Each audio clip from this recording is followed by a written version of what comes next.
Prologue. Jane's Michael. Michael was running as fast as he could, racing down thickly congested streets toward New York Hospital. Jane was dying there. When suddenly a scene from the past came back to him, a dizzying rush of overpowering memories that nearly knocked him out of his sneakers. He remembered sitting with Jane in the Astor Court at the St. Regis Hotel, the two of them there under circumstances too improbable to imagine. He remembered everything perfectly. Jane's hot fudge and coffee ice cream sundae, what they had talked about, as if it had happened yesterday. All of it almost impossible to believe. No, definitely impossible to believe. It was just like every other unfathomable mystery in life. Michael couldn't help thinking as he ran harder, faster. Like Jane dying on him now, after everything they had been through to be together. Part 1. Once Upon a Time in New York. Chapter 1. Every detail of those Sunday afternoons is locked in my memory, but instead of explaining me and Michael right off, I'll start with the world's best, most luscious, and possibly most sinful ice cream sundae, as served at the St. Regis Hotel in New York City. It was always the same. 2 fist-sized scoops of coffee ice cream swirled with a river of hot fudge sauce, the kind that gets thicker, gooey, and chewy when it hits the ice cream. On top of that, real whipped cream. Even at 8 years old, I could tell the difference between real whipped cream and the fake-o non-dairy product you squirt from a can. Across from me at my table in the Astor Court was Michael, hands down the handsomest man I knew, or have ever known, for that matter. Also the nicest, the kindest, and probably the wisest. That day, his bright blue eyes watched me gaze at the sundae with undisguised delight as the white-coated waiter set it in front of me with tantalizing slowness. For Michael, a clear glass bowl of melon balls and lemon sherbet. His ability to deny himself the pleasure of a sundae was something my child's brain couldn't wrap itself around. "Thanks so much," Michael said, adding extreme politeness to his list of enviable qualities. To which the waiter said, not a word. The Astor Court was a place to go for a fancy dessert at the St. Regis Hotel. That afternoon it was filled with important-looking people having important-looking conversations. In the background, 2 symphony-worthy violinists fiddled away as if this were Lincoln Center. "Okay," Michael said. "Time to play the Jane and Michael game." I clapped my hands together, my eyes lighting up. Here's how it worked. One of us pointed to a table, and the other had to make up stuff about the people sitting there. The loser paid for dessert. "Go," he said, pointing. I looked at the 3 teenage girls dressed in nearly identical pale yellow linen dresses. Without hesitation, I said, "Debutantes, first season, just graduated from high school, maybe in Connecticut, probably Greenwich." Michael tilted his head back and laughed. "You're definitely spending too much time around adults. Very good, though, Jane. Point for you." "Okay," I said, gesturing toward another table. "That couple over there, the ones who look like the Cleavers in Leave It to Beaver, what's their story?" The man was wearing a gray and blue checkered suit, the woman a bright pink jacket with a green pleated skirt. "Husband and wife from North Carolina," Michael rattled off easily. "Wealthy. Own a chain of tobacco shops. He's here on business. She came to do some shopping. Now he's telling her that he wants a divorce." "Oh," I said, looking down at the table. I let out a deep breath, then took another spoonful of sundae and let the rich flavors unfold in my mouth. "Yeah, I guess everyone gets divorced." Michael bit his lip. "Oh, wait, Jane, I got it all wrong. He's not asking for a divorce. He's telling her that he has a surprise. He's made arrangements for them to go on a cruise, to Europe on the QE2. It's their second honeymoon." "That's a much better story," I said, smiling. "You get a point. Excellent." I looked down at my plate and saw that somehow my ice cream sundae had completely vanished, as it always did.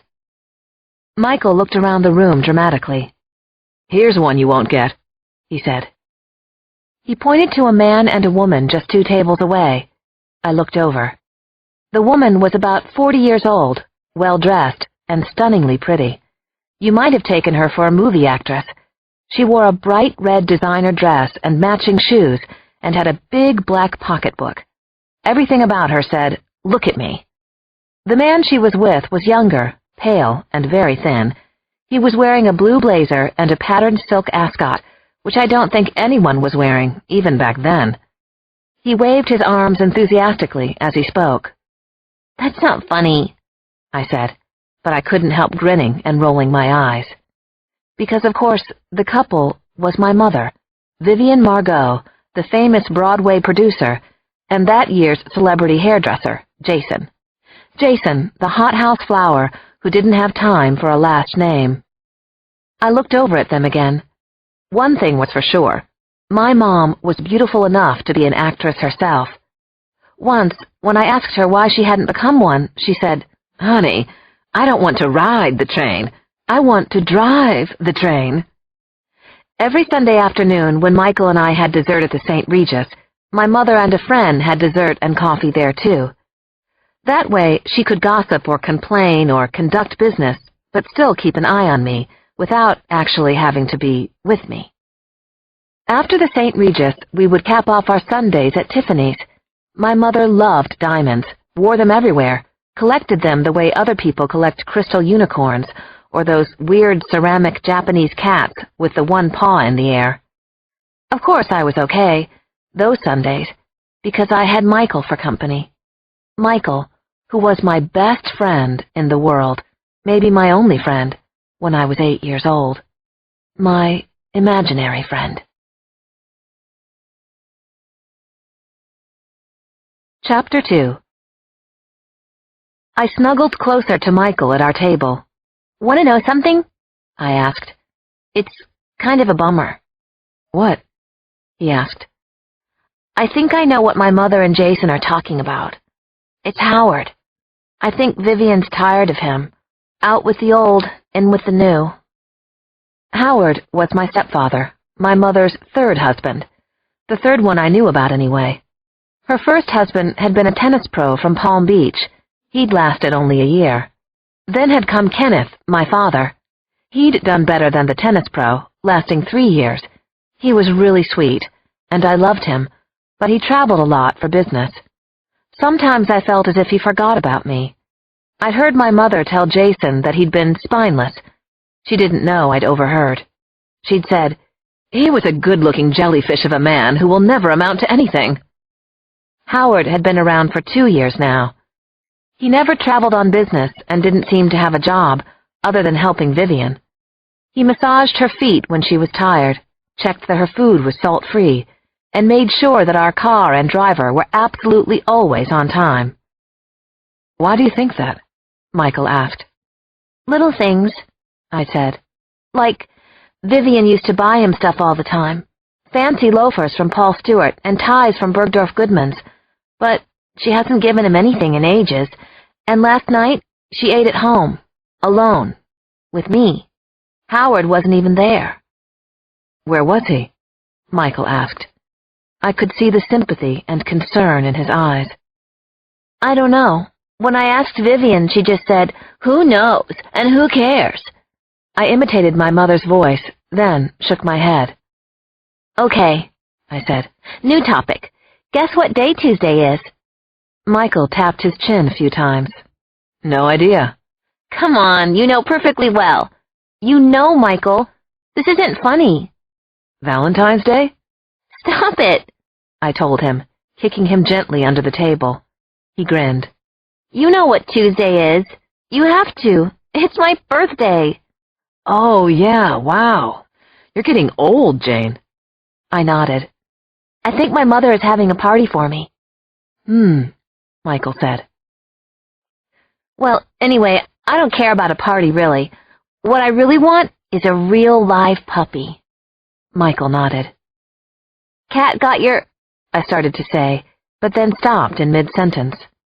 Out of the corner of my eye, I saw Vivian signing the check. In a minute, she and Jason would be standing over our table, hustling me off. This Sunday at the St. Regis was coming to a close. It had been another wonderful afternoon for me and Michael. "Here she comes, Michael," I whispered. "Look invisible." Chapter 3. Vivian strode toward our table as if she owned the St. Regis. Jason trailed along behind her. No one in the Astor Court would have believed that this beautiful woman, with the perfect makeup, the perfect skin, the perfect tan, was in any way related to the pudgy 8-year-old with frizzy hair and smudges of fudge sauce on both cheeks. But there we were, mother and daughter. Vivian kissed me on the cheek and then got down to business, the business of me. "Jane, sweetie." She almost always called me Jane, sweetie, as if that were my actual name. "Must you always order 2 desserts?" Jason, the celebrity hairdresser, tried to help. "Well, Vivian, the second dessert was melon. That's not too bad. Carbs, of course, but—" "Jane, sweetie, we've talked about your weight," my mother began. "I'm only 8 years old," I said. "How about I promise to be anorexic later?" Michael laughed so hard he nearly fell off his chair. Even Jason smiled. Vivian didn't move a facial muscle. She was always trying not to frown because she didn't want to get wrinkles before her time, say 90 or so. "Don't be precocious with me, Jane, sweetie." She turned to Jason. "She reads far too many books." Yeah, I'm terrible that way, I thought. Vivian turned back to me. "We'll discuss your eating habits at home, in private." "Anyway," I told her, "that melon isn't even mine. Michael ordered it." "Ah, yes," said Vivian, sounding bored. "Michael, the amazing, ever-present imaginary friend." She addressed the chair next to mine, which was empty. Michael was on my other side. "Hello, Michael. How are you today?" "Hello, Vivian," said Michael, knowing she couldn't see or hear him. "I'm just peachy, thanks." All of a sudden, I felt Jason tugging at a handful of my hair. "Hey!" I protested. "Something must be done about this," he said. "Vivian, give me 1 hour with this hair. There's no reason why anyone should walk around like this. She'll come out looking like a Vogue model." "That's great," Michael said. "Just what the world needs, an 8-year-old who looks like a Vogue model." I winced and pulled my hair away from Jason. "Come, Jane, sweetie," said Vivian. "There's a full cast rehearsal tonight, and I must look in on it." Her latest huge Broadway musical, The Problem with Kansas, was opening in days. "But first, we can drop by Tiffany's like we always do, dear. Our time together." "What about Jane's hair?" Jason demanded. "When can I schedule her makeover?" Michael shook his head. "You're perfect the way you are, Jane. You don't need a makeover. Never forget that." "I won't," I said. "You won't what?" asked Vivian. She took a napkin, dipped it in my water glass, and wiped the fudge sauce from my cheeks. "A makeover's a great idea, Jane, sweetie. There might be a big fancy party in your future." She remembered. A birthday party, I thought, and suddenly I forgave her for everything else. "Come along now. I hear Tiffany's calling." Vivian spun on her 4-inch heels and headed for the exit, Jason close behind her. Michael and I both got up. He leaned down and kissed the top of my head, right on the frizzy hair that pained Jason so. "See you tomorrow," he said. "Miss you already." "Miss you already, too." I looked ahead and saw my mother's slim tan legs disappearing into the St. Regis's revolving door. She glanced back. "Jane, sweetie, come! Tiffany's." I ran to catch up. I was always doing that. Chapter 4. Poor Jane. Poor little girl. The next morning, Michael waited outside Jane's fancy Park Avenue building, as he always did. It was a good thing he was invisible. His wrinkled chinos, faded blue t-shirt, and ratty sneakers wouldn't cut it in this pricey neighborhood. He was thinking about something pretty amazing that Jane had said when she was only 4 years old. Vivian had been heading off to Europe for a month. He'd been concerned about how Jane would cope, but Jane had shrugged it off and said, Love means you can never be apart. Michael knew he would never forget that. Out of a 4-year-old's mouth and brain, no less. But that was Jane, wasn't it? She was an incredible girl. So, what was he going to do with himself on this lovely day, while Jane was locked away in school? Maybe a big breakfast over at the Olympia Diner. Pancakes, sausage, eggs, keep the buttered rye toast coming.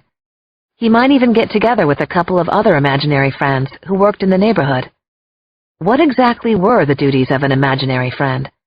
Pretty much just to make it easier for the child to fit into the world without feeling too alone or scared. Hours? Whatever it took. Benefits? The incredibly pure love between a kid and an imaginary friend. It didn't get better than that. Where did he fit in the great cosmic plan? Well, no one had ever told him. Michael looked at his watch, an ancient Timex that kept on ticking, just as the ads promised it would. It was exactly 8:29. Jane would be down at 8:30, just like every other weekday morning. Jane never kept anyone waiting. Such a sweetheart. Then he saw her, but pretended not to, as always. Gotcha, she said, wrapping her arms around his waist. Whoa, Michael said.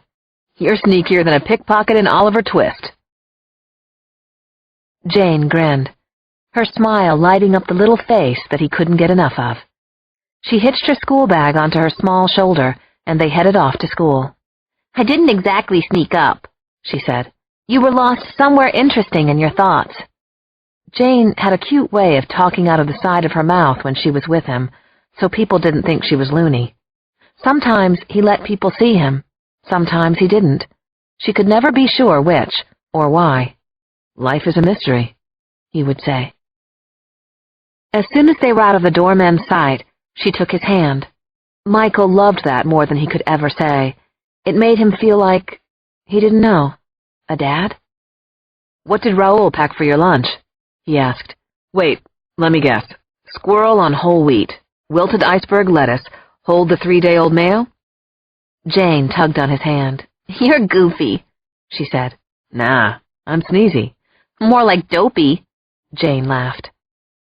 A couple of minutes later, too soon, they were at the tall, imposing school gates, only a block and a half from Jane's apartment building. The entrance was a sea of little girls in navy jumpers over simple white blouses. They all wore either Mary Jane's or saddle shoes, socks turned down just so. Tomorrow is a special day, Jane said, looking down at her shoes so her classmates wouldn't see her talking to an imaginary friend. I just might get my puppy. I don't even care what kind anymore. Maybe he'll be at my party. First, we have to see the problem with Kansas, though. And you're invited, of course. The school bell sounded. Great. I can't wait to see Kansas. You go in now, and I'll be back at 3 to pick you up, as per usual. Okay, she said. We can talk about what we're going to wear tomorrow night. Yeah, you can help pick out some fancy clothes for me, so I don't embarrass you. Jane's eyes met his squarely.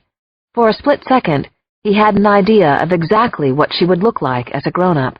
The serious face, her warm smile, those intelligent eyes that reached right into his soul. You could never embarrass me, Michael.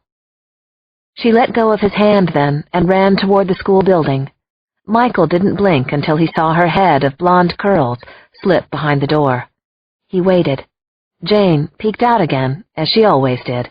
She waved, smiled, then disappeared for good. Suddenly, Michael needed to blink. Several times, actually. He felt as if a giant had stepped on his chest. His heart actually hurt. How was he going to tell Jane that he had to leave her tomorrow? That was another duty of an imaginary friend, and possibly the worst. Chapter 5. I will never forget that day, in the same way that someone who survived the Titanic can't just put it out of her pretty little head. People always remember the worst day of their lives. It becomes part of them forever. So I remember my 9th birthday with piercing clarity. That day after school, Michael and I got ready. Then we went to the theater and sat in our VIP seats for the opening of The Problem with Kansas. I hadn't seen Vivian all day, so she hadn't had a chance to wish me a happy birthday yet, but Michael had met me at school with flowers. I remember how grown up that made me feel. Those apricot roses were the most beautiful things I'd ever seen. I hardly remember the play, but I know that the audience laughed and cried and gasped in all the right places. Michael and I held hands, and I had a fluttering excitement inside my chest. Everything good was about to happen. It was my turn. A birthday party, hopefully a puppy. Michael was with me. My mother would be happy about the play. Everything seemed wonderful. Everything seemed possible. At the curtain call, Vivian walked on stage with the cast. She pretended to be shy and shocked that everyone liked her new show so much. She bowed, and the audience stood and clapped. I stood up too, and clapped the hardest, and I loved her so much I could hardly bear it. Someday, she would love me back just as much. I was sure of it. Then it was time for my birthday party at our apartment. Finally. The first people to arrive were the dancers from my mother's play. I could have predicted that. Dancers don't make that much money, and they were probably starving after dancing so much. In the front hallway with the black and white marble floor, a group of them were taking off their coats, revealing stick-figure bodies. Even at 9 years old, I knew I'd never look like that. "You must be Vivian's daughter," one of them said. "Jill, right?" "Jane," I said, but smiled to show I wasn't a total brat. "I didn't know Vivian had a kid," one of the other stick figures said. "Hello, Jane. You're cute as a button." A flock of gazelles. They moved into the huge living room, leaving me to wonder if I'd ever seen a button that qualified as cute. "Holy Stephen Sondheim," one dancer said. "I knew Vivian was rich, but this place is bigger than the Broadhurst Theater." By the time I turned around again, it seemed as though there were 100 people in the room. I searched for Michael and finally saw him standing near the piano player. The room was as noisy as a theater during intermission. You could barely hear the piano over the chatter. Near the door to the library, I saw that Vivian had arrived, and she was talking to a tall, silver-haired man wearing a tuxedo jacket and blue jeans. I'd seen him at a couple of rehearsals for Kansas and knew he was some kind of writer. They were standing very close to each other, and I got a sinking feeling that he was auditioning for the role of Vivian's fourth husband. Ugh. A little old lady who played the grandmother in The Problem with Kansas hooked me with the handle of her cane. "You look like a nice girl," she said. "Thank you. I try to be," I told her. "Can I help you with something?" "I was wondering if you could go to that wet bar over there and get me a Jack Daniels and water," she said. "Sure. Straight up or on the rocks?" "My goodness, you are a sophisticated one. Could you possibly be a midget?" I laughed and glanced at Michael. He was whispering something to the piano player. What was he up to? As I began to walk toward one of the bars, I heard a loud voice. "May I have your attention, please?" It was the piano player, and the crowd quieted down immediately. "I've been told, and I'm not sure by whom, that this is a very special day for someone. She's 9 years old today. Vivian's daughter." Vivian's daughter. That's who I was. I smiled, feeling happy and self-conscious at the same time. Everyone's eyes turned toward me. The leading man from the show picked me up and stood me on a chair, and suddenly I was taller than everyone in the room. I looked for my mother, hoping she was smiling proudly, but I didn't see her anywhere. The writer was gone too. Then music began, and everyone sang Happy Birthday. There's nothing like having a professional Broadway chorus sing you Happy Birthday. I think it was the most beautiful Happy Birthday I've ever heard. A shiver went right through me, and it probably would have been the happiest moment of my life if my mother had been there to share it with me. When it was over, the very nice actor put me down, everyone applauded, and the party went back to being an opening night party. The birthday part was over. Then I heard a familiar voice call my name. "Jane, I think I know this big, beautiful girl." I whirled to see my father, Kenneth. He seemed awfully tall and straight for someone who was supposed to be spineless. "Daddy!" I shouted, and ran into his arms. Chapter 6. God, did I love being hugged, especially by my dad. He wrapped his arms around me, and I could smell cold air and a faint tinge of his aftershave. I breathed in deeply, so happy and relieved he had come. "You didn't think I'd forget your 9th birthday?" my father asked. He pulled away from me and tugged on my hand. "Okay, quick, out into the front hall. If your mother finds out that I've crashed her party, she'll flip." "There'll be people to catch her if she does," I said. "but I'm not even sure that she's still here." We pushed through the crowd, me holding my dad's hand, and in the front hall were 2 surprises, a big box with a yellow ribbon, and my father's current girlfriend. I remembered Vivian saying something about Ellie's chest and how it wasn't real, but I had no idea what she was talking about. "You remember Ellie, don't you, Jane?" Dad asked. "Uh-huh. Hi, Ellie. I'm glad you could come." Years of etiquette classes were paying off. "Happy birthday, Jane," she said. Ellie was very blonde and pretty, and she seemed much younger than my mother. I knew Vivian called Ellie the schoolgirl whenever her name was mentioned. "Open your gift," my dad said. "Ellie helped pick it out." I pulled on the yellow ribbon, and it came undone immediately. Inside was a lot of tissue paper, and I excitedly clawed my way through it. My fingers touched something soft and velvety, but not alive. I reached in and pulled out the biggest, purplest stuffed poodle I'd ever seen. It had a poofy topknot on its head, a rhinestone collar, and a heart-shaped gold tag that said Gigi. Pretty much the total opposite of the puppy I had wanted. "Thanks, Daddy," I said, putting a big smile on my face. "This is so fun." I tried to push all thoughts of a real, warm, wiggling puppy that would be mine, all mine, from my mind. No real puppy. Stuffed purple poodle instead. "Thank Ellie, too," Daddy said. "Thank you, Ellie," I said politely, and she leaned down and kissed me. I recognized her perfume, Chanel No. 5. My father used to give it to my mother. I wondered if Ellie knew. "Okay," Dad said, standing up. "Now we're off to Nantucket." I felt my heart jump. "We are?" I almost screamed. Ellie and my father looked at each other awkwardly. "No, honey," said my dad. "I meant that Ellie and I are off to Nantucket. Your mother would kill me if I took you away from your birthday party." "Yeah, I'm sure she would notice," I thought bleakly. "I understand," I said, trying hard not to cry on the spot. "It's just that I love Nantucket. I really, really love Nantucket. And so does Michael." "We'll go there again, Jane, I promise," my father said. "And your friend Michael can come, too." I'm sure he meant it, because my father never said anything he didn't mean, but it made me so sad to see him help Ellie on with her coat. "You going to be okay?" Ellie asked. Actually, I liked her. She was always very kind to me. I hoped my father would marry her soon. He needed hugs, too.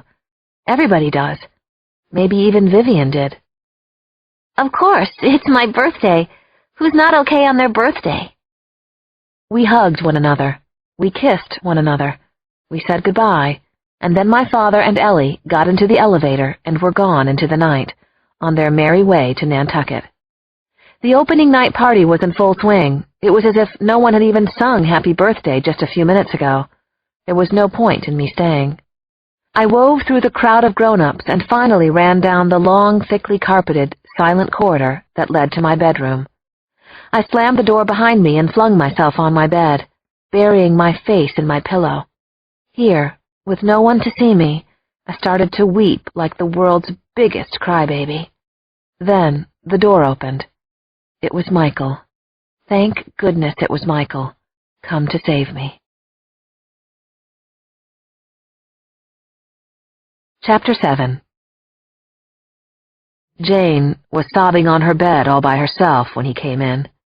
She sure didn't look like a birthday girl, but then, Why would she, poor kid? Michael sighed, then sat down beside her and wrapped his arms around the little girl who didn't deserve to be hurt like this. No child did. It's okay, honey. Let it all out, he whispered against her hair, which always smelled of Johnson & Johnson's No More Tears shampoo. It was now one of his favorite scents. Okay, but you asked for it. Snuffling, her small face streaked with tears, Jane pulled off her shoes and dropped them on the floor. I think Vivian totally forgot my birthday, she said, and she shuddered with leftover tears. And my dad came, which was good, but then he left in about 2 minutes, and he was going to Nantucket, my favorite place in the world, without me, and I didn't get a puppy either. Jane held the purple poodle against her cheek. He had noticed that she often cuddled objects close to her, a winter coat, a pillow, a stuffed animal. She had a lot of hugs to give, but not enough people to give them to. You're a good listener, she said, with one last sniffle. Thanks. I feel better. Michael looked around her room. It was pure Jane, stacks of chapter books written for much older kids, a real saxophone in the corner, a large poster with vocabulary words, in French.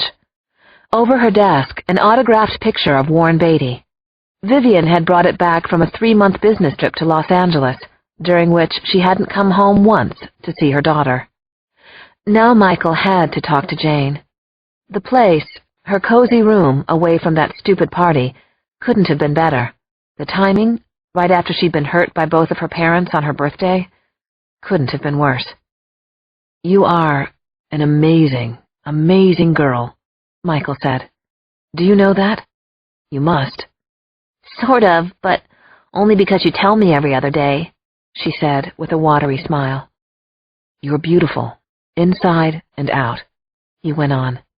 You're incredibly smart, well-read, funny, considerate, and generous. You've got so much to give. Suddenly, Jane looked very alert. He had just said she was smart, and she was about to prove it to him, wasn't she? Michael, what are you trying to say? What's going on? Something bad. His legs weakened, and his eyesight blurred.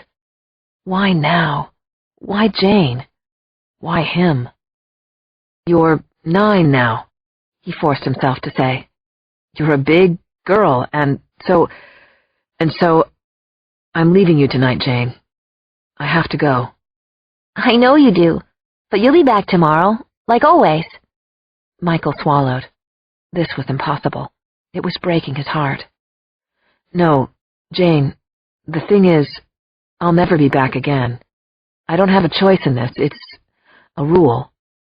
Just saying the words made him feel worse than he ever had. Jane was special. She was different. He didn't know why, he just knew she was. For the first time, the rule about when to leave a child struck Michael as stupid and unfair. He would have rather died than caused Jane this much pain. But it was true that he had no choice. He never had. She didn't cry, didn't move a muscle in her face, just like Vivian. She looked Michael squarely in the eyes and said absolutely nothing. There was an awful stillness about her that he'd never seen. Jane, did you hear me? He finally had to ask. There was a pause that seemed to go on forever. I'm not ready for you to go, she said, and large tears started to roll down her cheeks again. I'm really not ready. When she grabbed a tissue to wipe her nose, he saw that her small hands were shaking, and that just killed him. Those delicate little hands trembling uncontrollably. It was unbearable. Damn it, he thought. Then an idea came to him, but this was something he'd never done before, not with any other child. Jane, I'll tell you a secret. It's a secret I've never told anyone, and you can't ever tell anyone either. It's the secret of imaginary friends. I don't want to hear your secrets, she said, her voice wavering, but Michael kept going. Children have imaginary friends to help guide them into their lives. We help children feel less alone, help them find their place in the world, in their families, but then we have to leave. Have to. It's always been that way, and it will always be that way, Jane. That's just how it works. But I told you I'm not ready. Michael let her in on another secret. Once I leave, you won't even remember me, sweetheart. No one ever does. If you ever think of me, it'll just seem like a dream. It was the one thing that made any of this acceptable at all. Jane grabbed his arm and held on tightly. Please don't leave me, Michael. I'm begging you. You can't. Not now, not ever. You don't know how important you are to me. You'll see, Jane, he promised her. You'll forget me, and it won't hurt tomorrow. Besides, you said it yourself. Love means you can never be apart.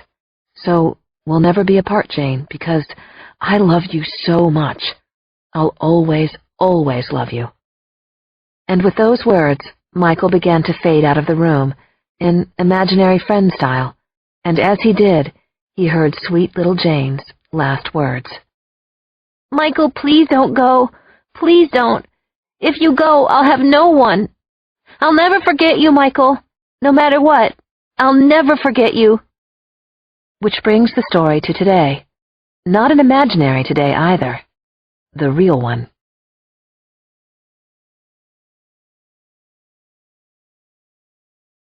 Part 2.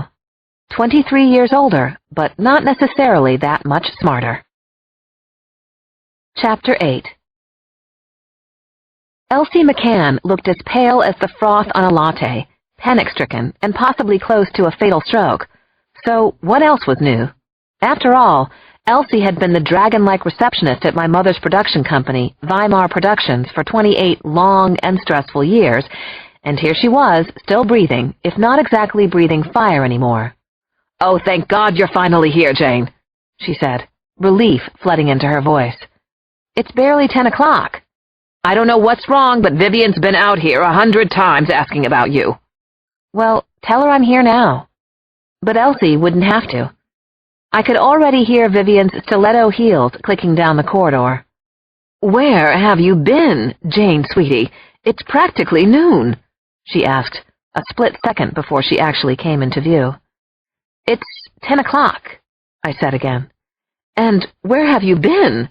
she said, then kissed me on the cheek as she always did. My morning kiss. Actually, I had been in my apartment, drinking coffee and watching Matt Lauer interview a woman on how to organize an out-of-control garage. By the way, extensive use of pegboards is the answer. I headed down the hall and into my office, with Vivian following me.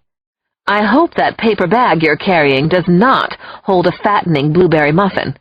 "No, it does not," I answered truthfully. The bag held a fattening maple walnut donut, glazed.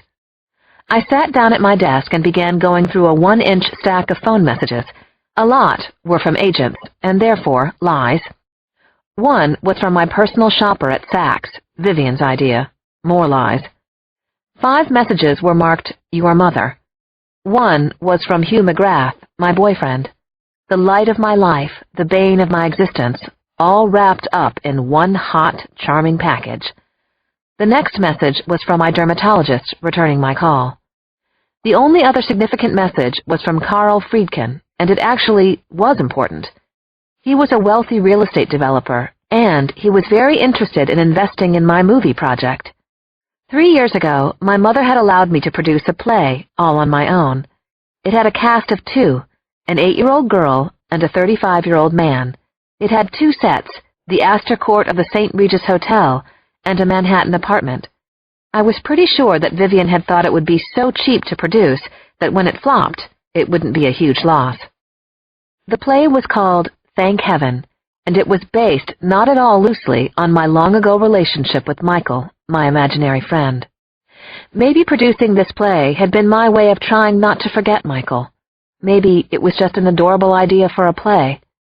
To both Vivian's and my astonishment, Thank Heaven had been a hit. A smash hit, actually, and a Tony winner. Audiences had loved the story of the chubby little girl and her handsome imaginary friend. When Michael finally left her, you could hear the audience sobbing. Often enough, I had been one of them. A blow-up of a quote from Ben Browning in the New York Times hung over my desk. "Call me a sentimental fool, or much worse if you like, but Thank Heaven is irresistible. Like life at its best, It is the perfect combination of charm, tears, and laughter. Of course, thank heaven wouldn't bring Michael back, but it had brought Hugh McGrath into my life. Hugh had played Michael, and then he became my real-life boyfriend. When I'd told Vivian that I wanted to produce a movie of Thank Heaven, she'd said, "That's not a terrible idea, but you'll never be able to do it on your own, Jane, sweetie. You'll definitely need my help. Fortunately for you, I don't have too much on my plate right now." The plan was to raise half the production money ourselves, then ask a Hollywood studio for the rest. Vivian had said she'd match whatever Carl Friedkin came up with. "I'm breaking the cardinal rule of production. Never invest your own money," Vivian had said. "But after all, your family, Jane, sweetie." Ah, she remembered. Chapter 9. In my office, Vivian said, "Call Carl Friedkin, right now, this minute. Your mother commands it." She was only half joking. Faithful servant that I am, I pressed his number on speed dial. "Wait a second, Jane, sweetie. Hold on. Hang up. Let me think." I hung up. Vivian tented her fingers together as she paced around my small office. It almost looked as if she were praying to the patron saint of theater backers. "Here's what I want you to let Carl know," she said. "Tell him there's a great deal of interest in the project from Jerry Schwartz at Phoenix Films, and Jerry has an eye for big hits." "Oh, my God," I said. "When did Phoenix call?" She gave me an exasperated look. "Oh, for God's sake, Jane, sweetie, they didn't, but let Friedkin think they're interested." She went on. "Tell him that if he doesn't kick in the money today, well, tomorrow's going to be too late." I put down the phone. "Mother, I can see stretching the truth, but outright lying, you know I hate that." Another exasperated look. "It's how the game is played." "By the way, how did you know Carl Friedkin called me?" I asked suspiciously. "A mother's intuition," she said, click-clacking toward the door. "You went through my phone messages." She pretended to be shocked. "I would never do such a thing." Looking affronted, she swept out the door, only to sweep back in a second later. "Oh, and after you call Carl Friedkin and get our money, don't forget to call your dermatologist back." Chapter 10. My boyfriend, Hugh McGrath, was ridiculously handsome, but should that be held against him? Okay, well, maybe. I can think of a few reasons.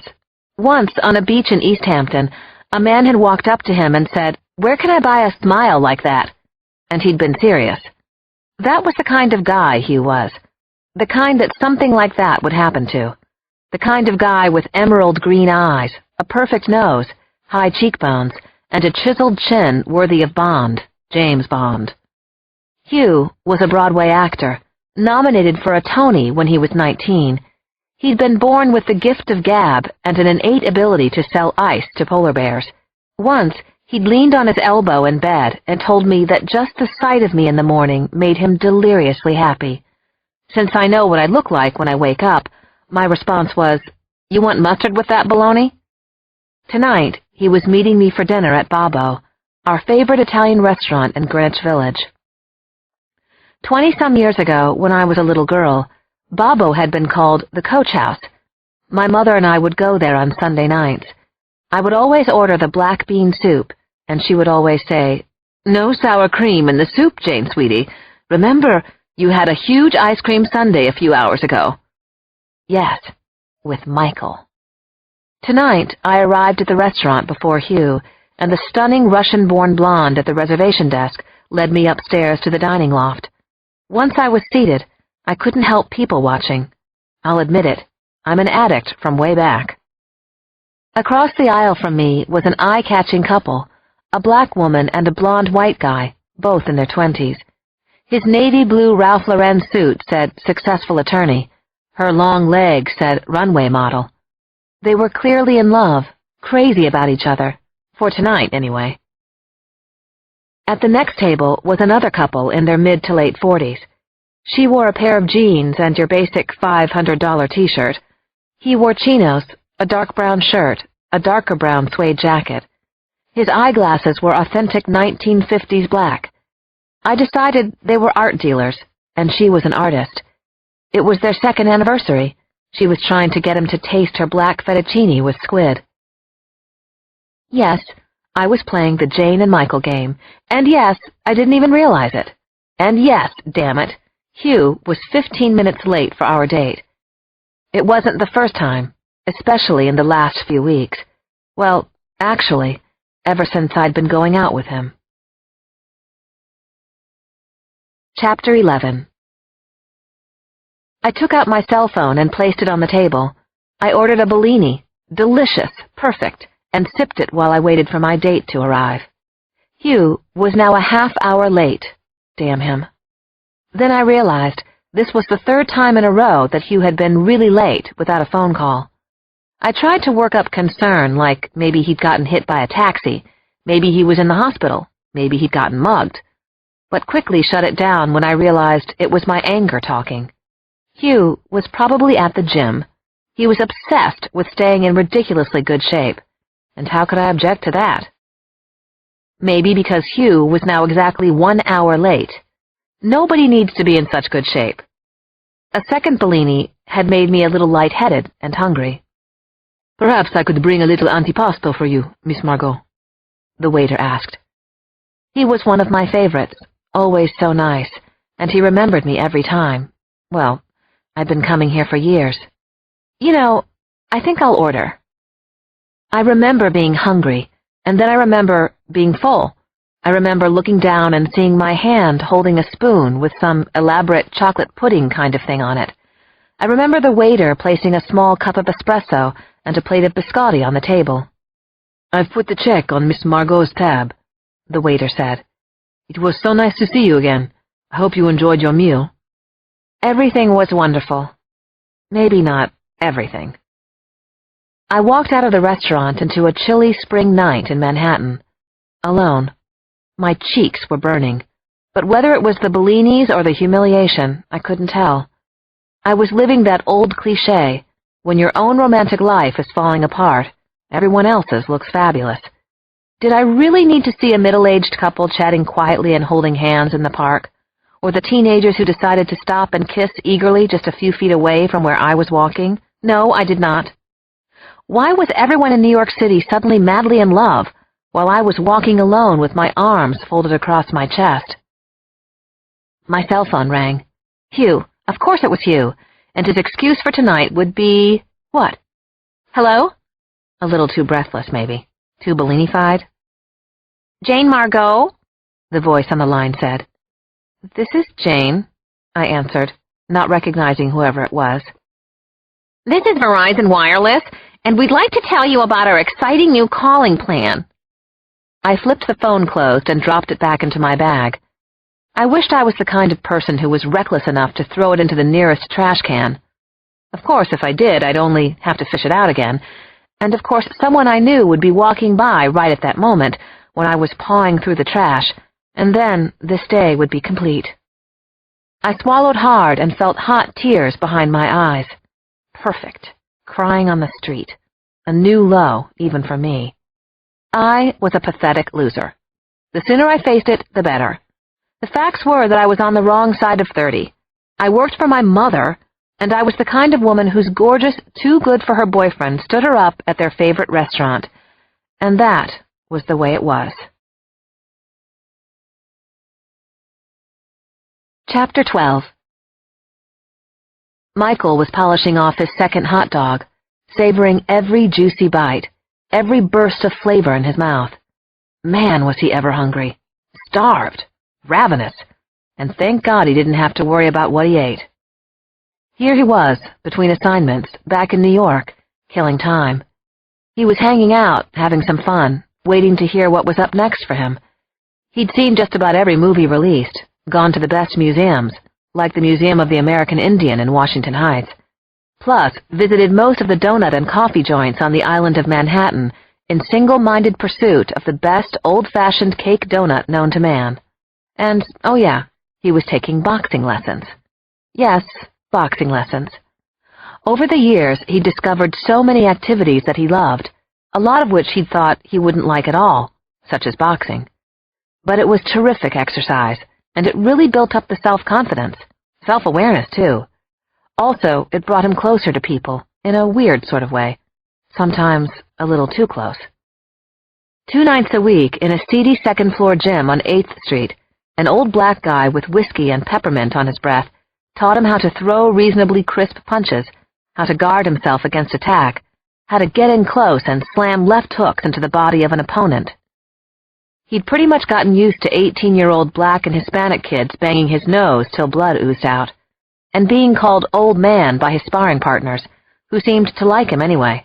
Hell, everybody liked Michael. That was his job, right? But he still wasn't used to the wicked appetite he had after every workout. The post-workout hunger was so fierce it could be satisfied only by 3 or 4 hot dogs and at least 2 chocolate yoo-hoos from a Manhattan pushcart. Tonight, he'd ordered his hot dogs and yoo-hoos and was thinking how nice it was to be back in New York. He'd just finished a Seattle assignment with a 6-year-old boy whose parents were lesbians. The problem had been that the 2 women were way too involved with little Sam. He took too many music lessons and too many acro classes, had too many tutors, and heard the question, "And how do you feel about that, Sam?" much too frequently. Michael's polite assertiveness training lessons were put into action, and the 2 moms had ended up actually liking Sam's feisty new behavior. Michael had helped Sam to be who Sam was. Then, of course, he'd had to leave the boy, and Sam no longer remembered him. But that was how it worked, and Michael had no control over it. Now Michael was sort of on vacation, enjoying himself, looking at girls, bicycling in Central Park, eating whatever he wanted. He did whatever the hell he felt like doing, ate what he wanted, and never put on an ounce, and got his brains bashed in twice a week. How could you beat that?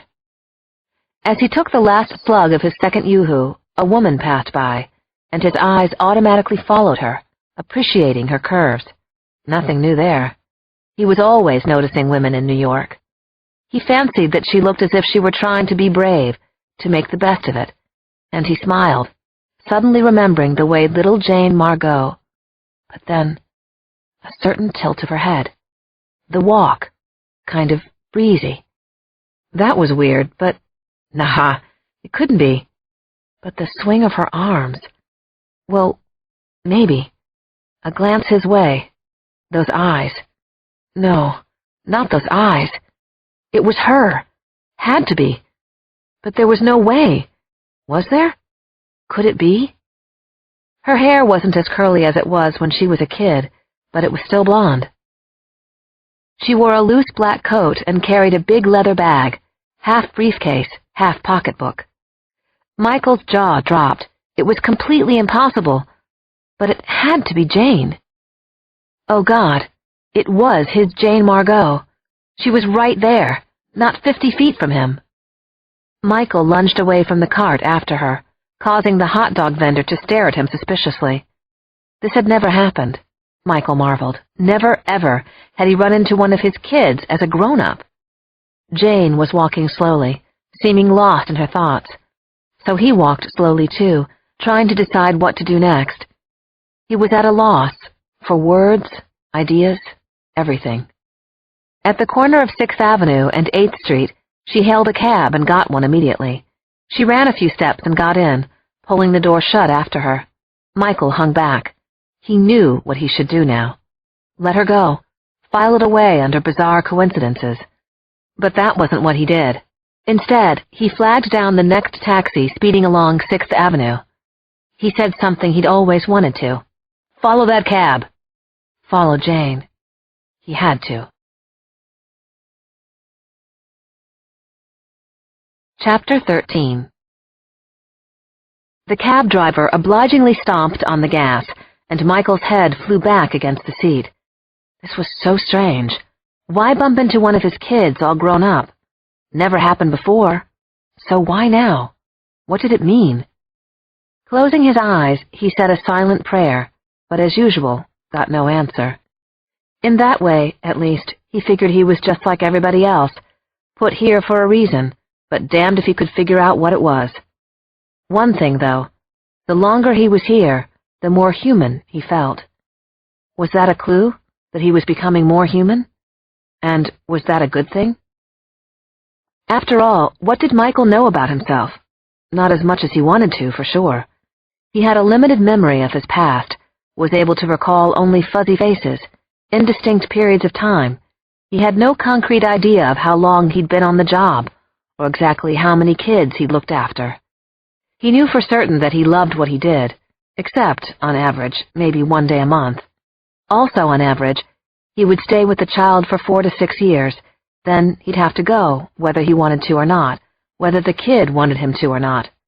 Then there would be a little break for him, a sabbatical, like the one he was on now.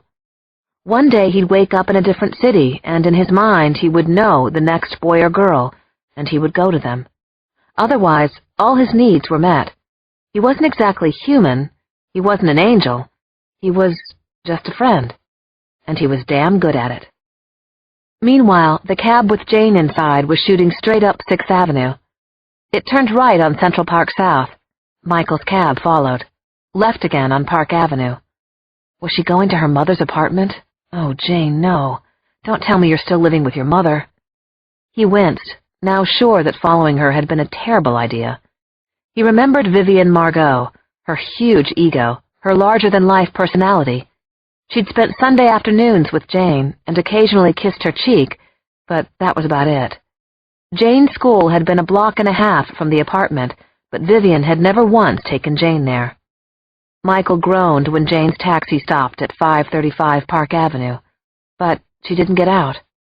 Instead, the doorman came up to the cab's rear window, and Jane handed him 2 large manila envelopes. He seemed happy to see her, giving her a big smile and tipping his hat. Jane smiled back at him, looking less sad. They even slapped 5. Then Jane's cab took off again. Okay, at least she wasn't still living with Vivian. Michael's cab followed as Jane's taxi stopped again at 75th and Park. The building's doorman walked up to the cab and opened the car door for her. Michael quickly handed his driver a $20 bill, keeping an eye on Jane. She gathered her briefcase and folded her black coat over one arm. She looked, well, terrific. Very grown up, very attractive. So strange to see little Jane Margot looking like this, like a woman. Jane smiled warmly at this doorman, and he smiled back. She was Michael's same old Jane, kind to everyone, friends with everybody, always a smile for the world. Michael stayed behind a huge cement planter, feeling ridiculous, like a kid playing a spy game, but something was compelling him to stay. He heard the doorman say, "Mr. McGrath stopped by. He said if you came home to tell you that he would probably miss dinner tonight." "Thanks, Martin. He made it to dinner after all," Jane said, but she bit her lip. The doorman paused, his hand on the heavy glass lobby door. "He didn't, did he, Miss Jane?" Jane sighed. "No, Martin, he didn't." "Miss Jane, you know what I think?" I know, I'm a sap, I'm an idiot." "No, Miss Jane," the doorman said repressively. "It's Mr. McGrath who's the idiot. If you'll forgive me for saying so, you deserve better than him." From behind the planter, Michael heartily agreed. Jane had been stood up. He was now absolutely positive it was his Jane, from so long ago. He'd have known her voice anywhere. It was more mature, deeper, but recognizable all the same. And after all this time, she was still getting hurt, wasn't she? People were still letting her down, not treating her like the special treasure she was. What was that all about? How could anyone stand to hurt her? Actually, Michael had been one of those people who had let her down, he acknowledged with shame. He'd hurt her. But he'd had no choice. There had been nothing, zero, zip, that he could do about it. Anyway, she'd forgotten him the next day. It almost made his hurting her not really count, not like this schmuck McGrath. But why had Michael run into her again? But she had gone into her building now, and suddenly Martin the doorman was by the planter, looking down suspiciously at Michael. "Can I help you, sir?" Michael winced and stood up straight. "No, thank you, I doubt it very much. I'll just be on my way." "Yes, sir. I was thinking the same thing."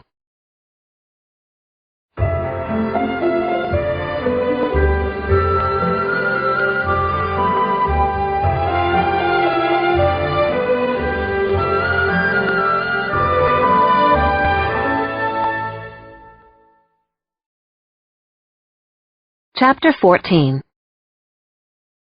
My mother had done everything but physically throw her body in front of the door to keep me from moving out of her apartment and getting my own place after college. Move out? Nonsense! Why on earth would you want to move out? Raoul is here. I'm here. Jane, sweetie, with me and Raoul and the Chinese restaurant on Lexington, you have everything you could possibly want. Yes, Mother, everything but privacy, a life, and perhaps my sanity. You can't manage without me, Vivian had insisted. Who will help you pick out your clothes, remind you to stick to your diet, help with your practically non-existent love life? Oh, which reminds me, my friend Tori gave me her cousin's number, and I really think you should call him. Apparently, he's an ear surgeon and very successful, but Jane, sweetie. So, that pretty much convinced me.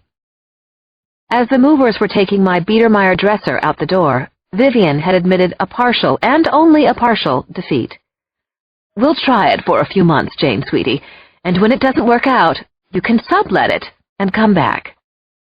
No matter how much I might come to hate my new digs, I would not be moving back. Not even if I cried myself to sleep in my lonely pillow every night, it would still be my pillow in my apartment, and no one would be walking in on me to ask which earrings went with what outfit. Vivian had then decided to make the best of it in her own way. When I was away on a 2-week business trip, she had completely redecorated my new place.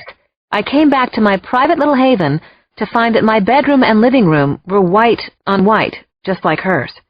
The kitchen, which I used exclusively for reheating takeout food, was equipped like a restaurant.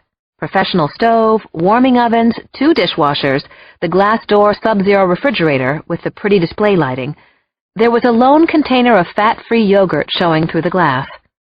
I'd been too overwhelmed to undecorate or redecorate the redecoration, but I had managed to add my own touch, a photo of my mother, my father and me, when I was very small.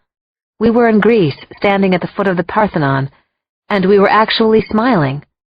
Had we ever really been that happy as a family, even for that one day, even for an instant? I liked to believe that we were. So I'd hung the photograph in the front hall. My mother had spotted it immediately on her next visit. She sniffed and said, "If I give you one of my lesser Picasso drawings, would you consider replacing that sentimental trash?" Every time I came home and looked at that photo, I smiled. But not tonight. A little tight from the drinks at Babbo, hurt because of Hugh's continuing thoughtlessness, and guilty about eating too much, I switched on the hallway light and looked at that happy family at the Parthenon. But for some reason, it didn't make me feel any better. The answering machine in my bedroom told me I had 3 new messages. I pressed the play button. Come on, Hugh, redeem yourself. Tell me you're in the hospital. Cheer me up. Jane, sweetie, where on earth are you? Are you there, listening? Pick up, darling. Come on, pick up. I just had the most brilliant thought. I pressed erase and moved on to the next message. This is a reminder from the Week magazine, your complimentary 6-month subscription. Erase again. One last message. It was my old college roommate. Jane, it's Colleen. Are you sitting? I sat on the edge of my bed and eased my shoes off. Okay, here's the rather unexpected news. I'm getting married. After Dwight and I divorced, I thought I would never meet anybody else or want to, but Ben is great. Honestly, cross my heart. Wait till you meet him. Never been married, works as a lawyer here in Chicago. The wedding is September 12th, and you have to be a bridesmaid. I'll try you again tomorrow. Hope everything's okay with you, too. I love you, Jane. Oh, yeah, I'm writing short stories again, too. Yippee! Hope you're well. I was happy for Colleen. I really was. All she'd ever wanted was to write fiction and raise a family, and now she was getting another chance at both. Yippee, indeed. I was happy for her. Really. Mostly. I walked into the bathroom and took off my eyeshadow and mascara with those little non-oily hypoallergenic eye pads. I washed my face with Caswell Massey almond soap. If it was good enough for Jackie Kennedy, my mother had told me, it's good enough for you. Then I climbed into bed and clicked on my laptop. I began making contract notes for my movie.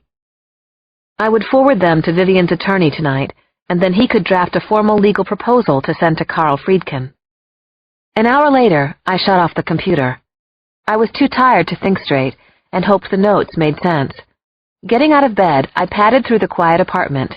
In the kitchen, I poured myself a glass of water that my mother had shipped over from Sweden. I took several virtuous sips, but already my fingers were tingling with longing. I put the water down. Jane, be strong. I looked at the cabinet doors, the ones beneath the farmhouse slab sink. I reached my hand out. Don't go there, Jane. Don't do this. I opened the cabinet under the kitchen sink. You are now officially staring into the abyss. Step away. It's not too late. I knelt, and since I was getting ready to worship, it was appropriate. Behind the Brillo pads, behind the Windex, behind the soft scrub, I took out my secret box of Oreos. Written on the box was, "For emergency use only. This means you." I felt that tonight qualified. I ate 4 Oreos slowly, relishing every bite, every perfect combination of crunchy, chocolatey goodness mixed with sweet, creamy filling. My ritual complete, I headed back to bed, with 2 more Oreos in my hand. The extra Oreos were gone before I hit the pillow. Chapter 15. Michael's apartment was in Soho, one of his favorite parts of New York City, or any city for that matter. Like everybody else, he had a certain amount of free will, could make most of his own choices. He just had a job to do, a mission, to be an imaginary friend to children. It wasn't a bad job by any means. He sometimes said out loud, "I love my work." Still, he enjoyed these sabbaticals between assignments, between his kids. There was no telling how long they might last, so he'd learned to make the most of every day, to live in the moment, all that good stuff people like to talk about, especially on TV, but often weren't very good at putting into action. That night, he got back into his brownstone at about 11, totally shaken up about having seen Jane, the grown-up Jane. It had been a huge shock.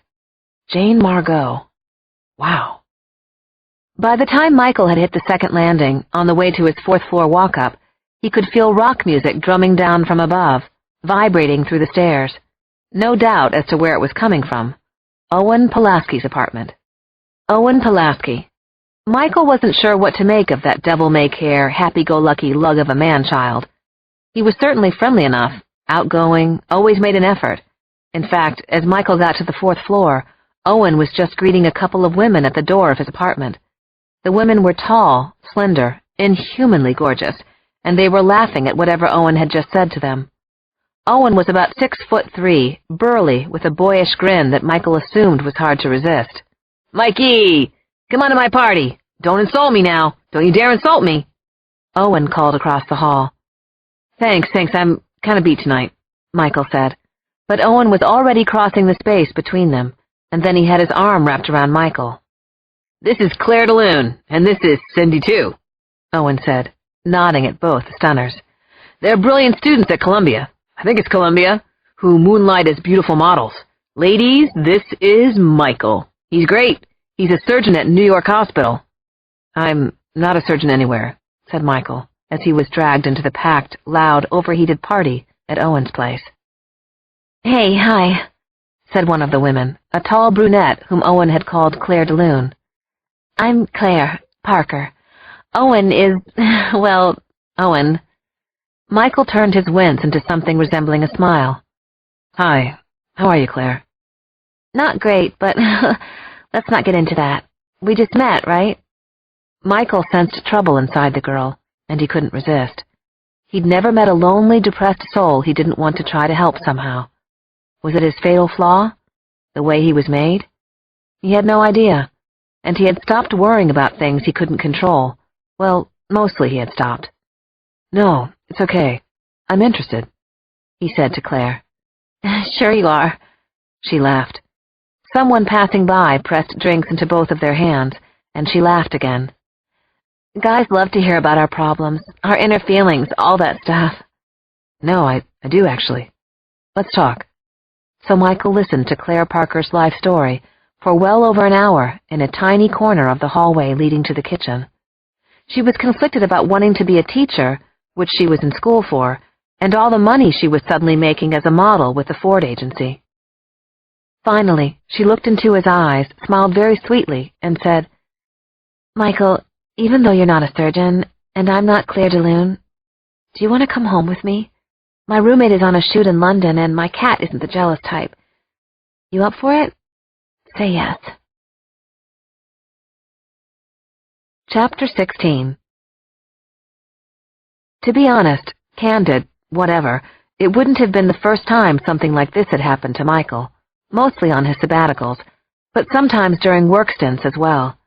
After all, he was able to make choices, he had a life, and he wasn't impervious to beauty. What he said to Claire was, "Actually, I live right across the hall." Michael's place was a sublet, fairly tidy and nicely furnished, the apartment of an anthropology professor at NYU who was in Turkey for the semester. Michael had a knack for finding great apartments, another perk of the job. "Your turn to talk," Claire said, curling up on the sofa. She tucked her long legs under her and didn't pull her skirt down to cover her knees. She patted the cushion next to her. "Come, sit. Tell me everything." Michael sat, and Claire traced one finger down his cheek. "Who is she? What happened? Why are you available? Are you?" Michael laughed, mostly at himself. "Funny you should ask. There was someone, sort of. I lost track of her for a long time, and then tonight, I think I found her again. Sort of. It's kind of complicated."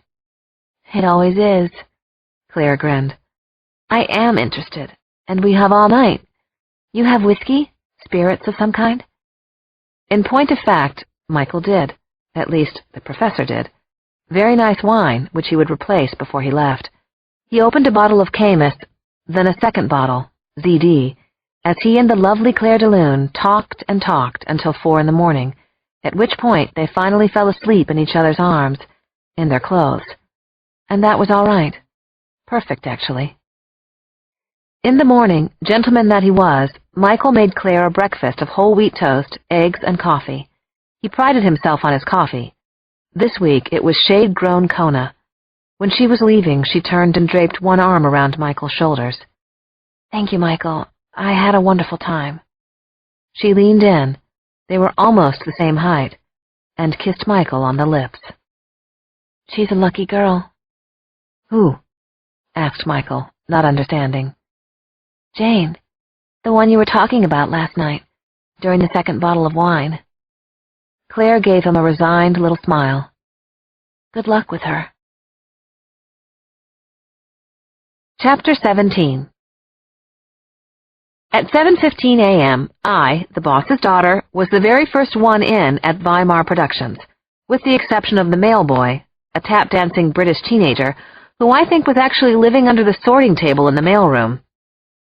It was 4 in the morning in Los Angeles, so I could send only email and voicemail there, but it was noon in London, and that meant I could connect with Carla Crawley, the production head of the London company of Thank Heaven. The play was an even bigger hit in London than it had been in New York. The sets, the actors, everything was better quality over there. "Jane, I'm so glad you called. We're having a slight problem. Seems that Jeffrey doesn't like the new girl we've cast."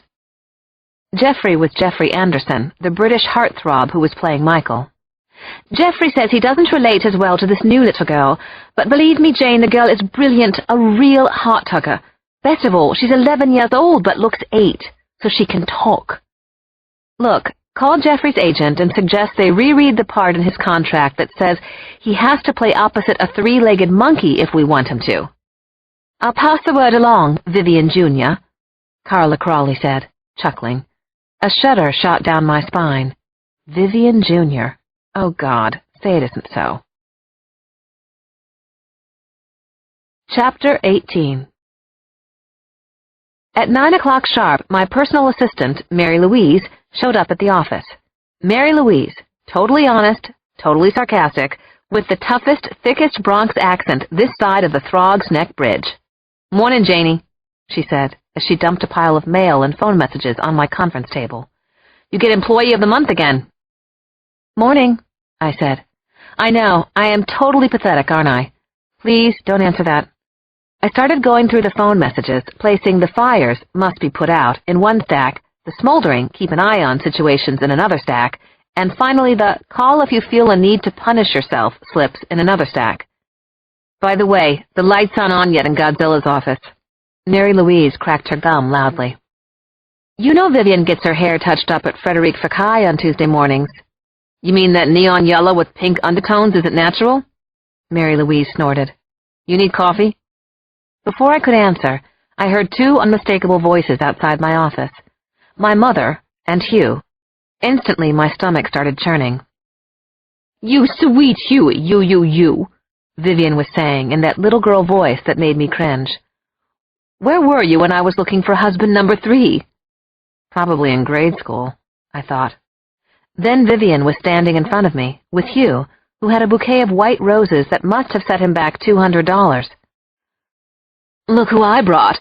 Quite possibly the handsomest man in New York, Vivian said, leaning over to give me my morning kiss on the cheek. She wasn't completely wrong about Hugh. Standing there with tousled blonde hair, wearing faded jeans and a gray hoodie, Hugh looked exactly like a leading man should. He was definitely a dreamboat, a hunk, a catch, and in theory, at least, he was mine. I'm so sorry, Jane, he said, managing to sound half credible and sincere. Even though I wanted to punch out his lights, I decided to play it a little cooler than that. What are you so sorry about? I asked, eyebrows raised. Last night, of course. Are you kidding? I never made it to Babbo. No big deal, I said. I had a very nice meal, caught up on some work. I forgot I had a squash game. No problem. Squash is your life. Not even close. Mirrors were his life. Mary Louise took the bouquet from him. I'll go find a swimming pool to put these in.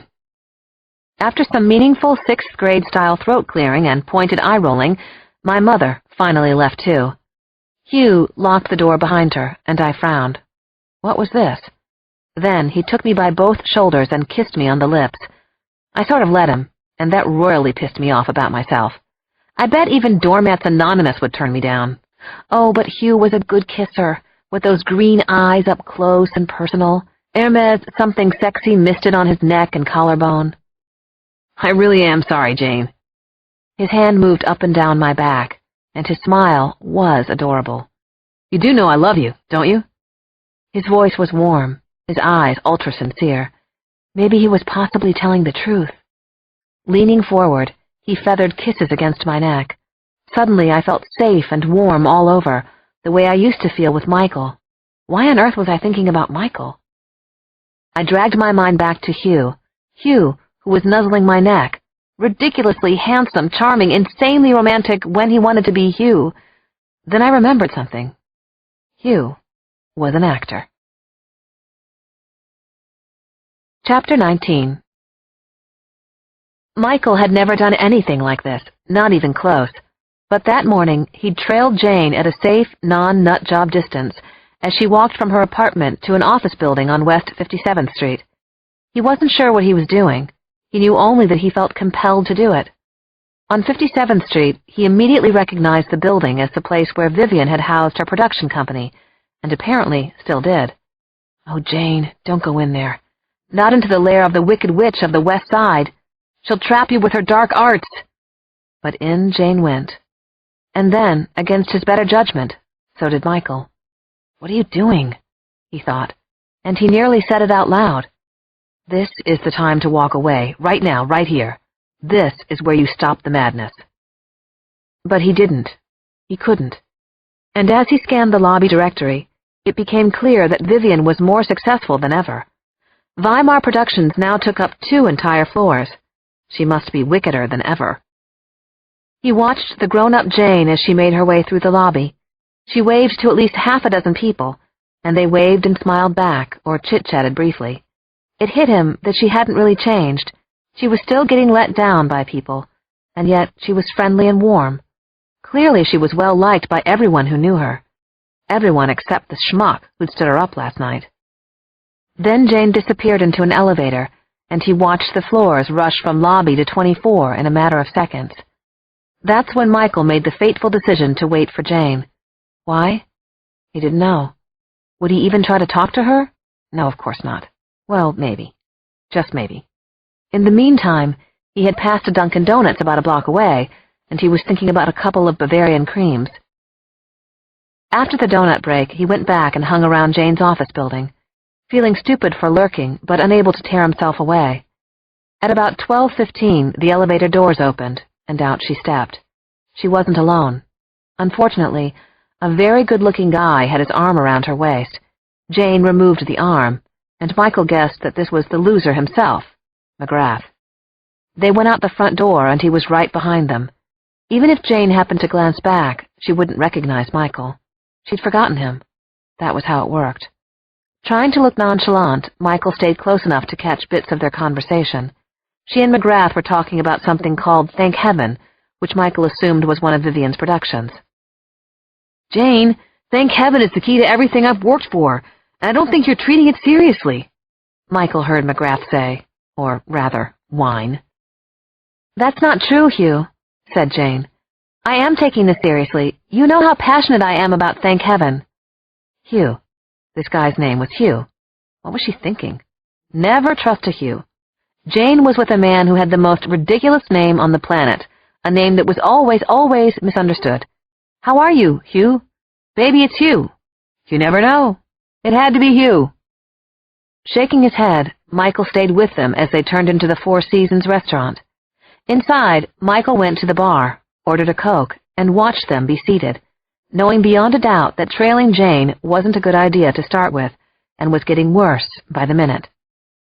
Michael watched their table across the restaurant with growing irritation, as Hugh did all the talking, Jane all the listening.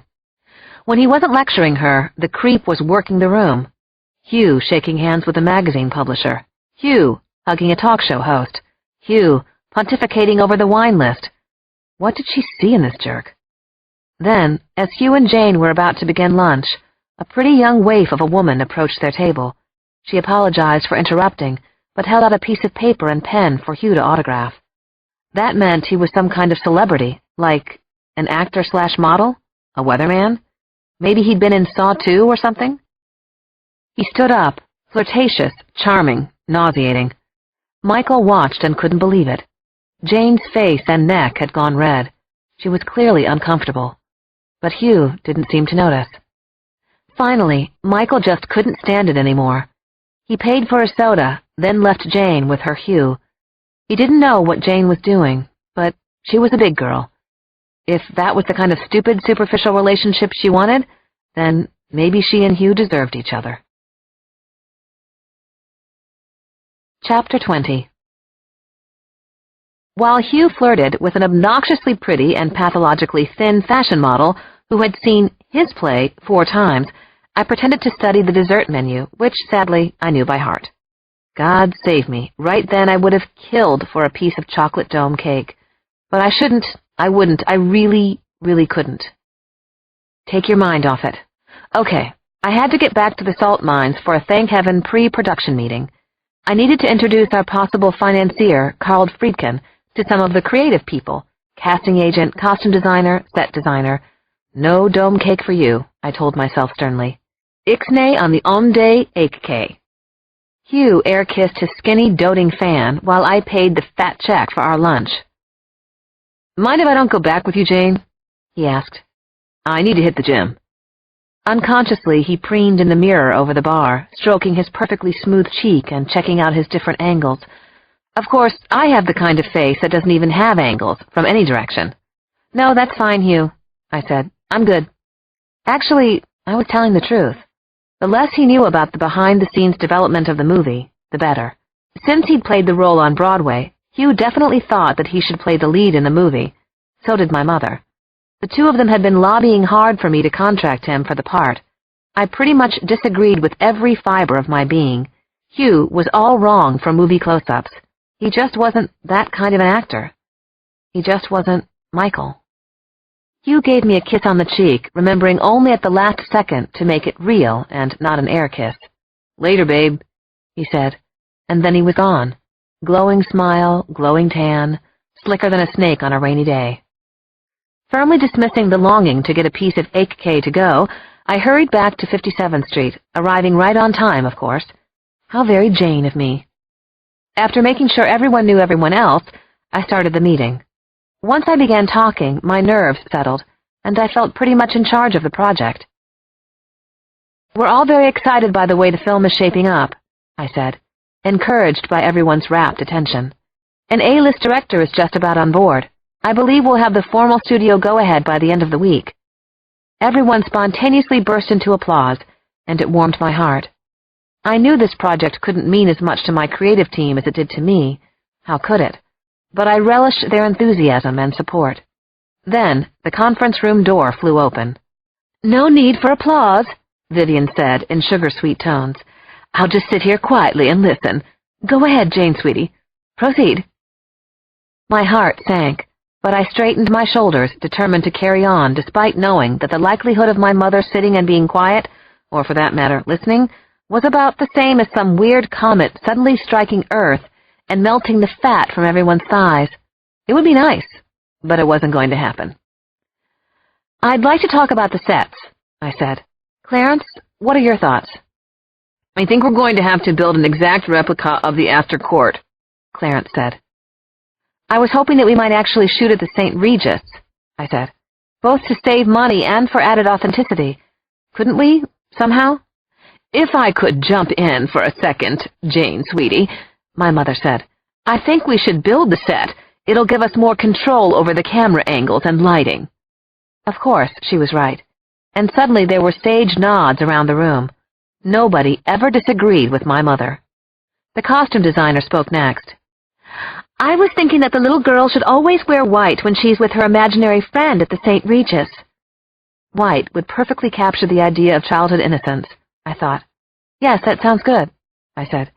"And it's the sort of thing the actual little girl did wear." Vivian interrupted again. "Janie, you have to remember, this isn't a biographical film. I think variety in the wardrobe would be better, and would add color and texture to the screen. I'm certain of it, actually. Trust me on this. I have no ego. I only speak the truth." And here's a, well, duh, realization.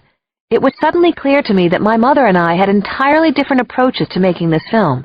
Also, my mother was determined to exert her influence over what was supposed to be my project. What a shocker that was.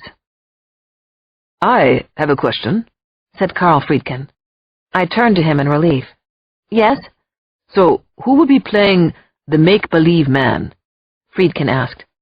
"Well, he wasn't exactly make-believe," I said. "More imaginary." A moment of silence ensued. Oh, great, I thought, trying to come up with a quick way to backtrack and finding nothing. The silence stretched on. Very uncomfortable. I began to blush. Now they probably thought I was crazy. Excellent!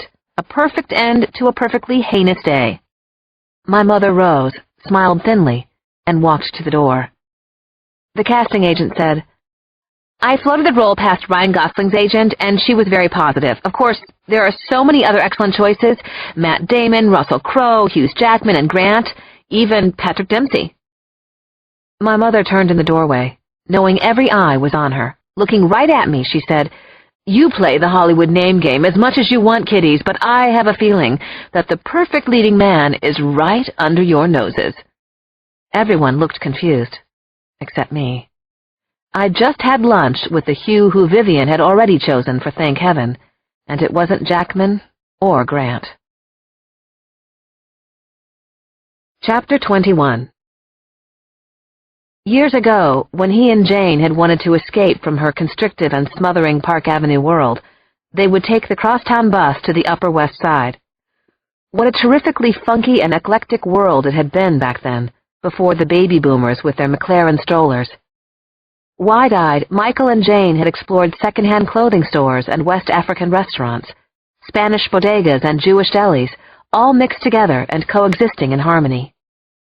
Now, Michael couldn't help thinking, that same neighborhood had all the character and charm of a suburban mall in central Ohio. Goldblum's dry cleaners had become a Prada. Johansson's Hardware was a Baby Gap. The world's best bagels place had turned into a fancy soap store. Thinking of those hot, terrific bagels now, all Michael could taste was soap.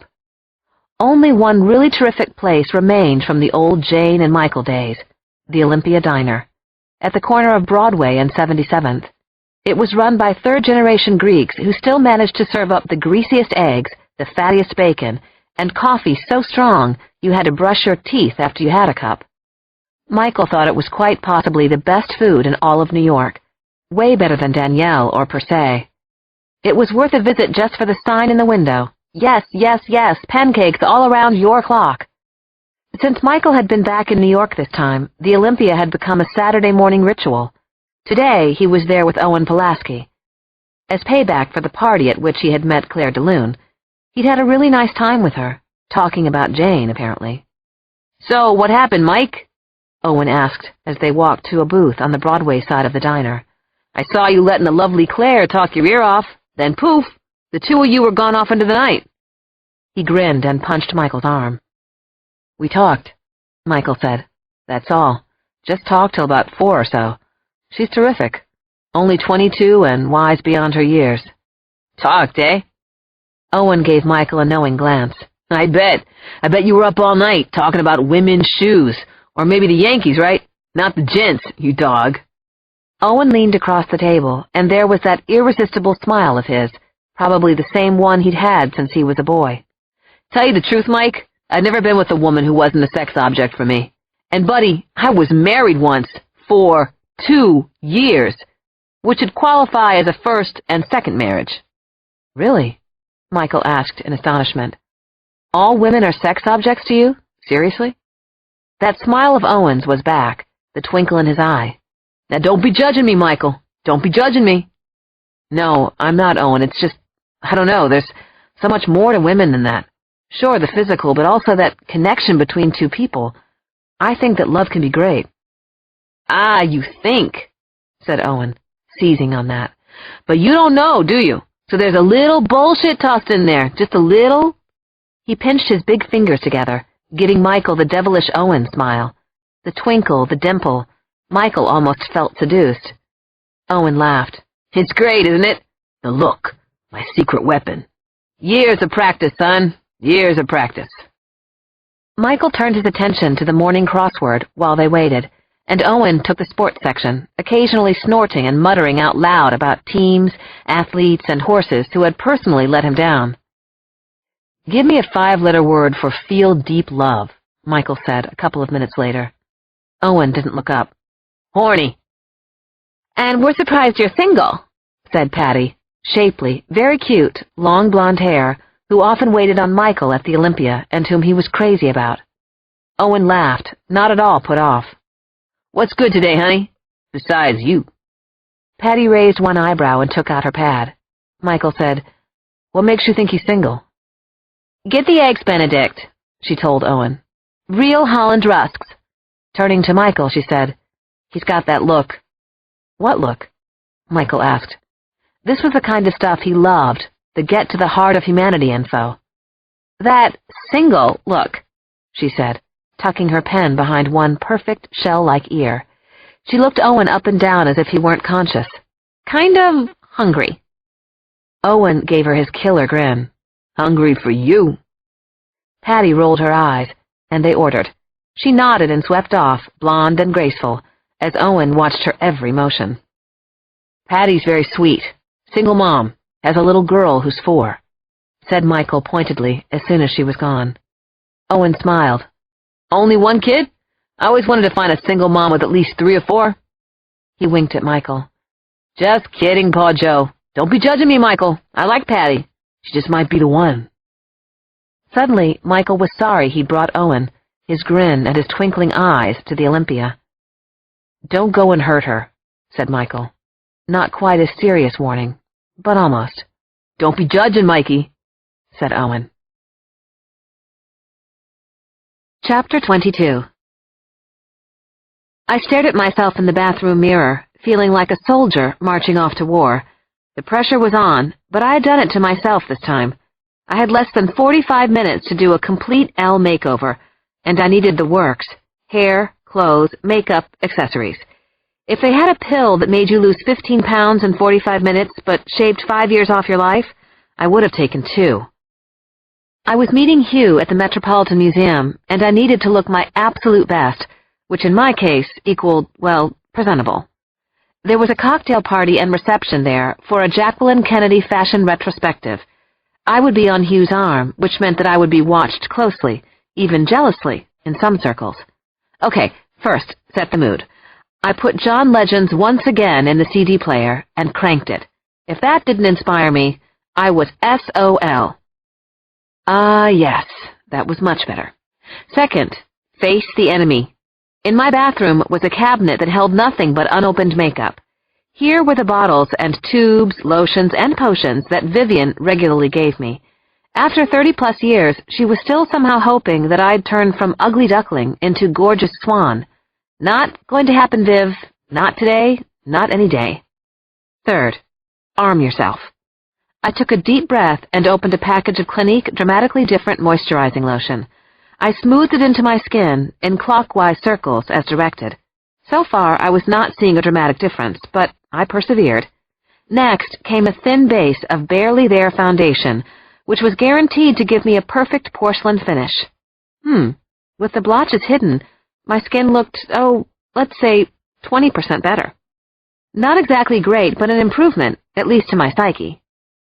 Finally, I did the best I could with Bobbi Brown mascara, eyeliner, and lipstick. Was Bobbi Brown a man or a woman? No clue. Fortunately, and amazingly, I had good hair color, a kind of bubbly blonde, and because of my mother's relentless urging, I could rest assured that I had a very good haircut. Without a good haircut, everything else is for nothing, said Vivian. Then, of course, she added, and you need all the help you can get. Throwing caution to the wind, I took a few big scoops of Calvin Klein styling mousse and ran my fingers through my hair. The curls fluffed up and framed my face. I don't know whether it looked good or bad, but it looked different, and modern, and not like plain Jane. Suddenly, my mind flashed back to when Michael and I were inseparable. War paint. Michael had said that when he'd seen Vivian dressed to the teeth for a Tony ceremony. I'd giggled, but Vivian had been dazzling, a slender blonde goddess whom I could never hope to resemble. Now, looking at myself in the mirror, I saw with surprise that in fact I did have hints of Vivian in my face. I had her cheekbones, or at least I would if I lost 20 pounds. My eyes were larger, rounder, and brown, but I had her long, thick eyelashes. My nose was more pronounced, but it was definitely more like hers and not my father's. I'd never noticed any of this before. I remembered Michael looking down at me with love, saying, "You're a beauty," and sounding as though he really meant it. Is this what he had meant? Had he seen my mother in my face? Or maybe he'd thought I was beautiful for myself. Nah. Jane, keep on task. Throwing my shoulders back, I flung open the doors to my walk-in closet, trying not to feel as if there were an eager crowd in there hoping to see me devoured by lions. Oh God, it was worse than I thought. My panicked eyes took in the sea of beige and black and earth tones. I had nothing remotely sexy or even colorful. Wait a minute. Wait 1 minute. What had we here? Pawing through some out-of-season coats, I spied a couple of retro Chanel cocktail dresses, pushed way to the back. Vivian, of course, had given them to me back when I was a teenager. I yanked one out and examined it. It looked like something straight out of a 1950s Society magazine, hot pink, with a tight-fitted bodice and a full-flared, flirty skirt that stopped right at the knee. "Some night you'll be totally bored with everything you own, darling, and you'll want to wear one of these," she had said. Mark my words. She'd been right, of course. She'd picked out the perfect thing. She was totally saving my butt, the same butt that hadn't seen a Stairmaster since God knew when. I put on the dress, loving the silky fabric. Then I couldn't zip it up. On a mission now, I dumped out my lingerie drawer onto my bed. Under my sensible bras and full-coverage briefs was a one-piece foundation garment which, with any luck at all, was made of Kevlar and would do the trick. I struggled into it. I put on the dress. No go with the zipper. I got a pair of pliers from the kitchen junk drawer. The zipper was no match for them, and the bonus was that the too-tight bodice gave my boobs nowhere to go but up, up, up. As long as I didn't need to bend down or take deep breaths tonight, I was golden. The only thing more daring than my decision to wear the pink dress was my decision not to wear a jacket with it. If my arms were a little fleshy, let them be. In the best of worlds and the best of lights, maybe I would look voluptuous. I couldn't even bring myself to peek in the full-length mirror in the hall. What if I looked like a fat kid in a Halloween costume? There was no time to change, anyway. I took the elevator to the lobby, and I was off to a good start. The doorman said, "You look lovely tonight, Miss Margot. Would you like a cab? No, thanks. I think I'll walk. I kind of want to be seen for a change. Chapter 23. I walked west on 75th Street, then made my way uptown, and for once in my life, I felt as though I actually belonged on Fifth Avenue. As I climbed the steps of the Metropolitan Museum, I definitely felt different. My heels clicked rapidly on the stone stairs. I felt exotic, glamorous, womanly. I didn't feel like Jane. I spotted Hugh standing at the top, leaning against a column as if posing for a Ralph Lauren ad. His jacket was slung over his shoulder, and he was slouching just so, pretending not to notice the many admiring glances sent his way. He stood up straight as soon as he saw me, and his eyes widened. "My God," he said. "What have you done with Jane?" I laughed, pleased that he had noticed, and he kissed me on the cheek, then lightly on the lips. Then he stood back and examined me again. "What did you do to yourself?" "I decided I was tired of you always being the pretty one," I said flirtatiously, trying on a new behavior as well as a new look. "You mean the only pretty one?" Hugh countered, squashing my happiness a bit. He laughed to soften it, but he just hadn't been able to resist, had he? No wonder he and Vivian got along so well. He took my hand in his, though, and led me toward the Grand Museum doors. We made a good couple, and I actually fit in with all the well-dressed men and glam women parading into the reception. I was happy. I looked good. But one disturbing question kept turning over in my mind. Did I really want to go to all this trouble for the rest of my life? Chapter 24. That Jackie Kennedy sure knew how to pick out clothes. Each outfit was more incredible than the last, and with every sip of my apple martini, those dresses of hers grew even more incredible.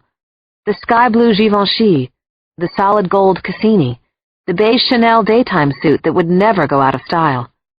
The best thing that happened to me that night, except for Hugh being amazed at how good I looked, was being greeted by a stone-faced Anna Wintour, editor of Vogue, who said, "You look well, Jane." High praise, indeed. "My knee is killing me from tennis this morning. Let's sit down," Hugh finally said. So we sat at a tiny cocktail table in the museum's great hall. I wanted to stand, to be seen for once in my life, but on second thought, my Jimmy Choos could use a little break. "I'm going to smoke a cigarette until someone comes and throws water on me," Hugh said. Before he had time to light it, I looked up and saw Felicia Weinstein, Hugh's smarmy, pushy agent, walking toward us. She was arm in arm with Ronnie Morgan, Hugh's equally shark-like business manager. My eyes widened. "Jane, look," said Hugh, all surprised delight.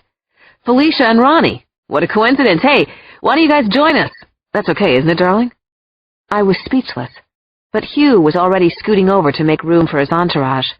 With cold humiliation, I realized that I had been set up. I had practically snapped a wrist getting into my body slimmer for Hugh's agent and his manager. I couldn't believe it. I should have known something was suspicious. Hugh had been on time for once. "What are they doing here?" I whispered, already feeling a sharp pain in the pit of my stomach. Suddenly my apple martini felt like lead marbles. "Felicia mentioned they might pop by," said Hugh. My eyes narrowed. Felicia was too much hair, too much makeup, actually cracking gum. "What?" I muttered, disgusted. "Did she leave her pimp outside?" Hugh gave me a sharp glance but didn't respond. As for Ronnie, he had on a Miami Vice t-shirt and jacket combo, perfect for taking a meeting at Chateau Marmont in Hollywood, in the mid-1980s. "Fancy meeting you two here," Ronnie said as he delivered a moist kiss to my cheek. "Fashion love us all," Felicia said, hardly bothering to look at me. "I'll get drinks," Hugh said cheerfully, and the cowardly lion popped up as if he were spring-loaded. "These apple martinis are delicioso." "No," Ronnie said. "I work for you. I'll get them." But Hugh insisted, walking away, and I was left sitting with those two big sharks at a very small table. "You look so interesting tonight," Felicia said. "Pink, huh?" "Is that a compliment?" I asked. "You decide, darling." I decided no. My skin was crawling, and I thought I might break out with hives. Ronnie chuckled awkwardly and removed his jacket, which made him the only man in a room of 500 people in his shirt sleeves. "Jane, now that we're together, let's chat, shall we?" he said with false heartiness. "Felicia and I were going to get on your calendar this week, but since we've happened to run into you—" Hugh returned. "Apple martinis all around," he said, and beamed. Hugh, this was so lucky, us running into you like this, Felicia said. "Yes, indeedy," said Ronnie. Had they practiced this routine, the three of them? "No point beating around the proverbial bush, Jane," Ronnie went on, turning to me. "Felicia and I, and you, of course, well, we just need to know when you'll be signing him officially for the lead in the movie of Thank Heaven. We have other offers, but we want this one. Hugh does, anyway. And you know what else? Hugh deserves it. Don't you agree? You must. We all do. And so does Vivian." I was furious, and nervous, and sad, but mostly furious. "I don't think this is the time or the place to discuss it," I said, feeling my face turn to stone. "I think this is an excellent place and time," Hugh said, his eyes steely, any trace of a smile vanishing. "Oh, let's talk it out, Jane. It's a fun subject at a fun event," Felicia said. It was not a fun subject, and it was no longer a fun event. "You do plan on giving me the part in that movie, don't you, Jane?" Hugh asked, his eyes boring into my face. "How could you not?" "We need to examine all our options," I said stiffly. "Because you weren't right in the play, and I don't want you to screw up my movie," I thought. My whole romantic future was going up in flames, right now, under the watchful, ferret-like eyes of Felicia and Ronnie. I hated this so much. Suddenly it felt as if all 500 people in the room had stopped talking at once. "I'm just not sure you're right for the part, Hugh." I finally spoke in the quietest voice. "I'm being honest." I reached for his hand, but he pulled it away. "You need to change your mind," he said intently, his jaw set. He'd never quite bullied me before, and I wanted to whack him in the head with my Judith Leiber clutch. "I was right for the stage," he went on. "I should have won a Tony." I wanted to say that he was, at best, only okay in the stage version. He hadn't even been nominated for a Tony. It was the little girl who had won the hearts of the audience and the critics. Hugh's reviews were, well, respectable. His best moment had occurred when he was dressing to meet the little girl at school. For about 5 minutes, he'd had to walk around with his shirt off. He was very good at that. Suddenly, Hugh stood up. "I want that role, Jane. I deserve it. I made that play work. Me. I'm leaving now. If I don't, I'll pick up this fucking table and throw it against the wall. You're just playing some stupid game. Fuck you, and fuck Jacqueline Kennedy." Suddenly, I was alone with Ronnie and Felicia. What had happened to this night? Ronnie spoke. "I'll go get us another drink." "Not for me," I said. "I already feel like I'm going to throw up." A minute later, I was listening to my heels clicking through the great hall, then down the steep museum steps. I felt like a stupid, chunky idiot in a much-too-young, stupid pink dress that was now being stained by my tears and mascara. Chapter 25. Michael was becoming comfortable with his stalker status, maybe a little too comfortable. "This is the last time," he promised himself. "It all ends tonight." An hour or so earlier, Michael had been floored when Jane walked out of her apartment, looking like $1,000,000. He'd shadowed her as she walked from her apartment to the Metropolitan Museum. There was a determined movement in her walk, he noticed, a strut in her step, and that hot pink dress. She looked as though she'd recovered from Hugh, so maybe she was okay now. Maybe Michael could just be happy for her, as he trailed along at a safe distance. If Jane was okay now, then it was time for him to disappear again. Skip forward about an hour, and he was following her back down Fifth Avenue. Jane was walking alone again, but much slower now, her shoulders hunched, no spring whatsoever in her step. When she cut over to Madison Avenue, she stopped and stared aimlessly in several store windows, including one of those places that sell cigarettes and Tic Tacs. Somehow, she seemed very alone to him, and so sad, so miserable. Obviously something bad had happened at the Met. No doubt it had had something to do with that creep Hugh McGrath. More and more, Michael thought that he was to blame. He'd made her a bunch of lofty promises and predictions when she was just a kid, and they simply hadn't come true. He had told her, and he'd believed, that someone special would come along for her. Well, obviously that hadn't happened. Could he help her now? No, he didn't think so. Jane wasn't his responsibility anymore. He couldn't interfere. But he definitely wanted to. His heart went out to her. He wanted to hold her and comfort her, just the way he had done when she was little. At 76th Street, Jane crossed Madison Avenue, then walked through the side entrance of the Carlisle Hotel and into Bemelman's bar. Now, what should he do? What were his options? Michael waited a few seconds, then decided to follow her inside. That pink dress of hers was easy to track, and there Jane was at the bar. Michael sat at the far end of the bar, positioned beyond two fairly large out-of-towner types. From what he could tell, they were drinking the house scotch with Budweiser chasers and gulping handfuls of peanuts. Jane ordered a gin and tonic. She looked beautiful sitting there, in a tragic Russian heroine kind of way. Come on, Jane, chin up. You're so much better than this. For a crazy second, he considered going over and talking to her. She wouldn't remember him after all. He would be just some guy. In truth, he didn't know what to do, which was very unusual. In fact, he'd never been unsure before, about anything. What was he doing sitting in Bemelman's with Jane Margot? Well, not exactly with her, but wishing that he were. It made no sense. It was maddening, confusing, and just not a good idea. No, actually, this was insane. "What can I get you, sir?" the bartender asked. Nothing, I'm afraid. I just remembered. I was supposed to meet somebody somewhere else. I'm sorry. The bartender shrugged, and Michael stood, feeling awful, unlike himself. Head down, he started for the door. He turned and took one last look at Jane. What a beautiful woman she'd become. Just as special as ever. "Goodbye, Jane," he said. And then he left without talking to her. It was the only way. In fact, he wished he'd never seen her again. Chapter 26. The gin and tonic was cold and fizzy and crisp. Tanqueray cut by lime, just right. Was there any better place than Bemelman's to sit and think and feel disgustingly sorry for yourself? I was a 32-year-old woman who had everything and nothing going for her at the exact same time. I had a good job that was theoretically fascinating, but it consumed my hours and days and gave me almost no personal satisfaction. I had a wealthy, successful mother, but she treated me like an idiot child and called it love. And worse, I desperately loved her anyway. I had a boyfriend, yes, that was for certain.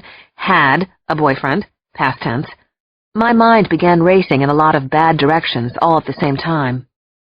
Maybe my goals were too long-term. Maybe I should figure out a way to be happy, not for a lifetime, but for an hour or two. Maybe there was somebody out there who wanted to sit around with me and order in Japanese and not hate watching a DVD of You Got Mail or The Shawshank Redemption for the 4th or 5th time. Suddenly, I felt a tap on my shoulder, which almost made me jump and scream, in that suave, woman-of-the-world way I have. I turned to see a couple of men grinning somewhat moronically. Their loud, checked sport jackets looked out of place in the Carlisle Hotel, but then they'd probably look out of place anywhere. I didn't need this kind of attention right now. "Evening, ma'am," said Thing 1. "My friend and I were wondering if you wanted some company." "No, thank you," I said firmly. "I'm just winding down after a long day. I'm good, thanks." "You seem all alone," said Thing 2. "And kinda down in the mouth, seems to us anyway." "I'm really fine, more than fine, thank you for asking." I even faked a smile for them. Fine and dandy, that's me. "Bartender, the lady could use another drink." I looked the bartender in the eyes and shook my head. I really don't want another drink, and I don't want to be talking to these guys right now. "Maybe you two gentlemen want to move back down to the other end?" the bartender said, leaning on the bar. They shrugged, but as they walked away, one of them said, "This bar sure has some uppity hookers." The bartender and I looked at each other in shock, and then we both laughed. It was either that or cry. In my pink designer dress, $500 shoes, carefully applied makeup, and chic haircut, I looked like a call girl. How much money did call girls make these days? Still, I turned around on the bar stool to examine myself in the wall mirror. The image was mostly a blur of people and also reflected the colorful Bemelman's drawings over the bar. Smiling faintly, I looked at my reflection with my ruined eye makeup, my pink nose. I would be one lame call girl. Then I noticed something else. I squinted, feeling my heart instantly kick into high speed. It was completely, totally, utterly impossible. For a moment, my eye caught the image of a man leaving the bar. He seemed to be looking at me. Of course, I was wrong, but I would have sworn it was Michael. As fast as I saw him, I lost him out the door. Now that was really crazy. I took a sip of my drink. My hands were shaking when I set it down. That man, it was ridiculous. My subconscious had used a trick of the light, a shadow to create an image of the person I missed the most, wanted most to see. Okay, I was truly worried. Was I going off the deep end? I was starting to see things. How unhappy did a person need to be before her subconscious would kick in, try to make things better? How bad off was I that I thought I had seen Michael? Michael, who was imaginary. Michael, who didn't exist. Had I wished so hard for Michael that he had reappeared for a second? Wake up, Jane. It had to be a trick of flashing light, maybe a cigarette lighter. I took a $20 bill from my purse and left it on the bar. Then I walked outside and headed home. I knew that I hadn't seen Michael, of course, but the much more important question was, why hadn't I ever been able to forget him? Chapter 27. Well, on to better and definitely more meaningful subjects. On Sunday mornings, I worked at a women's shelter on East 119th Street, Spanish Harlem. No big deal, no Purple Hearts necessary, but it was something I could do to help out a little, and it brought much-needed perspective to my life. 6 hours at the shelter, and I came home feeling blessed beyond belief. I kind of thought of it as going to church, only better, more useful anyway. So there I was, ladling out scrambled eggs and beans, hard rolls and squares of margarine, paper plates for the food, plastic cups for the orange juice. It felt good to know that these people would have full stomachs this morning. "Can you give my son more eggs?" A mother with a 5 or 6-year-old boy asked. "You do that for me?" "Of course," I said. I gave him another scoop of eggs with a hard roll on top. "Say thank you to the lady, Kwame." "Thank you." "You going to be able to eat all that, Kwame?" I gently kidded the boy. He nodded shyly, and his mother spoke in a whisper. "Tell the truth, you eat some now?" She took a wrinkled piece of tinfoil from a shopping bag. "Finish the rest for supper." The line kept moving, hungry people coming, and I kept dishing out eggs for them, saying, "Thank you, please come again," trying to make everybody feel as welcome as possible. An old, good-hearted Italian woman from St. Rose's Parish worked alongside me, pouring orange juice and milk. "Look over there," she whispered, pointing with her elbow to the middle of the line. "She's just a girl herself." I spotted a rail-thin woman, no more than 18, if that, with a baby in a worn snuggly. A little boy clung to the woman's skinny legs. What really set her apart, though, were 2 black eyes and a soiled bandage twisted around her limp right arm. Stuff like that made my jaw clench and my stomach turn, to think that anyone would get away with hurting someone like that. When she came to my spot on the line, I told her, "Go sit down. I'll bring the food over to you and the kids." "No, I can manage it." "I know you can. Let me help anyway. That's my job." I found a plastic tray and piled it with eggs and rolls. I took 2 cups and a full can of orange juice. I even grabbed 3 bananas from the kitchen, where the nuns kept fresh fruit for special occasions or delicate situations. "Hey, thank you," the girl said softly when I got to her table and unloaded the food. "You're a nice white lady." Well, I try.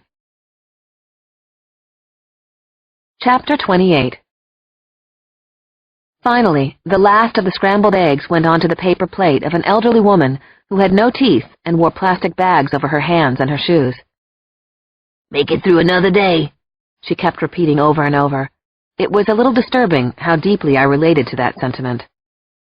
Just before noon, I stepped out into the crisp spring morning of a Spanish Harlem Sunday in New York. My arms hurt and my head ached, but there was something basic and good about feeding people who are hungry. It was beautiful everywhere I looked. Everything seemed full of life and promise, which, considering last night's debacle, seemed like a miracle. On the steps of the church were 5 little girls dressed like miniature brides, kids about to make their first communions. Nearby, serious-faced men drank cervezas and played dominoes on wooden cartons. I inhaled deeply. The smell of fried churros was in the air, and corn on the cob, and chili. I crossed over to Park Avenue, where the commuter trains come out of the underground tunnel, and where this ragtag Harlem neighborhood eventually turns into the fancy Upper East Side. I kept walking, feeling pretty good now. I was pretty much over last night at the Met. As I crossed the next street, my own building came into sight, and some jerk began honking his car horn at me. I turned around and saw that the obnoxious jerk was Hugh. There he sat, looking bashful and apologetic in a shiny blue Mercedes convertible, his angel's face sending all rational thought fleeing. Oh, how our eyes can tell lies to our brains.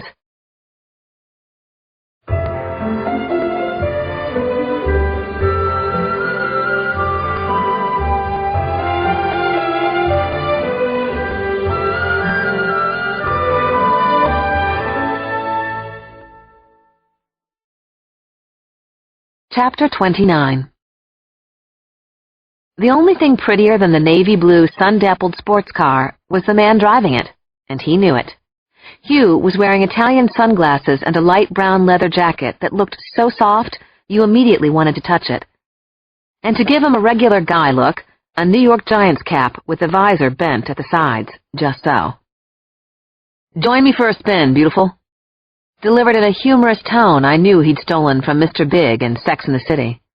Hugh and a car made a lovely couple, but I was thinking I could do without either of them. After all, I didn't care. I really didn't. Well, I almost didn't care. Oh, damn it, maybe I cared a little bit. "I'm supposed to meet my mother for lunch in an hour," I said coolly. "She's been a little under the weather lately." The words floated out without my bidding, but they sounded great. "I'll get you back in an hour. You know I wouldn't dare piss off Vivian." "Hugh, after last night, I just can't—" "Come on, come for a ride. I want to talk to you, Jane. I came all the way up here from the village." "I really don't know that we have anything to talk about, Hugh," I said, keeping my voice mild. "I'm a changed man," Hugh said, channeling deep sincerity, "and I can even tell you why. Give me a chance to talk." I sighed and looked reluctant for a full 30 seconds before giving in and climbing into the car. Hugh happily gunned it down Park Avenue. Suddenly, he swerved to the SL-55 to the left, and soon we were speeding along FDR Drive, which was moving just fine, but moving where? "I've got to tell you what I always seem to be telling you, Jane." If he said, "Give me the part," I swear I was going to shove a pen right into his ear. "I've got to tell you that I'm sorry," he said, totally taking me aback. "I'm so sorry, Jane. I didn't know what Felicia and Ronnie had planned. I swear to God, then my stupid tongue and temper got the best of me." My brain told me that couldn't be true, even as my heart was registering how incredibly sincere he sounded. I was starting to soften up a little bit, and I didn't like it. Trying to stay strong, I didn't respond, just kept my eyes focused on the horizon. We were going bumpity-bump over the Brooklyn Bridge now. Heading where? And why? On the other side of the bridge, Hugh drove to a spot with an incredible picture postcard view of Manhattan. Honestly, the city looked as if it had been carved out of a perfect piece of silver.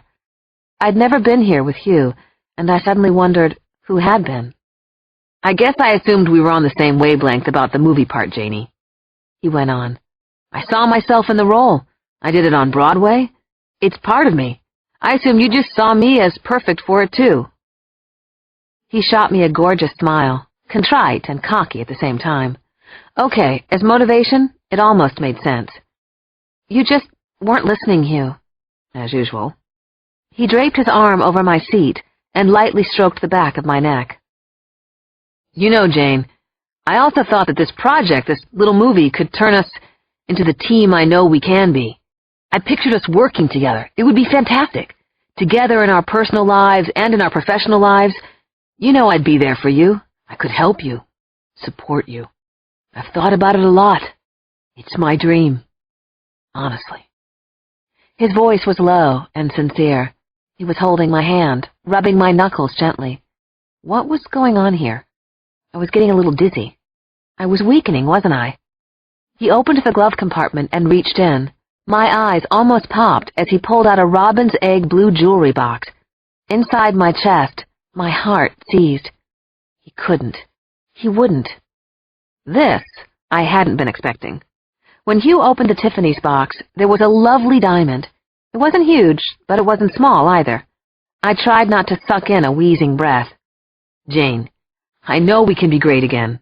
I've got the ring, and you've got the movie. Let's make a trade, sweetheart. Do we have a deal? Time stopped. The earth tilted beneath me. Oh my freaking God! Oh my God! No, this didn't just happen. I felt as if I had just been punched very hard in the chest. A long pause followed while my stunned brain tried to decide on a response. Instant tears, rage, pathetic humiliation. This had been my first and only marriage proposal, and I couldn't imagine it sucking more. Was Hugh insane, or was I just a much bigger loser than even I had suspected? Hugh stopped smiling, watching my face. Finally, my synapses started firing jerkily, and I searched for breath. "I'm sorry, Hugh," I said tightly, in a colossal understatement, "about so many things. Giving you another chance, caring for you in the first place, and I'm most sorry about what you just said to me. Let's make a trade, sweetheart. Do we have a deal? How could you possibly say such a thing?" My voice had risen with each sentence, and I was aware of a strident, anger-constrained tone that should have made him run for the hills. "I'm not a speechwriter. I'm an actor," he muttered. "Okay, maybe I didn't pretty it up enough, and I apologize, but I was going for direct honesty. Isn't that what you always say you want?" "Pretty it up enough?" I sputtered. "Are you nuts? Try biggest insult of my life. Try worst disaster of a heinous proposal ever." Hugh's face had gone cold and stony. "Jane, you're making a huge mistake in judgment. Maybe you should check with Vivian." I'd thought I couldn't be more stunned, but I was sadly mistaken. I was now officially more stunned. "Oh, Hugh," was all I could manage, starting to choke up. "Get me out of here. Take me home, right now." Hugh looked at me for several long moments, disbelief marring his handsome face, as if he couldn't imagine what I was so upset about. Finally, he shifted his body back toward the steering wheel. He turned the key in the ignition. "Then I'll see you around."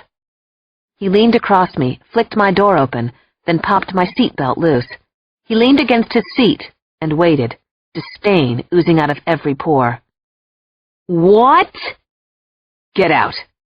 His tone was icy, his knuckles white on the steering wheel. When I didn't immediately move, he turned and started yelling, "Get out of my fucking car!" My face burning, I jumped out of the car. He was throwing me out, and he was doing it in Brooklyn. Without waiting for me to close the door, Hugh peeled out backward and sped away, kicking up gravel that hit my legs. He had done it. He'd taken me to the middle of Brooklyn and then kicked me out with no ride home. Strangely, I didn't shed a tear. Not for the first 6.5 seconds, anyway. Chapter 30. He had nothing but time. It was a beautiful day, and he was trying to kick his Jane habit, so Michael was headed out for a walk, maybe a movie. On his way out, he met Owen on his way in, coming up the stairs of the brownstone, with Patty, the waitress from the Olympia. Oh no, what have I done? Owen and Patty? They were a cute enough couple, except that Michael didn't trust Owen as far as he could throw him, and he really liked Patty. He didn't want to see her hurt by a confirmed womanizer. "Hi, Michael," Patty beamed, as she always did at the restaurant. "I was hoping I would see you. I wanted to thank you for bringing Owen to the Olympia that morning." "Oh, it was nothing. Best pancakes around, right? How are you guys?" He tried to send Owen a warning glance, like, "Hurt this girl and I'll kill you," but Owen didn't meet his eyes. Patty continued to smile and did seem happy. "I'm great, but this one, he's a diamond in the rough. He's funny. Another Dane cook." "I am not," Owen said, looking offended. "How could you think that? And who's Dane Cook?" "See," said Patty affectionately. "He knows Dane Cook's a comedian." "Yeah, Owen's a card, all right," Michael said, wanting to come right out and warn Patty. Owen wasn't deliberately cruel, but Michael didn't see how this could end well. "Okay, See you guys. Bye. Patty said, and Michael sighed and continued downstairs. He was nervous for Patty and her little girl. Owen had flat out told him that every woman he'd ever known had been a sex object to him, even his wife. Great. That was great. Well, maybe Patty would save him from himself. He looked back up the stairs at the two of them, and there it was, Owen's get-away-with-anything smile. Great. Don't be judging, Mikey, Owen called out and grinned. And God, he had brought them together. Some friend he'd been to Patty. Once Michael was out on the street, he didn't know what he wanted to do. He decided not to go near Jane again, so that was out. It was the weekend, so the streets weren't as crowded, which was always nice, but the sight of Patty going up to Owen's had gotten to him, ruined his day before it had begun. Plus, in general, he hadn't really recovered from seeing Jane in the first place. Then he had an idea. He hoped not inspired by Owen. Maybe it was just the ticket to save the day. He gave Claire DeLune a call, and she was home on this beautiful Sunday, and yes, she'd love to see him. Chapter 31. I must have eventually found a cab in Brooklyn.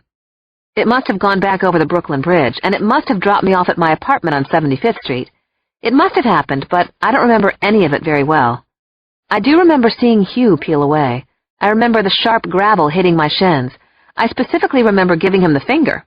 Next thing, Martin was holding open the door of my building, and I was staggering toward the elevator. As I opened the apartment door, the phone was ringing, and I answered it in a daze, not even thinking that it might be Hugh. "This is Jane," I said mechanically, kicking off my shoes. Jane, sweetie, My mother's imperious voice.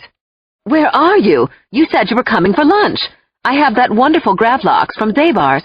Paul Friedkin is here, and I have photos from the new Valentino collection, and— Sorry, I won't be there, Mother. I'm not feeling too great.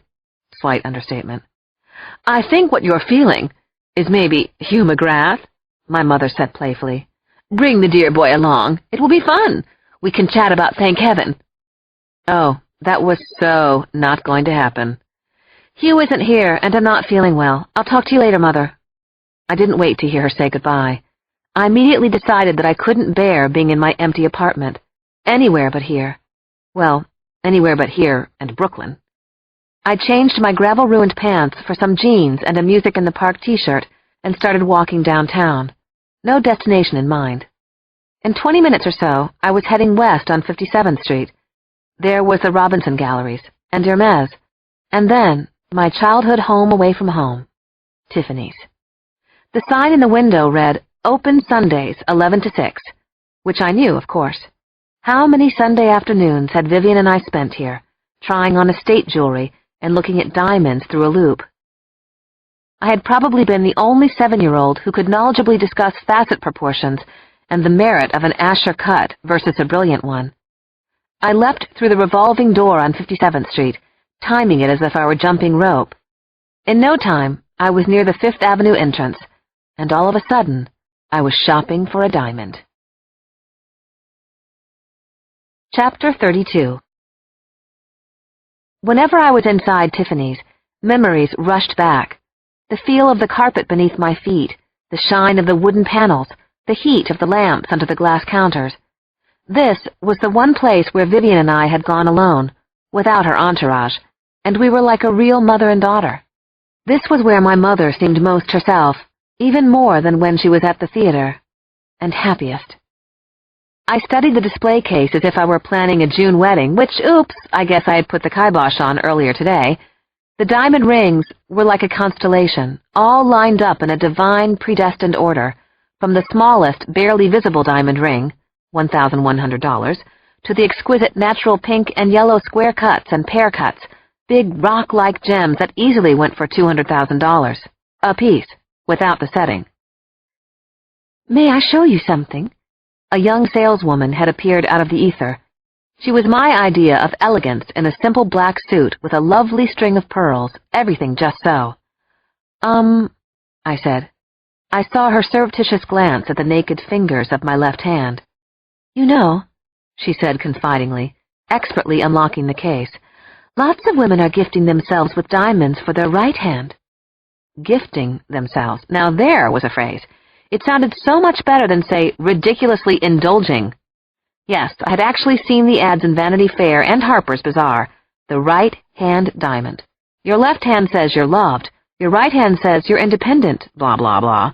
But obviously the sales copy had worked on me, at least a little. "May I see that one?"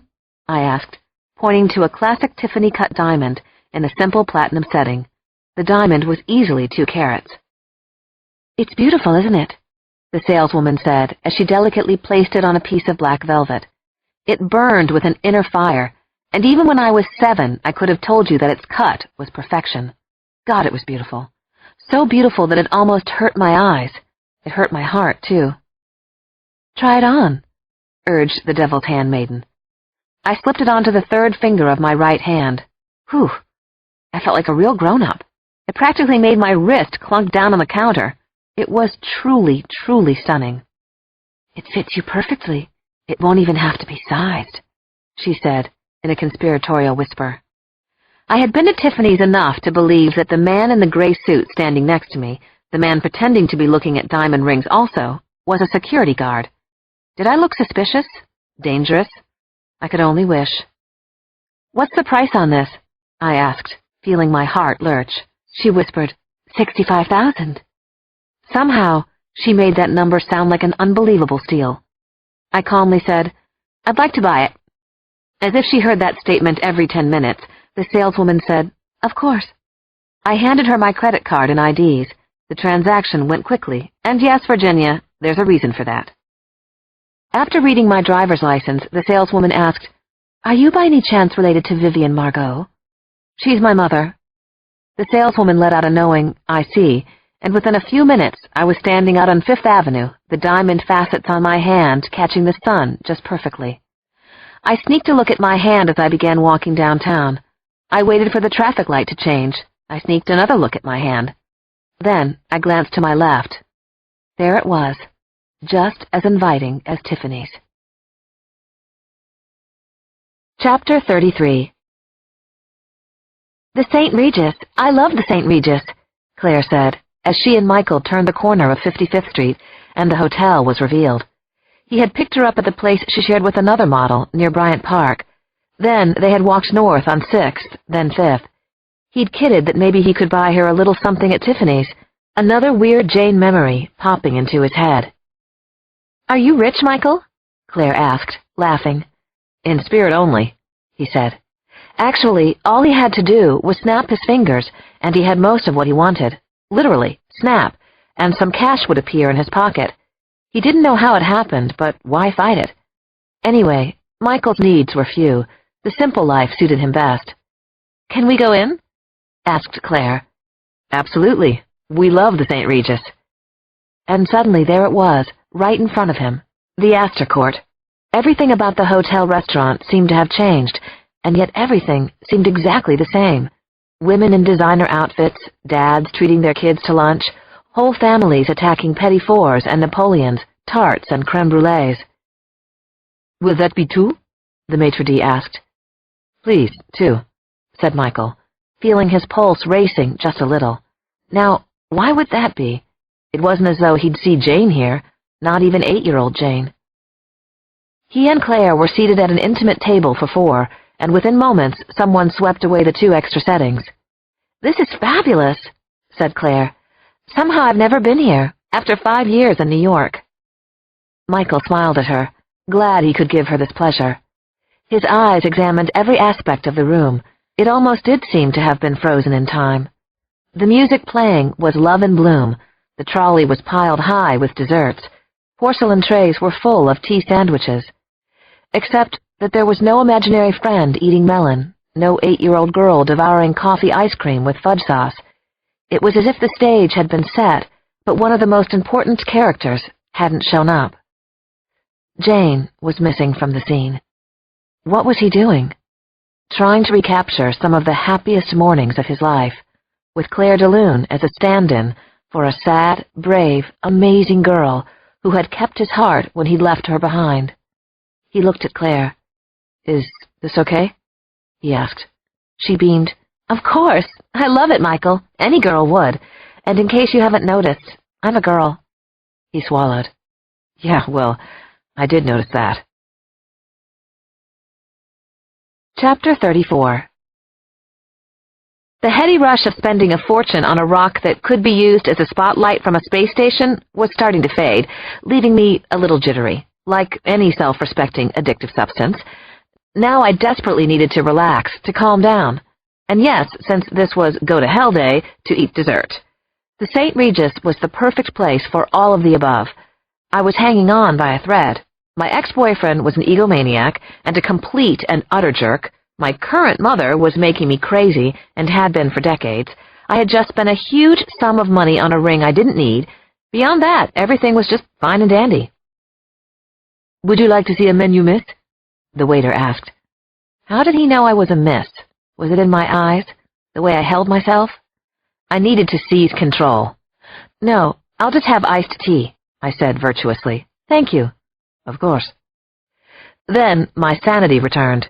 Virtuous smirtuous. Too late. I was wearing an enormous diamond ring that I had bought for myself. Wait, hold up. You know what? I'll have the hot fudge sundae with coffee ice cream. A much better choice. I was enjoying shooting diamond laser beams all over the Astor Court when the waiter returned with my ice cream sundae. The silver dish was bigger than Hugh's head. There was no way I could finish this whole thing and ever hold my head up again in public. Anyway, how had I managed to do it when I was 8 years old? Maybe I had been a little pudgier than I remembered.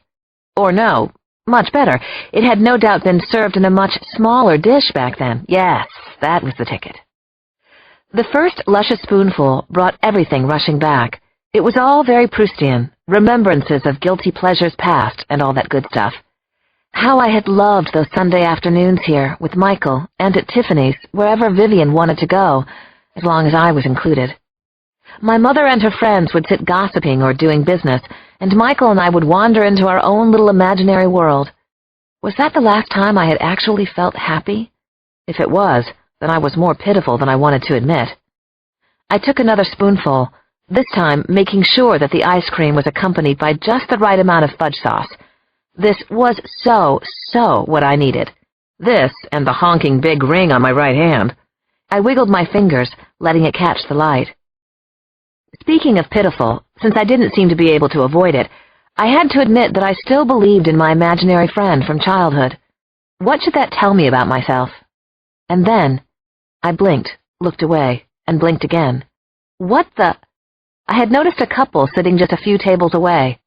A nice-looking couple, in fact, a perfect choice for the Jane and Michael game. But that wasn't what was so shocking. I put down my spoon, slowly wiped my mouth with a napkin, and really stared. Suddenly, my hands and knees were shaking, and my lower lip was quivering. The man. It couldn't be. Michael? I blinked my eyes rapidly again, like a cat in a cartoon. I started to perspire and continued to tremble. Michael was with a very pretty woman with silky, minky dark hair. She was gorgeous, actually, one of those model beautiful women who seemed like exquisite freaks of nature. Michael had always told me that he could be an imaginary friend only to children. 8 years old was the limit. That's why he had left me on my 9th birthday. What, had he gotten promoted or something? Could grown-ups have imaginary friends? If so, where was mine? Or maybe it wasn't Michael after all. I mean, of course it wasn't Michael, who had been, after all, imaginary. But it had to be. That smile was unmistakable. The amazing blue eyes. He was as good-looking as ever, maybe even more so. It crossed my mind that I was crazy. Well, okay, maybe I would just run with that. What could I do about it now anyway? Call 911 on myself? It occurred to me, if I was really insane, then I wasn't responsible for my actions. It kind of freed me up in a way. I stood up from my table and headed toward them. If this man wasn't Michael, well, I'd throw my arms around him anyway. I'd probably kiss him. I might even ask him to marry me. The day he left me, Michael had said I'd never even remember him. He'd been completely wrong about that. I remembered every single thing about him. And this was definitely Michael. Unless I had gone completely insane. Could go either way. Chapter 35. If I eat this entire ice cream sundae, A, it will be all your fault, not mine, And B, I will not be able to get into the clothes for my shoot tomorrow morning, and C, I'll be fired. Michael laughed. Ah, the silver lining. Then you'll go back to school full-time, graduate, and become a brilliant teacher even sooner. She took a bite of the ice cream, a big bite, and made a funny face with food in her teeth, the kind that only gorgeous models and small children can make without grossing people out. Actually, maybe only models. Is that what you think I should do? Of course. Suddenly, Michael was staring across the room. Earth to Michael, Claire said. Ground control to Major Tom. Michael was staring and thinking. This can't be happening. Cannot. Must not. For a moment, Michael panicked, then remembered that this was just a coincidence. She couldn't remember him. They never did. They always forgot. That was what made it bearable. He busied himself with his menu, eyes down. Then he felt her standing at his table, feigning nonchalance. He looked up. Her dark eyes were huge, her lovely face pale. "Michael," she said. He didn't answer her. He couldn't put any appropriate words together yet, or thoughts. Jane's book again. Not the little girl Jane, the full-grown woman Jane. "Michael, it is you, isn't it? Oh, my God, Michael, you're here." Chapter 36. My voice had come out shaky and raspy, so that I almost didn't recognize myself. I was on the edge of being very, very embarrassed. "You are Michael?" I asked again, thinking that if somehow I was wrong, I would have to turn and run. He took a deep breath, and then he said, "You know me? Are you sure?" Oh, God, this might just be really happening. Of course I know you. I'd know you anywhere. And then he said my name. Just that. Jane. The Astor-Court is a large room, but it seemed to be closing in around me. The sound in the room was a little off, too. Everything was suddenly unreal, to put it mildly. This couldn't be happening, but clearly it was. The beautiful woman with Michael was wiping her mouth with a napkin, and then she stood up at the table. "Ah, the mysterious Jane," she said. But she said it kindly. "I have to go, Michael. Thanks for the ice cream, and the advice." She gave me a smile, and I blinked, because she really was way more dazzling than I. "Take my seat, please, Jane." Michael rose now, and I was afraid he was about to leave, too. This time, I wouldn't let him leave as I had when I was 9 years old. This time, I would take him down in a flying tackle, right here in the Astor-Court, if I had to, right onto the Oriental. But Michael pointed to the empty chair. "Please, sit, Jane. Jane, Margot."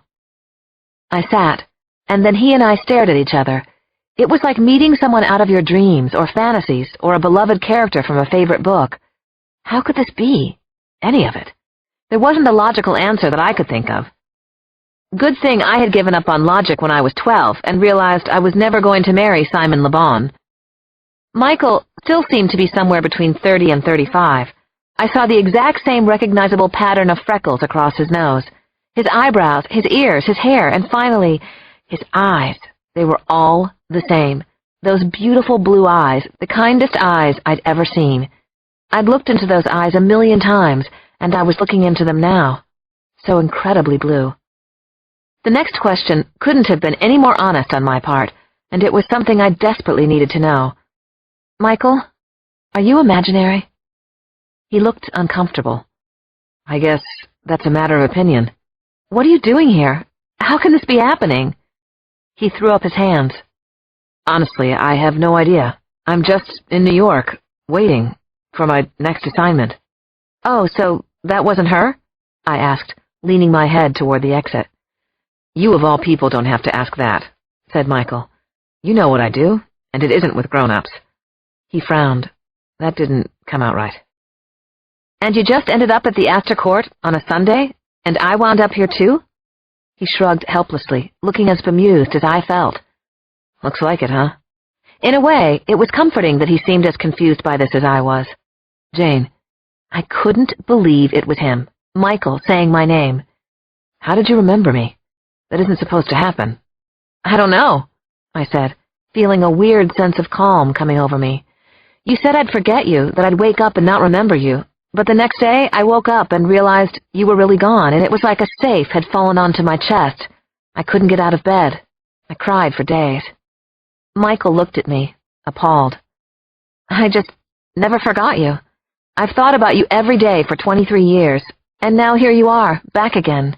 It's unbelievable, to put it mildly. I'm so sorry, Jane, Michael said. They just always forget. I never would have caused you such pain if I could have helped it. I looked into his eyes, feeling an 8-year-old sense of hope. Well, I'll think of some way you can make it up to me. Chapter 37. The next thing I was fully aware of was that Michael and I were walking up Fifth Avenue on a sun-drenched Sunday afternoon, and it was like being awake in a dream. Oh, I don't know what it was like really, but it was incredible and exhilarating and confusing and disorienting. When I was 6 or 7, I had known that Michael was funny and clever and really nice to me, but now, as a woman, as a grown-up, I realized there was so much more to him than that. For one thing, he was a terrific listener, which put him at the head of the pack of everyone I had ever dated. He said, "Tell me everything. Tell me everything that's happened to you since your 9th birthday." So, I did, trying to make my life sound ever so much more interesting and exciting than it had been while I was actually living it. I found I loved making him laugh, and he laughed quite a lot during our walk together that afternoon. Once we were out on the streets of New York, he became very loose and relaxed, and so did I, more or less, sort of. With a grown-up's sense of awareness, I realized that Michael loved life and people. He could see the funny side of just about anything, and he was accepting of it, and not cruel. He could laugh at himself, and he counted himself among the ridiculous. I guess I would have to say that he laughed with people, not at them. So, who was she? I asked about the brunette back at the St. Regis. I don't even remember another woman. What other woman? Michael said, smiling. She's just a friend, Jane. Her name is Claire. And she's a friend? Not that kind of friend, or the other kind either. And what's that red mark on your neck? Vampire bite? I asked. Do I want to hear this? Not that I was jealous. Of my childhood imaginary friend. God, I guess I had really cracked. Well, I was going to run with it. I do a little boxing, he said. Huh, I said, trying to picture it. Well, I myself spar with my mother on a daily basis, so that's another thing we have in common. He threw back his head and I laughed, and the piercing pleasure I got from that was almost painful. This was definitely Michael from my childhood, but now that I was grown up, I could enjoy him in a whole new way. His intelligence, the wit, and his looks. My God. There was even something sexy about his boxing, the bruise on his neck, in a totally unmodern, un-PC kind of way. His smile had always been contagious, always filled me with happiness, and it still was, and did. Of course, even as my heart pounded with a sense of discovery, I left room for the possibility that he would disappear at any moment, that Michael would suddenly turn to me and say, "You'll forget all about me, Jane. That's the way it works." But it hadn't happened like that. Maybe it wouldn't again. I could hope. Oh, hey, there's the Met, Michael said. It's open for another hour. Was it less than 24 hours ago that I had spent one of the worst nights of my life in there? It felt like a year. But right now, I was eager to go back, because with Michael, anything was possible. Chapter 38. Where should we go first? I asked him, when we stood in the massive entry hall of the Met. I'd like to show you, Michael began, then laughed, self-deprecatingly. I mean, I'm sure you've seen it a million times, but I always wanted to see it with you. Okay? Yes. Frankly, at that moment, he could have said, I think I'll eat a bunch of cat food. Join me? And I would have said yes. Michael took my arm. It seemed a very natural thing for him to do, but it made me shiver and feel almost lightheaded, in a good way. Except, of course, if I actually did faint dead away, that would be not so good. Arm in arm, we proceeded up the grand staircase. I loved being with him here, but I was aware that it didn't actually matter where we were because I had to be dreaming, didn't I? We turned left, walked through a large wooden doorway, and then we were standing in one of the most beautiful rooms in the world. Enormous canvases of Monet's water lilies covered the walls, surrounding us, taking us to a different world. "Why do things this beautiful make me want to cry?" I asked Michael as I leaned into him. It was an unguarded statement, one I'd never have made to Hugh. "I don't know," said Michael. "Maybe beauty, true beauty, is so overwhelming it goes straight to our hearts. Maybe it makes us feel emotions that are locked away inside." He blinked and gave a bashful smile. "Sorry, I've been watching Oprah again." I smiled back, delighted with this man who could actually laugh at himself. The exact opposite of Hugh, not Grant, not Jackman, not in my life anymore. We walked around the spectacular room, filling our eyes and our hearts, not speaking for a few moments. After a while, it seemed that we both knew that it was time to leave. "I'll walk you home," Michael said. "Do you mind?" Did I mind? Of course I didn't mind. "No, that'd be great," I said. "It's not far from here, over on Park, in the 70s. "I know," he said. "How do you know that?" I asked, surprised. He paused. "I just know, Jane. You know how I am. I just know certain things." As the afternoon turned into evening, the air got cooler, and the sky grew darker. We walked east toward Park Avenue, but Michael didn't hold my arm anymore, and I began to dread saying goodbye. I didn't know if I could bear to. I knew I wouldn't have a choice. On 80th Street, we passed an exquisite building. Through its glass doors, we saw that the lobby was filled with French antiques, the walls covered in gold leaf. In the middle of the lobby was a large enameled pot holding the largest gardenia bush I'd ever seen. "Oh," I said, "I love gardenias. Their scent, they're so pretty." "Keep walking," Michael said. "I'll catch up." Nervously praying he wouldn't disappear, I walked slowly, trying not to look back. A few moments later, Michael was back at my side, holding a single white gardenia. Its fragile edges were tinged with the faintest pink, and the scent perfumed the air all around us. "How did you do that?" I asked. "What? Get a flower for you?" "No, be so perfect." I inhaled my gardenia's sweet scent, feeling suddenly close to tears. Not responding, Michael took my arm again, and he felt familiar and warm. We continued down Park Avenue, and I was trying to elongate every second, walking more and more slowly. But we couldn't put off the inevitable, and then we were in front of my apartment building. "Evening, Miss Margot," said Martin. "Oh, and evening, sir." Martin gave Michael a look, almost as if he'd seen him before. But that was impossible. I was dying to ask Michael up, but it seemed too brazen, too presumptuous, too Vivian. The only thing more awkward than the sudden silence between us was the polite handshake we exchanged, but I couldn't let him just fade off into the night. "Michael, I have to ask," I blurted. "I'm sorry, but I have to. Are you going to go away again?" Michael paused, and I felt my head filling with extreme pressure, as if my ears might pop. Then Michael took my hand again and smiled kindly. "I'll see you tomorrow, Jane. I miss you already," he said. Chapter 39. I had a faint sense that it was morning, and that I was waking up, and that something about my life had changed dramatically. Then I remembered Michael, and my eyes opened wide. "Please, God, let it not have been just a dream," I begged silently. Feeling fragile, like glass, I slowly turned my head toward my bedside table. There was my white gardenia, the one Michael had given me last night. I touched the flower to make sure it was real. It was, and then I sat up and swung my legs over the side of the bed. It hadn't been a dream. So this is how happy feels, I thought.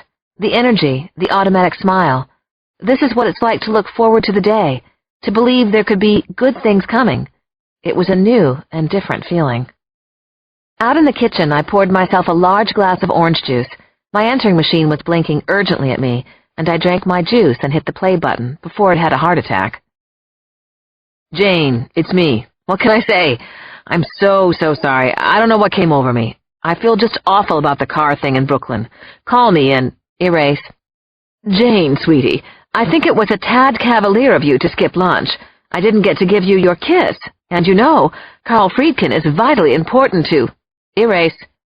Jane, sweetie, I was just thinking about that fourth scene entrance in Thank Heaven. I don't know what Hollywood hack you got to write the screenplay. Erase. I didn't bother with the other 9 messages. I just pressed the erase button. I took a shower, letting it run colder than usual. The cold was invigorating, and I felt so alive, skin tingling, blood pumping. As I dried off, for once my eyes didn't avoid the full-length mirror. You know, I wasn't half bad. My skin was fresh and rosy. My wet hair was thick and healthy. Was I overweight? Hell no. I was voluptuous, with a woman's curves. This is what a woman looks like, I told myself. I slipped on pale purple silk panties and walked to the closet, already knowing that I wouldn't be wearing any of my usual black skirts and shirts today. I slipped on my favorite pair of soft, comfy faded jeans. I pulled on a white blouse that I'd always liked. I hooked an old cowboy belt around my waist. Now I was carefree and happy, comfortable in my own skin, for maybe the first time since I was 8 years old. Just before I left the apartment, I held the gardenia to my face and smelled it. Then I slipped on my new diamond ring and headed for the office. Chapter 40. Here are your messages. Here's your coffee. And that jackhammer-like noise is the sound of your mother's high heels coming down the hall. My secretary, Mary Louise, handed me a mug with a History Boys movie logo on it. I had loved the play and the movie, so there was hope for Thank Heaven, right? Thank you, this is delicious, I said, taking a big gulp of coffee. Good. I figure when they kick me out of here, I can go work at a Starbucks. Maybe both of us, I muttered. Baristas forever. I began going through the stack of messages. Not surprisingly, the vast majority were from Hugh and his slimy agent and his sleazy business manager. The 3 of them had managed to generate 11 separate calls. They could kiss my denim-clad butt. I didn't even bother giving you the messages from... The door flew open in the middle of Mary Louise's sentence. Vivian was standing there in full fury. Your mother, and may I present her now? Vivian stood with both hands on her size 2 hips. It took all my self-control not to say, Are you ready for your close-up, Miss Desmond? First, she gave me my morning kiss. Then it started. It is almost noon, Jane. Where the hell have you been? And for God's sake, what are you wearing? Are you going to a rodeo? I continued rifling through the messages. There was nothing from Michael. I asked you a question, Vivian said loudly, leaning on my desk, so as to better get in my face. In a very civil tone, I should add. Have you got another Splenda? I asked Mary Louise. She nodded and opened a desk drawer. My mother looked speechless for just a moment, but of course that was too good to last. She got her second wind as I stirred the Splenda into my coffee. Well, I certainly want to hear where you were yesterday, and yesterday evening, she said firmly. I called you so many times I think I broke the redial button. You don't have the common courtesy to return your mother's call. Is your machine broken? Or is this some kind of teenage rebellion 20 years too late? At my continuing silence, Vivian changed tacks. I heard about what happened with poor Hugh and Felicia and Ronnie, she said, making it sound like Hiroshima called. They said you bombed them. I don't know what on earth is wrong with you. Do you know how angry they all are? And rightfully so, because you happen to be stubborn and you happen to be wrong. I know show business like you'll never know it, and Hugh McGrath is perfect for that movie role. Without you, there is no movie. Why, thank you, Mother, I said, but she didn't get the Hugh-you confusion thing. I took another gulp of coffee and let the phone messages drop like confetti into the wastepaper basket. You're lucky I'm here to do damage control, my mother went on. We're going to have to meet with poor Hugh and his people at lunch. Call Gotham Bar and Grill. We'll meet them down there at 1, if they'll let you into the place dressed like a cowgirl. I drank the last of the coffee. Are you finished, Mother? Her eyes blazed. First, I'm a grown woman. I was out yesterday with a friend. Where we were is absolutely none of your business. No, my machine is not broken, but I was busy. This is not teenage rebellion, since, as I mentioned, I'm a grown woman. This is me, acting like a grown woman. I suggest you join me. Now, on to Hugh, not Grant, not Jackman, and the role in the movie. That discussion is closed. We will never, ever talk about it again. Thank heaven, is my property. I got the funding. I got the studio involved. And I want someone better than Hugh McGrath. Do you hear me, Mother? I never want to discuss it again. So I'm afraid lunch with Hugh and his minions is out. I won't respond to your critique of my outfit because I decide what I will wear, and I'm not really interested in anyone else's opinions. Except Michael's. And you know what, Mother? I think I look great. Vivian gaped at me as if I had sprouted antennae. She sputtered and stammered for a few seconds, then turned around and stormed away, slamming my door first, then the door to her office down the hall. Will that be all? Mary Louise asked. I think that about covers it. Chapter 41. What was going on with him? More to the point, what was going on with him and Jane? Hell if he knew. Michael got into the shower and turned the water to hot. He was going to see Jane today. He felt nervous and excited and happy, and kind of filled with dread all at the same time. It was the most emotion he'd ever experienced, and he felt kind of sick, actually. He stayed in the shower for a long time, then wrapped himself in a towel, wiped the fog from the mirror over the sink, and began to shave. Feeling as if he didn't recognize the face in the mirror, he covered it with shaving cream and began swiping smooth tracks with one of those super-efficient 5-bladed razors. And then, it happened. Something that had never happened to him before. The unthinkable. He cut himself shaving. First time ever. A dot of red puffed near his chin, then mixed with the shaving cream to form a patch of pink. He watched this phenomenon as if he were watching a miracle, like water suddenly gushing from a rock, or the dinner with the loaves and the fishes. He finished shaving, rinsed his face, and stuck a tiny piece of toilet paper on the bloody spot. Incredible. A toilet paper bandage. Another first.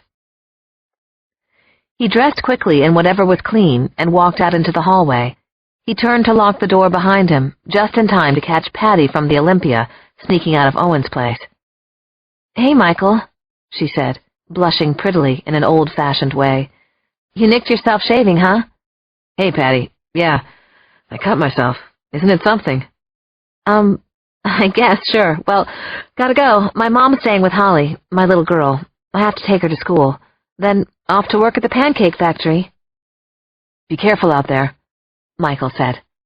He wanted to point to Owen's apartment and say, "Be careful in there," but he didn't.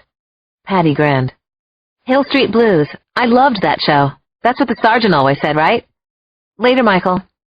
He followed Patty down the stairs, but when he got to the street, she was already gone. He hoped she'd be okay. He felt a little responsible somehow. Maybe he shouldn't. Finally, he started to focus on his own day. He had no idea where he was going this morning, but he knew it had something to do with Jane. "I cut myself shaving," he marveled out loud, and got some funny looks from passing strangers. Guess you had to be there. Chapter 42. Normally, if you could say that, he had coffee and pastries with friends in the morning, but today he needed to see Jane again, to talk to her, at least one more time. So he took a long walk and ventured into the building where she worked, which had at first seemed like a good idea, but now was starting to feel like a big mistake, one of a series. What was he doing here? What did he hope to accomplish? "Hello?" the woman at the reception desk of Weimar Production said, startling him out of his fugue. "You must be an actor, right? Do you want to drop off your resume?" Michael shook his head. "Why would you say that?" Have you ever looked in a mirror?" He was trying to decide what to say next when a scary image from the past came striding through the big red swinging doors behind the receptionist. It was Vivian, and God, the woman was living testimony to the fine art of plastic surgery. How many tens of thousands of dollars had been spent to pull that skin into such taut smoothness? Talk about miracles. She hadn't aged a day. There was a touch of plastic surgery shininess to the forehead. The cheekbone stood out a little too prominently, but she looked good, a little frailer, but still quite striking. And energetic, of course. Vivian focused on him. Michael knew that even though he had seen her 1,000 times, she was seeing him for the very first time. "Well, hello," Vivian said, turning on the full wattage charm. "I'm Vivian Margot. I know all the leading men in New York, so why don't I know you? Don't tell me you don't speak English. All right, I won't tell you, Michael said, and smiled pleasantly. $1 million smile, too, Vivian said, extending her hand. Michael took it. It was soft and smooth. Good Lord, she'd even had plastic surgery done on her hands. I don't know why our paths haven't crossed before, but it's a pleasure to meet you. Who are you here to see? She asked, the smile never leaving her face, her head tilting to one side in a coy, schoolgirl manner. A friend of mine works here, Michael said. Oh, really? Who's your friend, if I might be so bold? I'm here to see Jane, Michael said. The smile disappeared. I see, she said. Just then, with perfect dramatic timing, Jane walked into the reception area. She froze for just a second, surprised to see Michael at the office. Then, a lovely, slow smile came across her face, and Michael couldn't look away from her. She walked toward him and gently peeled the piece of tissue from his chin, as if it were the most natural thing in the world to do. He feels pain, was all she said. He does, and he bleeds. Vivian spoke up. I just met your friend, Jane, sweetie. Good, Jane said. What's his name? He won't tell me. Michael, answered Michael. Michael what? Vivian asked. Just Michael, Jane said, and then she pushed the button to summon the elevator. Oh, like Sting or Madonna. That's right, said Jane serenely. Michael could tell that Vivian was burning for more information, but if Jane didn't want to indulge her, he certainly wouldn't. Ready for lunch? Michael asked Jane. Starving. Jane, you just got here, said Vivian. We have meetings and phone calls, and this thing with Hugh is not settled. Okay, bye, Jane said sweetly, as if she hadn't heard her. The elevator doors whooshed open, and she and Michael stepped in. As the doors closed, Michael said, We almost didn't make it out of there alive, Bonnie. Almost, Clyde, but we did. Don't look back. She'll turn us into pillars of face powder. I'll try not to, said Michael. Chapter 43. If I could take one experience in my life and make it last forever, I'd choose the moment that I saw Michael waiting for me in the reception area of my mother's office. Not seeing him at the St. Regis for the first time, not walking up Fifth Avenue with him. Nope. It would be the moment at the office, because that meant he was real, and it made everything else real. Yesterday at the St. Regis, our museum field trip, the gardenia that he gave to me, it had all actually happened, which probably meant there was a Santa Claus, an Easter Bunny, a George Clooney. Let's get far away from here, I said to Michael. Okay. Where would you like to go? Paris, except I have to be back for a 2 o'clock meeting. Then Paris is probably out. Let's grab a cab, see where it takes us. Michael snapped his fingers, and a cab stopped for us. Interesting. What was that? I asked, my eyes wide. Honestly, Jane, I don't know. I've always been able to do it. 10 minutes later, we were walking around the West Village. First, we stopped at a favorite of ours from the old days, Lilac Chocolates, at its new location on 8th Avenue. I was so happy that it was still around. We bought chocolate truffles. Michael said it was for after lunch. I told him he couldn't tell me what to do anymore, and I ate one before we'd even left the candy store. So did he. Copycat, I said. The most sincere form of flattery. We walked to Hudson Street and went into a store that sold nothing but amazing antique cast-iron banks, like the kind in which you put a coin in a dog's mouth, then press a button, and the dog's tongue flips the coin into a juggler's hand. Jeez, Michael said. This bank cost $995. Money's no object, I said grandly. Would you like it? Don't go showing off, rich girl, he said. But he looked pleased, and then right there in the middle of the store, he pulled me into his arms and held me close, not speaking. At that instant, I knew exactly what I wanted out of life. This feeling, this happiness, this embrace. We ate lunch in a delightful French restaurant that was called simply French Restaurant. Sitting there, eating chicken and pommes frites, drinking wine, we talked and talked freely, easily, as if it were the most natural thing in the world. Us, being there together as man and woman, Or woman and whatever Michael was. An angel? We had lifetimes to catch up on. I told Michael about my 4 years at Dartmouth, where I was the only person in the entire school who refused to ski. He laughed when I confessed that the week I graduated, I joined a religious cult. Weight Watchers. Michael said, "You don't need Weight Watchers, Jane. You look great. You've always looked great. Don't you know that?" "Honestly," I said, "no, I've never known that." I actually didn't tell Michael everything. Even though I told him all the best stories about what it was like to work for Vivian, I didn't mention the success of the stage play Thank Heaven, or that we were going to start shooting a movie about a little girl and her imaginary friend, who just happened to be based on Michael and me. When I finally got Michael to open up and talk about himself, he was charmingly modest, but also very discreet. He told me just a little about a few of his favorite assignments over the years: twin boys in North Carolina, a woman senator's daughter in Oregon, a few appalling stories about a precocious child actor in L.A., someone I actually had heard of. "I have a lot of questions about this friend thing," I told him. "Unfortunately, I don't have a lot of answers. I wish I did, Jane. You have no idea." It wasn't a satisfying answer, but it was probably the only one I was going to get. Then I asked Michael something even more personal that I was dying to know. "Were you ever involved with anyone, romantically?" He shifted in his seat and shrugged. "I meet people," he said, not answering my question. "I like people, Jane. All kinds of people. And I'll bet they like you." Michael didn't seem uncomfortable. He just seemed, well, reserved. And mysterious, of course. "Let's go do something," Michael said, taking my hand. "Doesn't matter what." And he snapped his fingers for a cab. Chapter 44. It didn't matter what we did that day. We could have been digging ditches, and I would have been thrilled. But we did something much better than digging ditches. We rollerbladed over the hills of northern Central Park, where the blacktop was smooth and the traffic was sparse. We flew like angels on cement, barely avoiding runners, bicycle riders, dog walkers, and their raucous packs of barking dogs. And all the while, I was delighting in his company and thinking, what is happening here? Surely it's never happened before to anybody else. There has to be some logical explanation. Yet, I might have to accept that there isn't.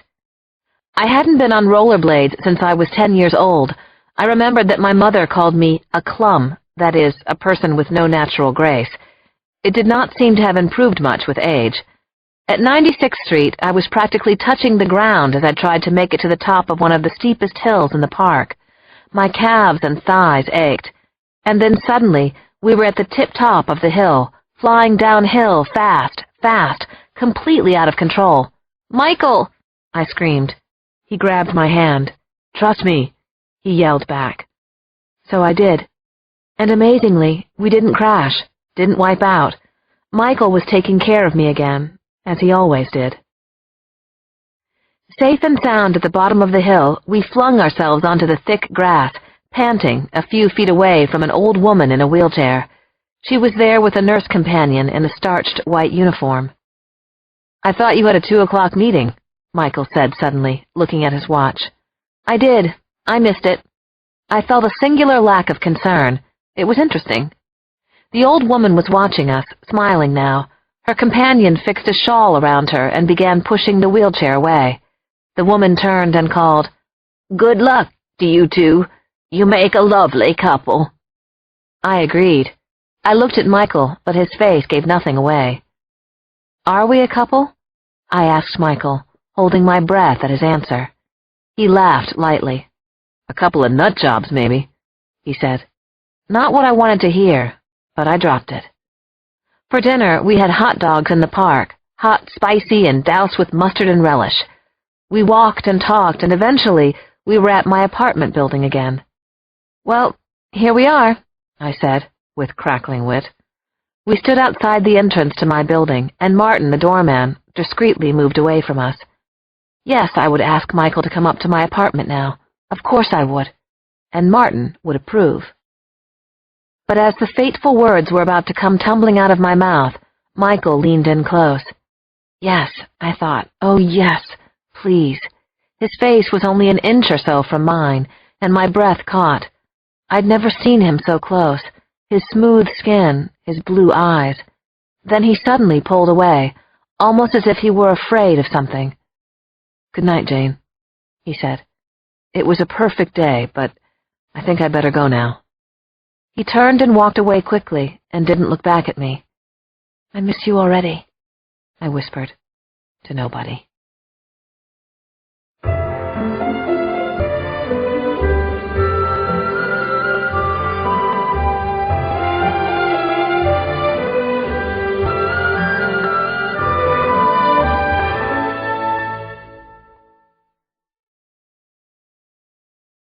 Chapter 45. "Good night, Jane. I think I'd better go now." How could he have said that? How could it possibly be anything but a crazy, sleepless night for me after a whole day of getting lost in Michael's eyes? I definitely didn't want to be alone in my apartment. But here I was. I walked to the living room and looked out at the city as I munched a couple of Oreos. All right, 4 Oreos. My floor was high enough to let me see over the other nearby buildings, and I had a great view of Central Park. New York had always been the right place for me, but tonight it seemed even more so, maybe because Michael was out there somewhere. What was he, though? An imaginary friend? An angel? A hallucination? None of those made any sense to me, but I had no other answers. Just then, the phone rang. No way did I want to listen to my mother or Hugh getting their panties in a twist. Let the machine pick it up. First, I listened to myself telling the caller to leave a message. Then I heard my friend Colleen's voice, the one who was getting married. We'd been in book club together, movie club, rock concert club, traveling pet club. Nowadays, we probably didn't have so much in common. "Oh, Janie, it's Colleen. I wish you were home. We still haven't talked since I told you about Ben." I hurried to the phone and picked it up. "Colleen, I'm here. I was just coming in the door. How are you?" "I left you a message," I said. "I told you how I was dying to meet this big-shot Chicago lawyer of yours." "I know, but I wanted to hear your voice," Colleen said. "In real time. I wanted to hear the real Jane." "You got her, babe." So we talked. When Colleen finished an hour or so later, I could have composed the Chicago Tribune, New York Times, and Boston Globe wedding write-ups on the two of them. Ben, the son of Dr. and Mrs. Stephen Collins, had gone to B.C. as an undergraduate, then to Michigan Law. I wondered if Colleen would change her name, becoming Colleen Collins. Anyway, then Ben had worked for 2 years in the Chicago DA's office. He had been introduced to Colleen by his sister-in-law at a party on Martha's Vineyard. He had an apartment overlooking Lake Michigan. Colleen, along with her cat, Sparkle, were moving in. When Colleen began telling me about the wedding cake fillings, I broke in. "Wow, it sounds like you've got everything all planned out," I said, trying to muster convincing enthusiasm. I loved Colleen, but if she told me she had 2 little fake mice in evening clothes on top of the cake, I'd probably throw the phone off my balcony. "Oh, Jane, I did nothing but talk about me. You're so great to listen." "No problem. That's what I'm here for. I love hearing you so happy. And if I was also a little jealous, that was my problem." "Next time, it'll be you calling me with the same news. But listen, what's new with you?" "Not very much," I said. "You know, work and trying to wrangle my mother into submission." Colleen giggled. "As always." But what I thought was this. I think I'm falling in love with the most perfect man ever, sweet, funny, and incredibly good-looking, who just might be a figment of my imagination. Other than that, same old, same old. Chapter 46. Michael was there the next morning, patiently waiting outside my building, just as he used to, so many years ago. In the flesh, so to speak, not a hallucination. At least, I didn't think so. He had another beautiful white gardenia in his hand. "Hello, Jane," he said, looking slightly rumpled and adorable. "Sleep well?" "Oh, yeah, out like a light," I lied. "You?" We began walking side by side in perfect rhythm, just as we used to walk to school each day. So he was watching over me again? Protecting me? Why? Did he even know why himself? Why didn't he have all the answers? He'd always known everything when I was little. He was never unsure, never hesitant. The fact that he seemed as confused about this as I was made him infinitely more human somehow. The weather was chilly for spring, and the sky threatened rain, But nothing could get me down today. I was hopeful, wasn't I? For the first time in a long, long while. While we walked, we talked non-stop about everything and nothing, the past and the present, but not the future. Maybe talking with Michael was the best part of this, or of any friendship or love affair. Although God knows I wanted to grab him and kiss him and honestly do a lot more than that. He was a hunk in a way that an 8-year-old just couldn't appreciate. "Jane, want to go in there? For old time's sake?" Michael was pointing across Madison Avenue to a familiar little shop of horrors called the Muffin Man. We had gone there on many a guilty morning 20-some years ago, and, to be perfectly honest, I had kept up the tradition. "Once a sucker for muffins, always a sucker for muffins," I said. "Lead on."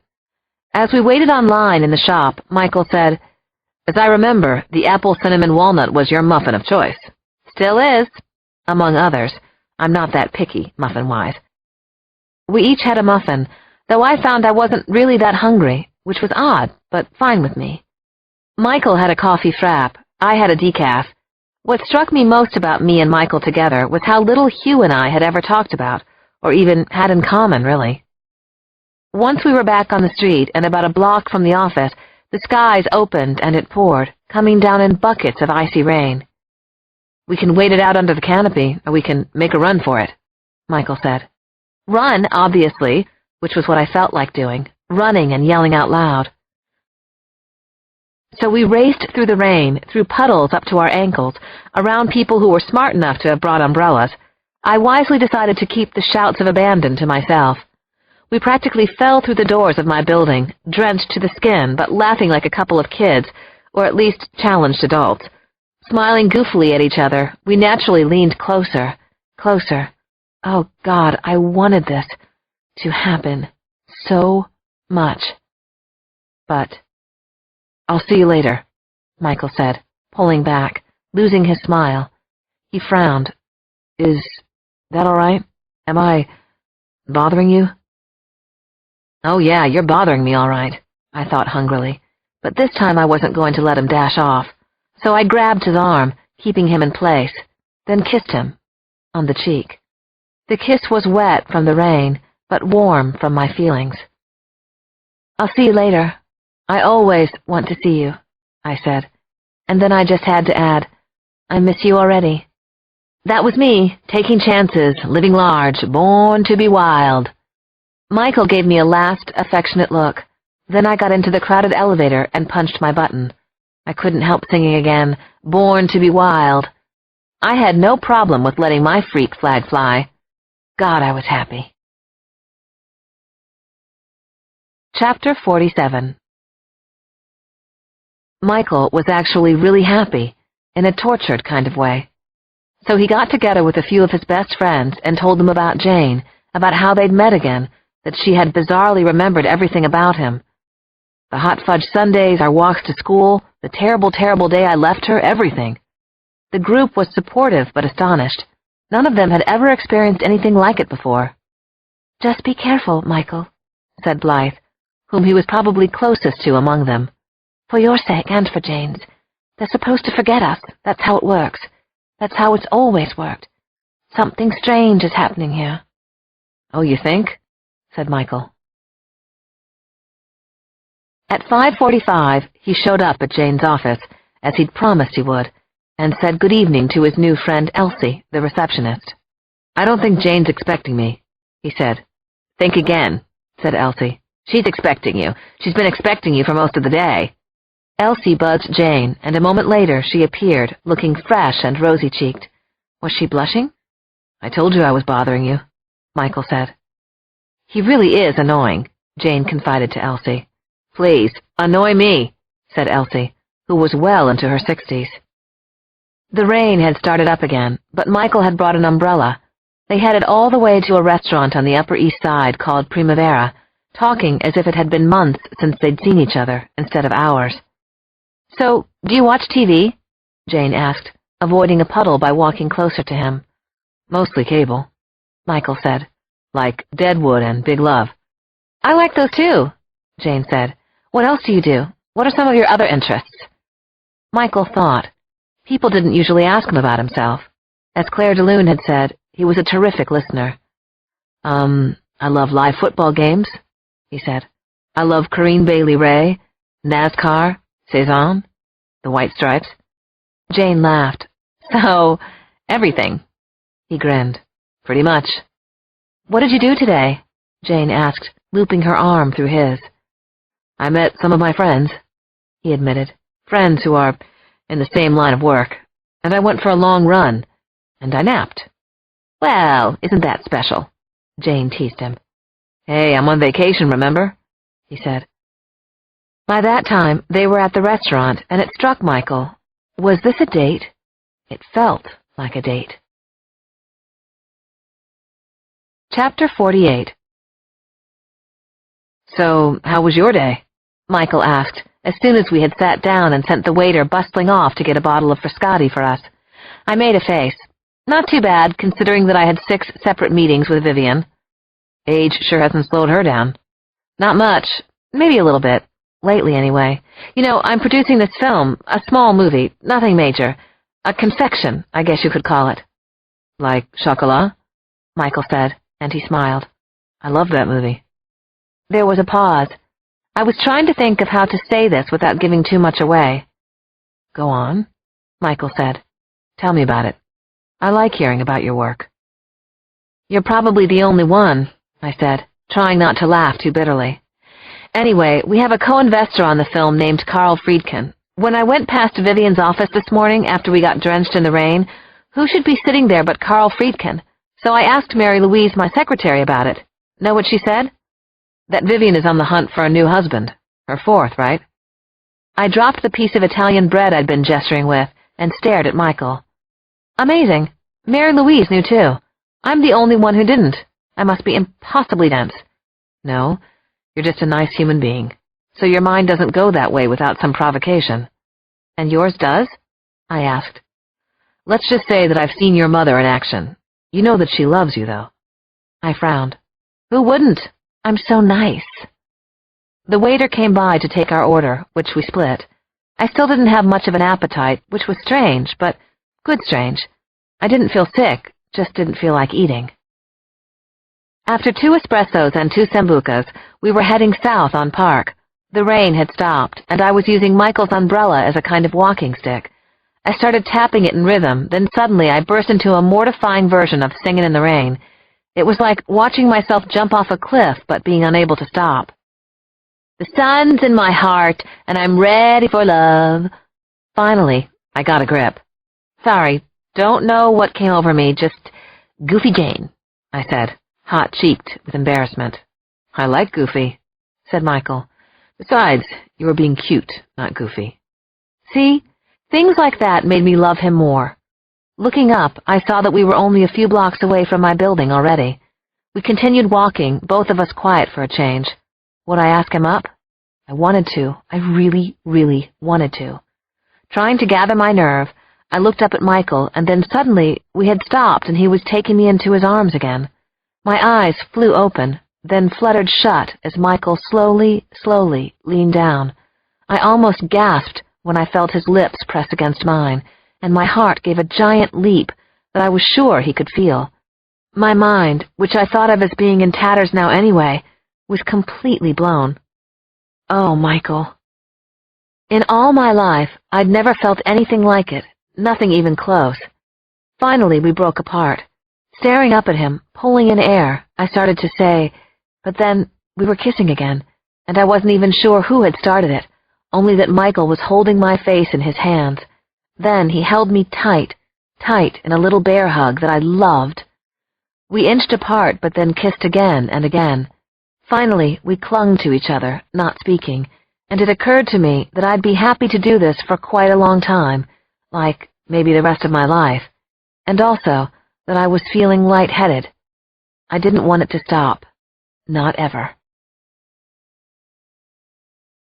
Chapter 49. When I got home from my date with Michael, and I definitely thought it had been a date, I didn't have a chance to process any of what had just happened because someone was in my apartment. The light in the foyer was on, and the kitchen overheads, and at least one lamp in the living room. I had a crazy thought that it might be Michael. Who knows? Maybe he could just make himself appear somewhere. Or it could be Hugh, because I thought he still had a key to my place. But if it was Michael, I didn't want to call out Hugh, or vice versa. And what an ironic dilemma for someone who was historically so bad with relationships. So I took a deep breath and said, "Hello?" "Jane, sweetie," came from inside the living room, and as I turned the corner, there was my mother, seated in one of my easy chairs. "I thought I'd come over," she said, "for a little talk." "Huh," I said, thinking I'd rather be smeared with honey and tied to an anthill. "How did you get in?" "I still have a key from the remodeling." "Oh, and don't get me started on that." Suddenly, the idea of a little post-date, and it had totally been a date, cocktail, sounded like an excellent idea. I headed for the cupboard where I kept my embarrassingly inadequate supply of liquor. "Can I get you something, Mom?" Vivian winced at the name, but I loved to call her that, loved to know that I had an actual mom-type person. Plus, she'd just broken into my apartment, so Mom it was. "Sherry," she said. "You know what I like, Jane, sweetie." So I went and got her sherry, and a stiff shot of whiskey for her put-upon daughter. I sat across from her in the other easy chair. "Cheers."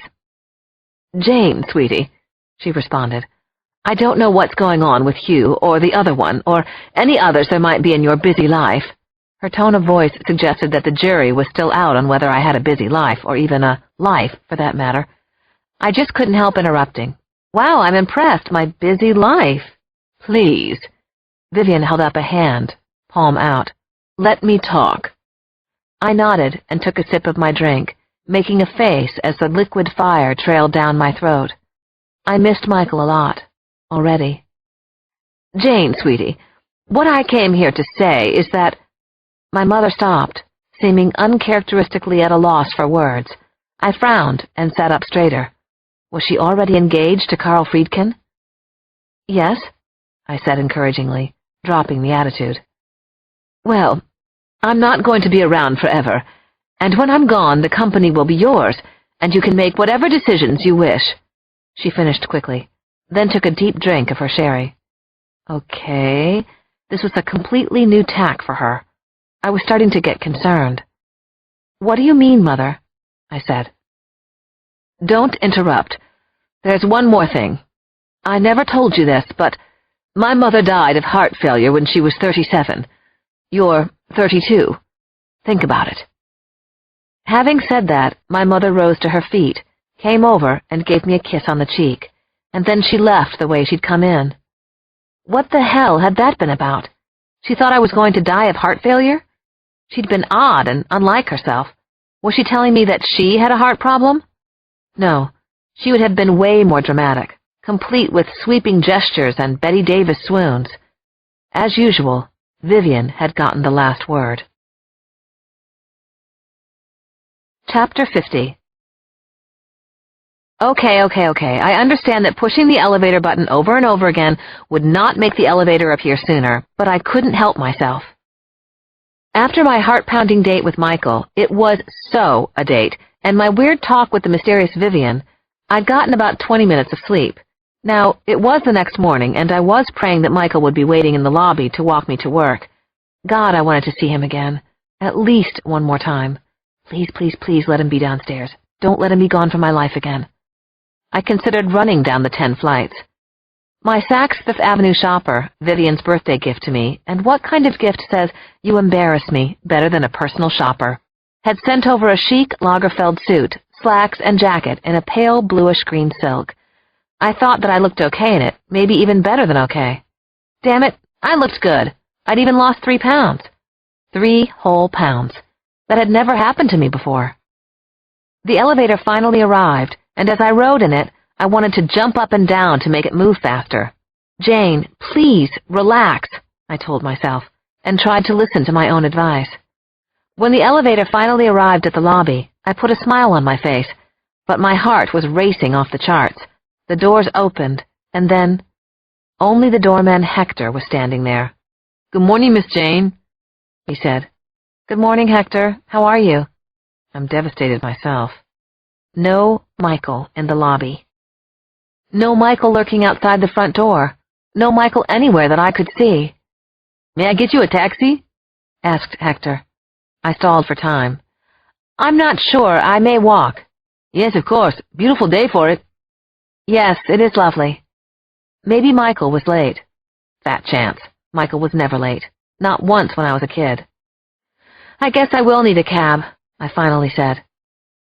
As I waited under the building's canopy, I looked up and down the street in the hope that Michael's face would suddenly appear in the sea of business people and tourists and school children marching along Park Avenue.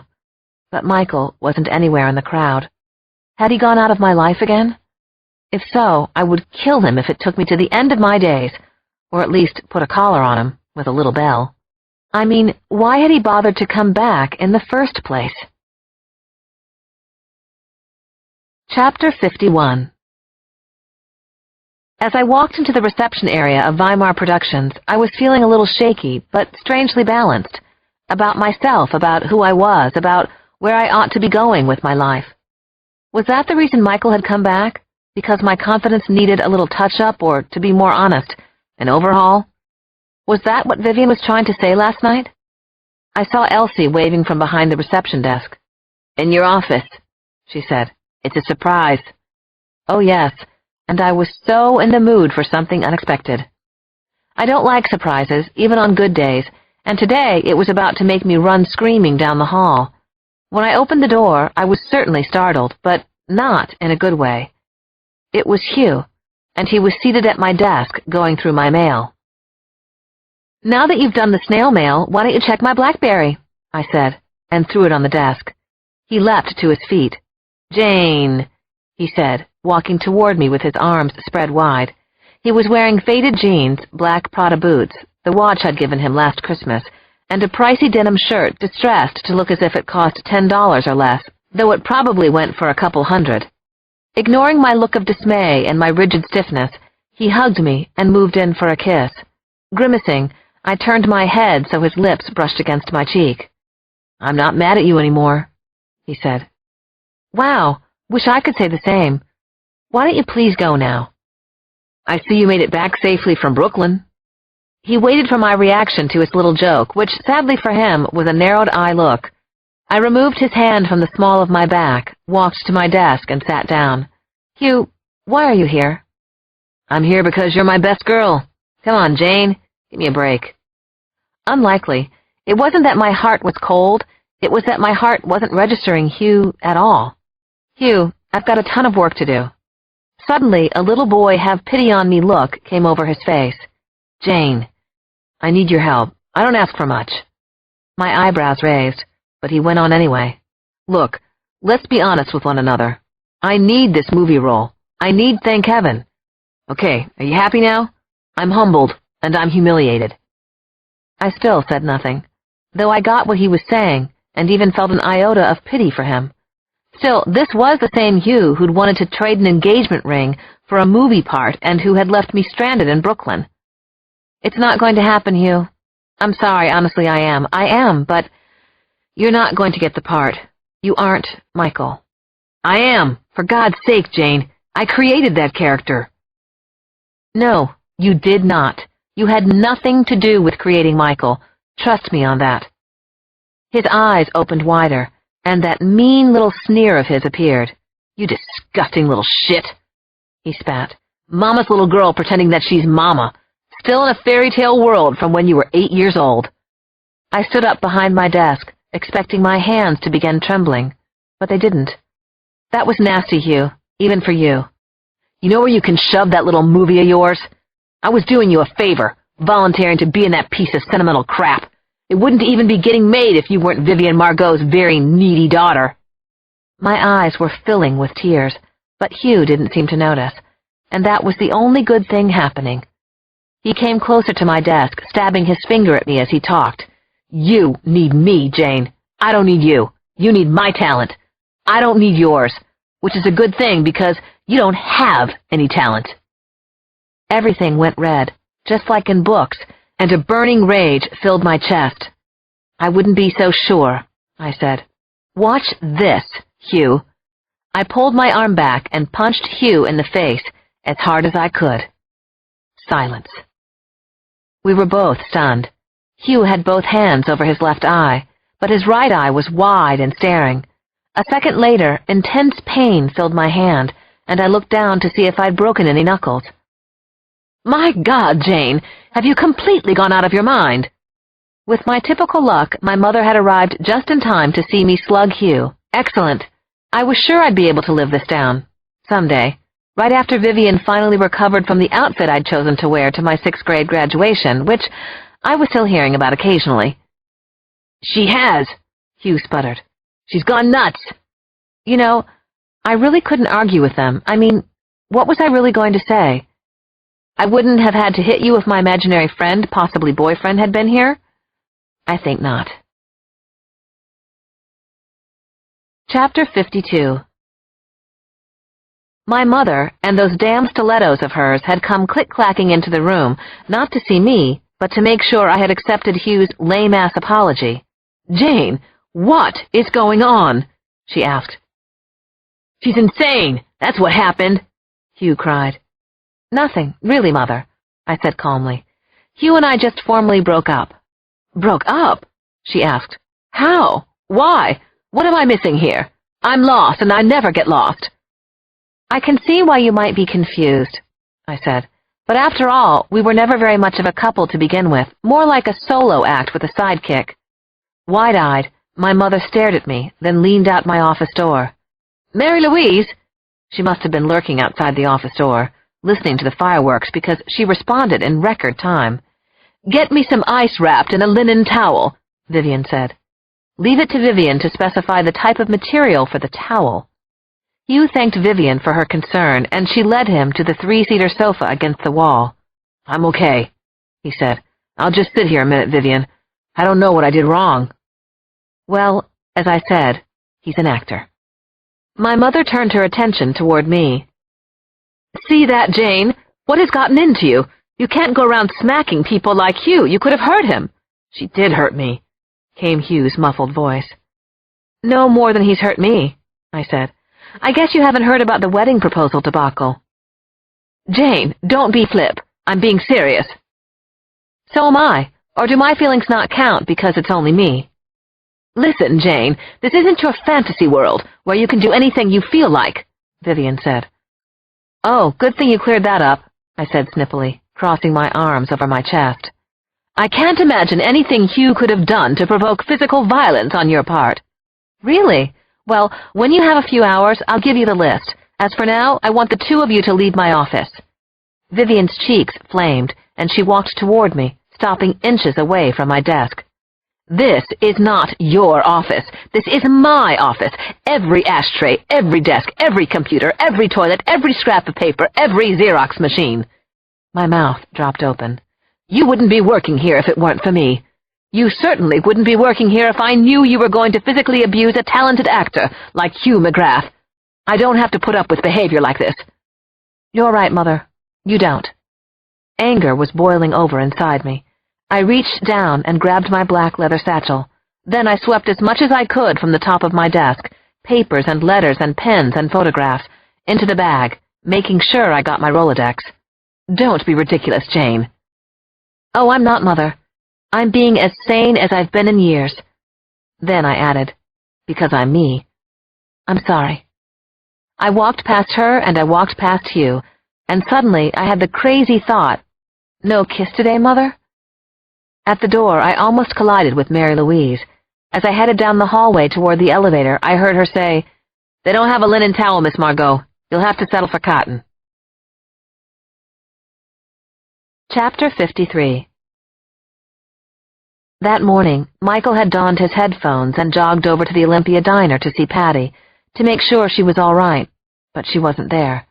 So he sat down, had a big greasy breakfast, and tried to make some sense out of everything that was happening, like the fact that he thought he was falling in love with Jane Margot. He had all the classic symptoms: pounding heart, sweaty palms, dreamy lapses in attention, a certain degree of immaturity, happiness in just about every part of his body. After last night, he had to see Jane again, today. Worse, he had to kiss her again. He'd meet her at her office tonight. He couldn't make himself stay away, even if it might be the right thing to do for all concerned. When he got home from breakfast, he nearly ran into Patty and her daughter. They were leaving his building. What was this? Not good. Patty was crying, and the little girl looked sad and displaced too. Michael had seen that look many times before with his kids, and it always broke his heart. "Hi, Patty," he said, then immediately bent down to talk to the little girl. "Hello, sweetheart. Your name is Holly, right? What's going on?" My mommy's sad, she said. She broke up with her boyfriend, Owen. "Yeah? Your mommy's very strong, though. Tough as nails. Are you okay?" I guess so. I talked to my friend Martha about it. Then the girl whispered, She's invisible, you know. "Ah, I do know, actually," Michael said, since Martha was standing right there, looking concerned. She gave him a little wave. "Hi," Michael said, and winked at Holly. "How are you, Martha?" Martha made a so-so gesture with her hand. Then Michael stood up. "You're a terrific person, Patty. You know that, right? Owen is a not-ready-for-grown-ups player," he said, not beating around the bush about that. "Thank you, Michael. Not your fault," Patty said. "My fault." Then she picked up Holly and hurried down the front steps, with Martha right behind. "Owen is a shit," Martha muttered to Michael as she passed him. He watched the trio leave, ran up the 4 flights to his floor. With no plan in mind, he headed for Owen's door and was about to pound the hell out of it, but stopped himself. Screw it. Owen Pulaski wasn't worth it, and probably never would be. Something had probably happened in his childhood to mess him up. In fact, it had probably happened to a lot of men, but he couldn't fix that, could he? He couldn't fix that little boys weren't allowed to show their emotions, and that seemed unfair to them and made them angry as hell, sometimes for the rest of their lives, so that they took it out on everybody, but especially women. Suddenly, the door opened, and Owen was standing there. He looked startled to see Michael, and a guilty expression crossed his face, but he immediately wiped it away and put on a big shit-eating grin. "Hey, Mike, what's happening, bro?" So Michael hit him. "I'm judging you, Owen. Consider yourself judged." But then, being Michael, he reached down and helped the big lug up off the floor. "I'm telling you, Owen, you've got it all wrong. There's nothing better than love in this life.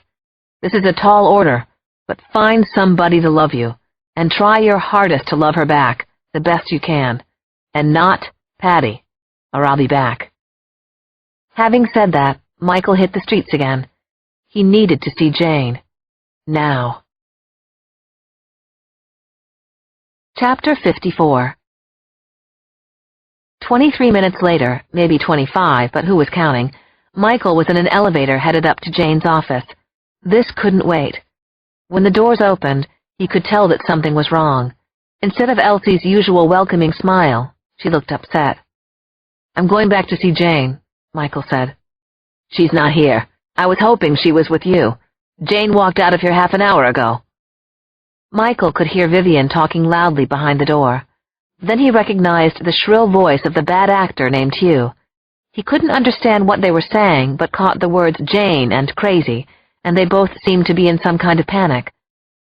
"That girl has no idea how much I love her," Vivian said. "No idea at all." "What happened to her?" Michael asked Elsie. "Is Jane all right?"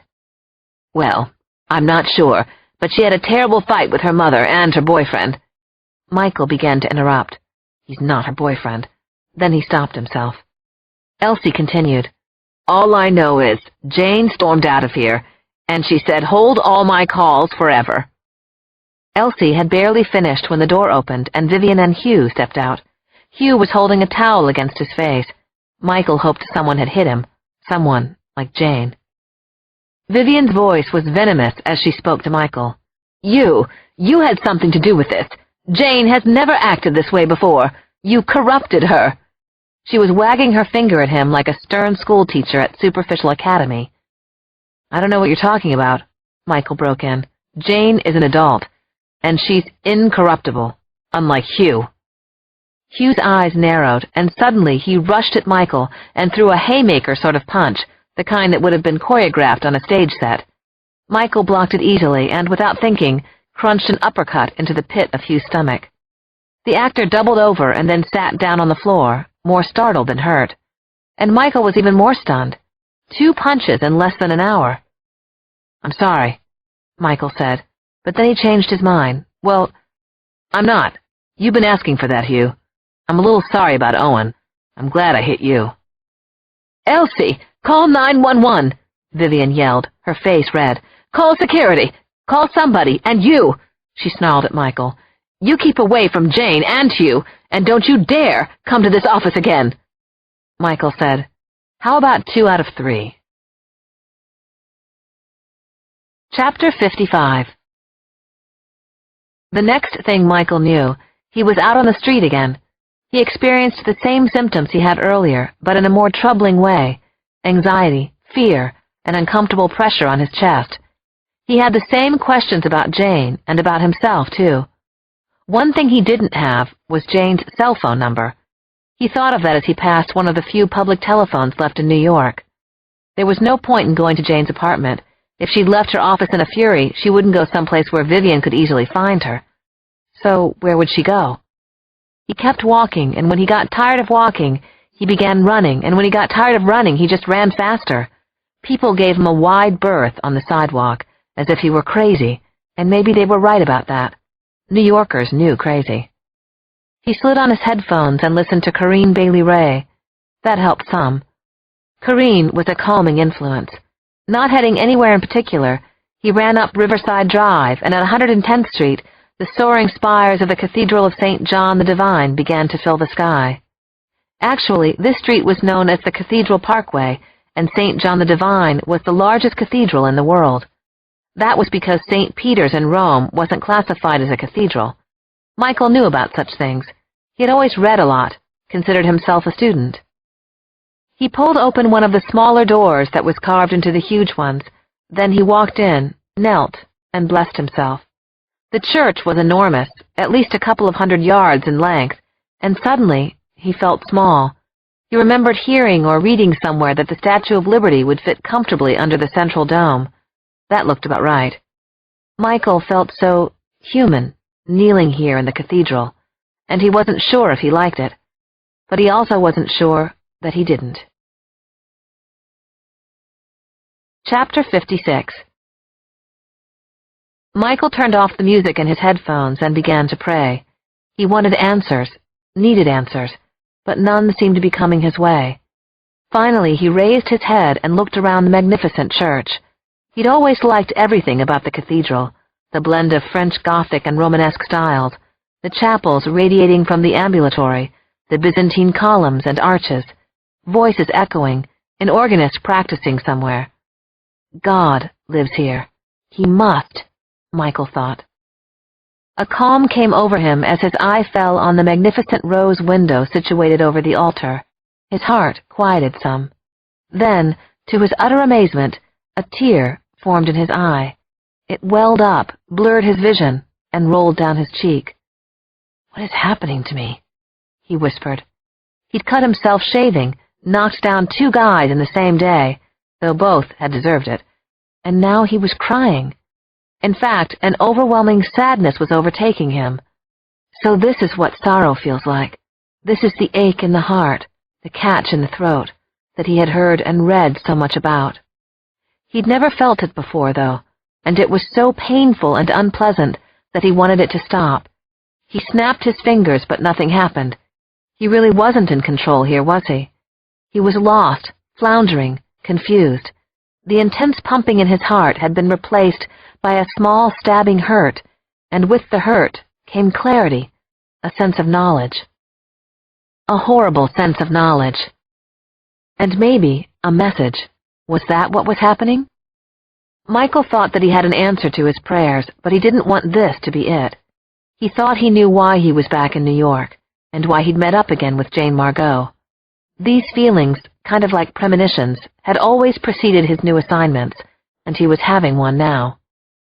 The message was very clear, and he couldn't remember any of the feelings ever being so anguished before. Not once, not ever, as far back as he could remember. "Oh, no," he whispered out loud. "That can't be it." But it was, wasn't it? It made sense of everything that had happened up to now. This was the missing piece to the puzzle that he had been trying to solve. It explained why he had found Jane. Of course it did. It was the perfect answer.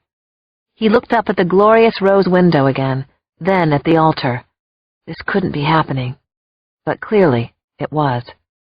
Many years ago, Michael had helped guide Jane into this life. He had eased her way, been her imaginary friend until he'd had to leave her when she'd turned 9. And now, he was the one who'd been chosen to bring Jane out of life. He understood this now. He got it. This was about human mortality, wasn't it? Jane was going to die. That was why he was here in New York. Part 3. Candles in the Wind. Chapter 57. Call it a message, maybe, or a wake-up call, an instinct. I felt the need to come to one of our places, the front steps of the Met, my favorite view in New York since I'd been a little girl and had come here with Michael. I'd been sitting on the steps for a while. When I had stormed out of my mother's office, I'd automatically told the cab driver to take me here. Now my anger had faded and transformed itself into something vaguely resembling strength. At least, that's what I was telling myself. What doesn't kill you makes you stronger, right? I'd never particularly liked that cliché, but I wasn't above using it now. And every spring flower seemed to be in bloom. From where I sat, I could see pink apple blossoms, azaleas bursting with dynamic red. A golden-orange checkerboard of newly planted marigolds filled a garden near Fifth Avenue. That's better, much better. School children tumbled out of school buses in front of the museum. Old ladies with canes walked carefully up the steps, probably to see the Jackie Kennedy costume exhibit. I'd been there, done that. A teenage couple sat a few steps away from me. They kissed longingly, and I enjoyed watching them, because for this moment at least, they were hopelessly in love. Was I in love too? And was it hopeless? The good news was that I felt like a huge weight had been lifted from my shoulders. I was free of Vivian, free of Hugh, free of the pressures of my job, free of 9 to 5, or rather 9 to 9, free of worrying about whether I looked good or bad, at least for the next hour or so. I wanted one thing in my life, Michael. I knew his presence was unreliable and that it wasn't entirely in his control. I knew he might disappear on me one day, and probably would. But love takes chances, and I wanted to take a chance right now. For once in my life, I knew what I wanted. That was a start, wasn't it? I heard a voice, and I looked up and had to shade my eyes from the glare of the sun. "Excuse me, miss, is this step taken?" It was Michael. "How do you know I'm a miss?" I asked. Chapter 58. It really was Michael. He'd found me. But God, did he look like crap. "What happened to you?" I asked, after I'd given him the once-over. "What do you mean? What's the matter with me? You look like you haven't slept in days. Your eyes are all bloodshot. Your clothes are wringing wet with perspiration. He sat next to me and held my hand. "I'm fine, Jane. I'm really fine." He leaned in and kissed my neck. Gentle, strong. I didn't know which, and I didn't care. Then Michael kissed me on the lips, and every nerve inside me lit up. He kissed me a second time, and a third. I stared into his eyes and felt my whole body start tingling. "Why aren't you at work?" he asked. With great effort, I concentrated on what he'd just said. I could tell that he was wise to what had happened. "Jane?" "Why aren't I at work? Because I punched the crap out of Hugh McGrath. I think I bruised my knuckles, too." Michael kissed my hands. "Because for once I told my mother where to stick it, and it felt just great, Michael, because I quit my day job, which also happened to be my night job most of the time." Michael gave me a loving smile. "Hooray for Jane. Good for you." I laughed. "Hooray for Jane? Good for me? I hope this doesn't mean you think your work is done here, because it isn't. Not even close." "You are an endless project," he said with another smile. "Changing, evolving, surprising." Excellent sentence fragment. You've been practicing. Then I leaned over and kissed him again. "I've decided I'm done with being miserable and oppressed. I want to actually enjoy life. I want to have fun. Doesn't everyone deserve that?" I asked. "Absolutely," he said. "And you most of all." Suddenly, he looked very serious, and his eyes avoided mine. "Uh-oh." "What?" I said. "Jane, do you remember that time when you were little and your dad took you for that long spring weekend in Nantucket? Remember that? It was to make up for not taking me anywhere for my 5th birthday, or my 4th, probably my 3rd, too. Yeah, it was. It was the first time I ever remember being really happy," I said, smiling at the distant memory. "You and I built sandcastles with my stupid Barbie doll pail and matching shovel. We went to some ice cream place in town where they mixed chocolate chips and peanuts right into the coffee ice cream. We went swimming every day, even though the water was freezing, with a capital brrr." "Good times, huh?" Michael asked. "The best. Remember the Cliffside Beach Club and Jetty's Beach?" "Let's go back there, Jane." I smiled. "I'd love to. When?" "Right now. Today. Let's go. What do you say?" I stared into Michael's blue eyes, and I sensed that something was up, but I didn't want to ask him what it was. I figured that he'd tell me soon enough. Plus, there was Chicken Jane again. The fantasy is much better than the reality. "I'd love to go to Nantucket," I said, "but you have to promise to answer a few questions while we're there." Chapter 59. "First question," Jane said on the ride out to the airport. "You weaseled out of telling me if you ever dated, but have you ever fallen in love?" Michael made a face, sighed, then said, "The way it works, Jane, is that after a while, I seem to forget what happened in the past. That's not my choice, by the way. In answer to your question, I don't think so." "So, this would be the first?"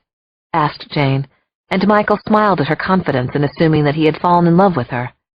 He hadn't said so, but she'd been able to tell, and she wasn't wrong. "How about sex?" she asked next. Michael started to laugh. "Let's ease our way into this. One question at a time, okay? Now, let's talk about something else, Jane, sweetie." "Okay. When I was a wee, small little girl, I remember that we used to take Eastern Airlines up to Cape Cod. We'd go a couple of times every summer," Jane said as the cab rattled up to the old marine terminal at LaGuardia Airport. Michael gave her a kiss, lingering on the softness of her lips and noticing the twinkle in her eyes. She was a grown-up woman, but he loved the innocent, childlike quality she still had. "Are you trying to shut me up?" Jane asked. "This kissing thing?" "Not at all. I just like it." And he kissed Jane again. The cab driver finally barked back at them. "You two gonna get out of the cab, or you gonna sit here and make lovey-dovey all day?" "Lovey-dovey," Jane told the guy, laughing, and he almost smiled back. Michael paid the driver and grabbed their 2 small suitcases. Once inside the old terminal, he paused and peered around. "What are you looking for now?" "Him." Michael pointed to an old guy in a floppy brown windbreaker with the letters CCPA on the chest pocket. His face was sunburned and covered with age lines. "Cape Cod Private Air?" Michael asked as he walked up to him. "The one and only," he answered in a gravelly voice. "Follow me, folks. You're Jane and Michael, right?" "That would be us," said Jane. They followed the old man, and in a few minutes they were boarding a small plane that looked suspiciously like the one Michael had seen in pictures of Lindbergh's transatlantic flight. "You think this plane will make it to Nantucket?" Jane asked, only half joking. Michael hoped she wasn't remembering any recent crashes of small planes. "Have a little faith, lady," the pilot said. "We've got plenty of that," said Michael. "You have no idea." In a few minutes, the propellers were spinning, and the plane was cruising down the runway like a drunk stumbling around the Bowery. When I imagined my own death, I hadn't actually pictured a plane crash. Jane tried to joke, but her hand gripped Michael's firmly. Michael felt his throat tighten and his chest start to hurt again. Jane was being funny, but he'd gotten a bad feeling about what she had just said. Were they meant to crash? And then, what, would he die too? After all, he had experienced a number of firsts lately. Was death to be the last first for him, as it was for everyone? "We're not going to crash, Jane," he said, and held her hand more tightly. Chapter 60. The plane took off, taking its sweet time finding its cruising altitude. In Michael's opinion, they were spending way too much time examining the rooftops of Queens. Even when they had moved up among the clouds, the plane made a put-put-put sound that wasn't exactly reassuring. Somehow, though, in about 50 minutes, they were closing in on Nantucket. They could see miles of sandy shoreline down below, plus a few smaller islands. Then they landed, without a hitch. Jane finally let go of Michael's hand. Even though it was only late spring, the place was crowded with people in summer-bright clothing, a sea of pinks and yellows and lime greens, carefully distressed jeans and surfing jams, seagulls squawking overhead as if they'd never seen tourists before, or maybe they'd seen far too many of them. Michael and Jane made their way to the taxi line. The sun was sharp overhead. The air was crisp and clean. As they waited, Jane reached up to Michael's face and held it in both her hands. "Michael, where are you?" she asked. "What? I'm right here." He didn't know what to say, but knew he'd better pull himself together. He'd been thinking about Jane dying, but she was right here, wasn't she? They both were. So why was he wasting precious time? Why did anybody? Why waste a second of the time that you have? It was so obvious to him now. "We're together," Jane said, looking into his eyes. "Let's just enjoy this time, okay? Just put aside everything on your mind and be with me. Let's take everything one day at a time, an hour at a time, minute by minute, okay?" Michael covered one of her hands with his and turned his head to kiss her palm gently. He smiled and nodded. "Yes," he said, "minute by minute, hour at a time, day at a time." Cabs and jitneys kept pulling up to the little airport. People would load them up with canvas bags from L.L. Bean and shopping bags from Dean and DeLuca. Michael and Jane waited with growing impatience. Finally, they were at the head of the line. "Throw those valises in the trunk," the cab driver said. Valises? What a wonderful old-fashioned word to use. Hearing it made Michael smile, and seeing him smile made Jane laugh. "Good, you're back." "I'm right here, Jane. That's my hand holding your hand. That's my fast-beating heart, you can hear." Jane smiled, then took one last look around. Collecting memories, Michael thought. The tall seagrass bent in the wind. Gulls flew overhead. A blonde teenage girl had set up a makeshift stand near the taxi line to sell homemade jams. The cab driver could have been the brother of the pilot who had just flown them up, a down-home, no-nonsense New Englander, aged somewhere between 60 and 85. "Now, where can I take you nice folks?" he asked. "The India Street Inn," Michael said. "Good choice," he responded. "Old whaling captain's house, you know." Jane smiled and squeezed Michael's hand tighter. "Good choice," she repeated. "Love them whaling captains." "And yes," Michael suddenly said into her ear, in answer to your question a while back. "Yes, I have had sex before." Chapter 61. Here's what Jane and Michael didn't see driving into town. Fast food restaurants, souvenir stores, even a traffic signal. This actually was paradise. They did see a couple of homemade signs advertising the 10th Nantucket Wine Festival and the 35th Figawi Boat Race. A perfect beginning to their visit. Then their cab pulled up in front of the India Street Inn. "This is what a Nantucket bed and breakfast should look like," Jane said, as they walked through the front door. That had been Michael's plan, something simple and beautiful, not overdone, just pretty and fresh and right for their trip. They certainly had it down to a fine science at this place, Michael thought. Red geraniums and royal blue window flower boxes, colorful geometric quilts on the wall, sleigh-riding prints in the hallways, and, of course, the crusty old New England woman who ran the place. "You got a reservation? If not, we don't have a room for you," she said. As in, no room at the India Street Inn. Michael gave her the name Michael's, and moments later they were sent to Suite 21 on the second floor. There was one big room with a queen-size bed and lots of country pine antiques, a hand-painted mural on the wall, and fluffy white towels everywhere.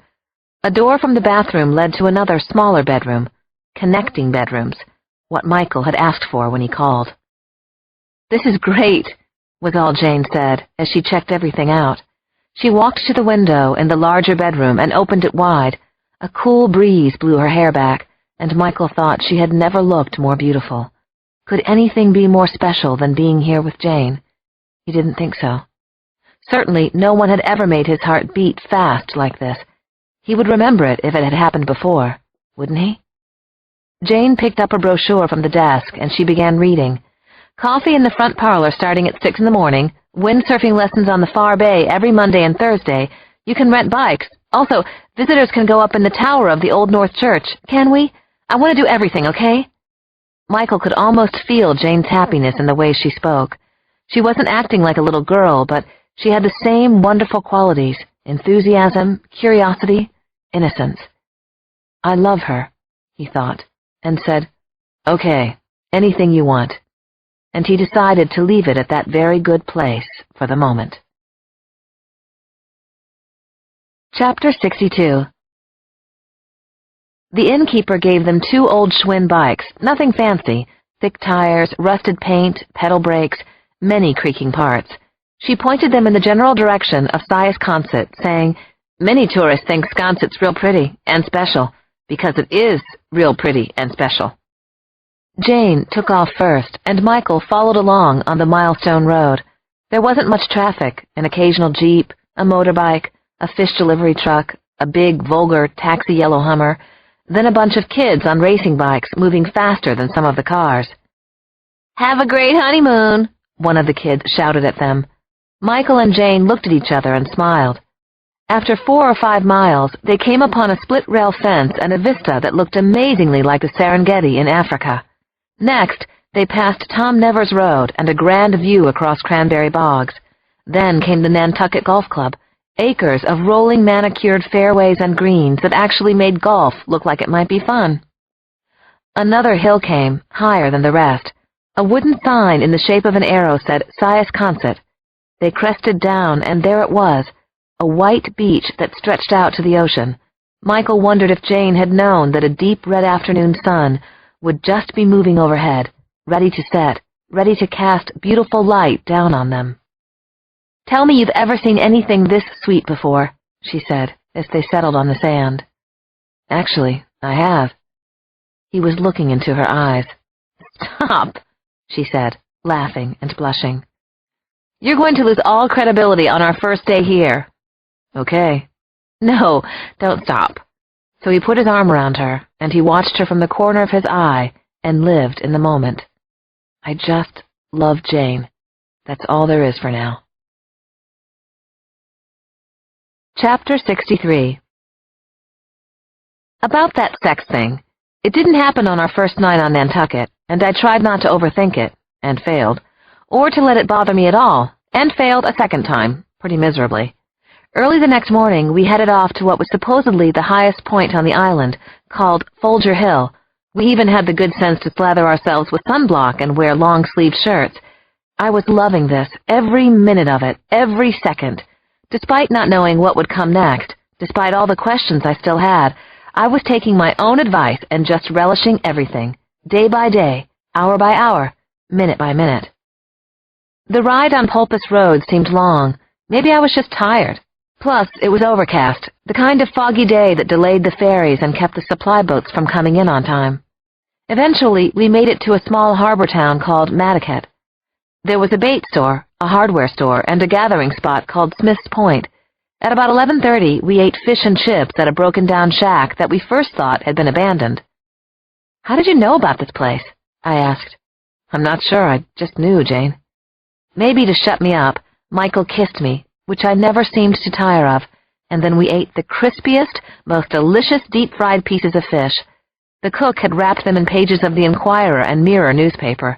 We doused the cod with malt vinegar, and because Michael believed you can never have enough fried foods at one sitting, we ordered a rolled newspaper cone of French fries, also doused with vinegar.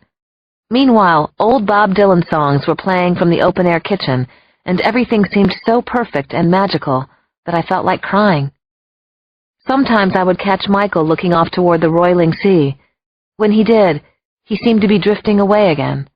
I wanted to know where it was he was going, what he was thinking. Did he already know when he would leave me? I shut my eyes, unwilling to think about it. I wouldn't think about it till it happened.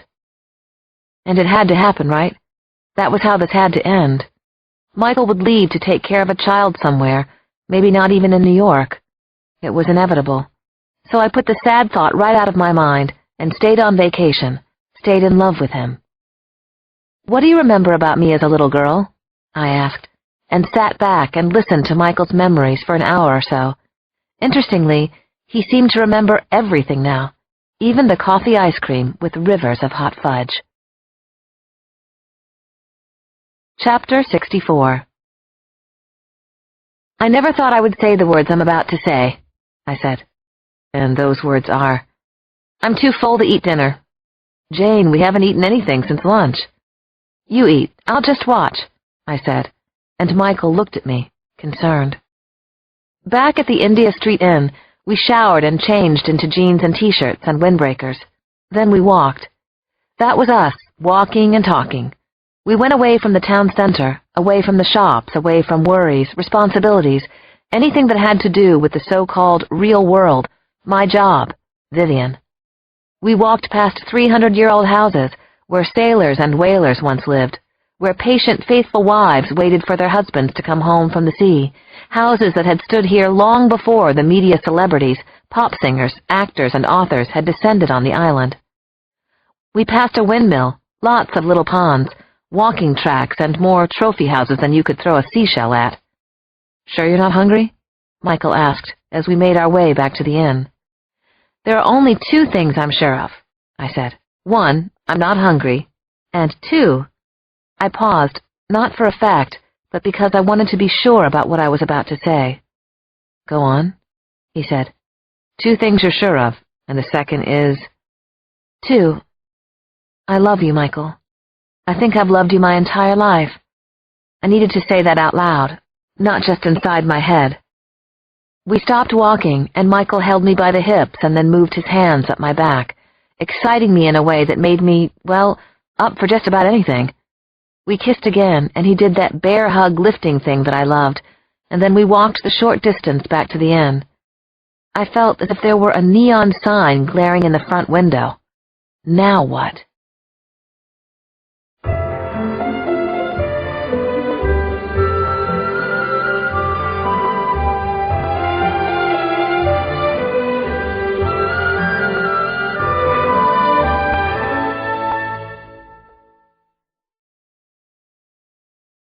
Chapter 65.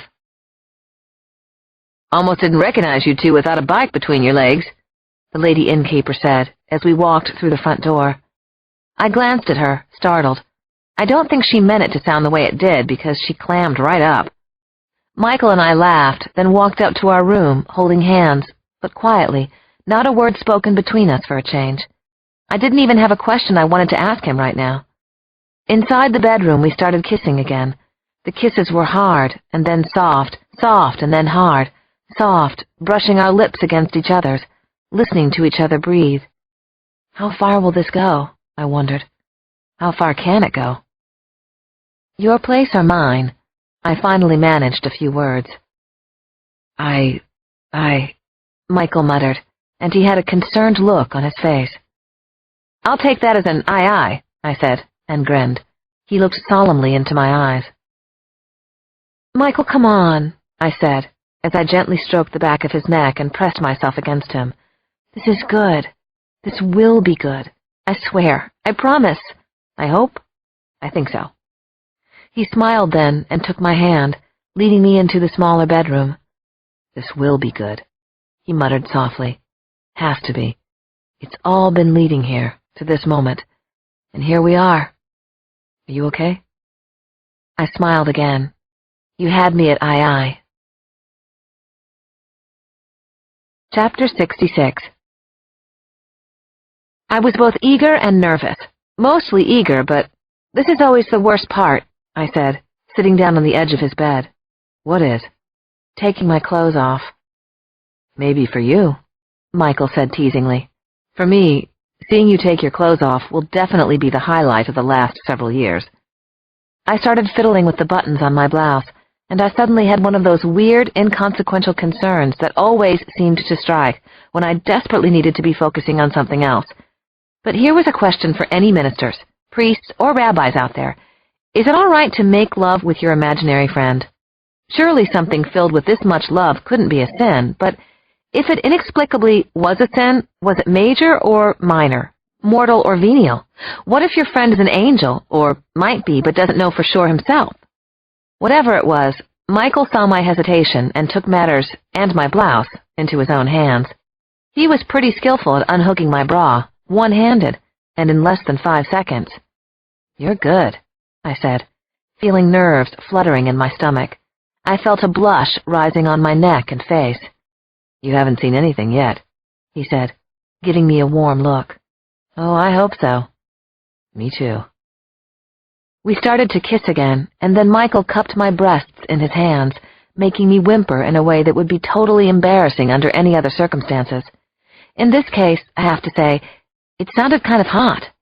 He held me gently, as if afraid of hurting me, and softly rubbed his thumbs over my nipples, making me shiver.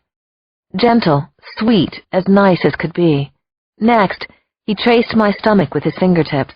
I liked that too, and felt myself melting under his touch. He had a beautiful touch, sublime. Maybe he was an angel? At this point, I neither knew nor cared. The little hairs on my body were all standing on end, standing at attention, whatever happens at exquisite times like this. I had no idea. I'd never done exquisite before. "I love the way you touch me," I whispered against his cheek. "No one's ever touched me like this." His breathing was getting rough, and he paused in kissing to say, "Me too." He tugged me down on top of him, then his tongue licked lightly at my nipples, and my breath left me in a whoosh. I stopped thinking about whether Michael was experienced at this or not. We were together, and I just loved being with him. Maybe because I could tell that Michael was happy to be with me too. I could feel it in his touch, and I could see it in his blue eyes. He was loving this as much as I was.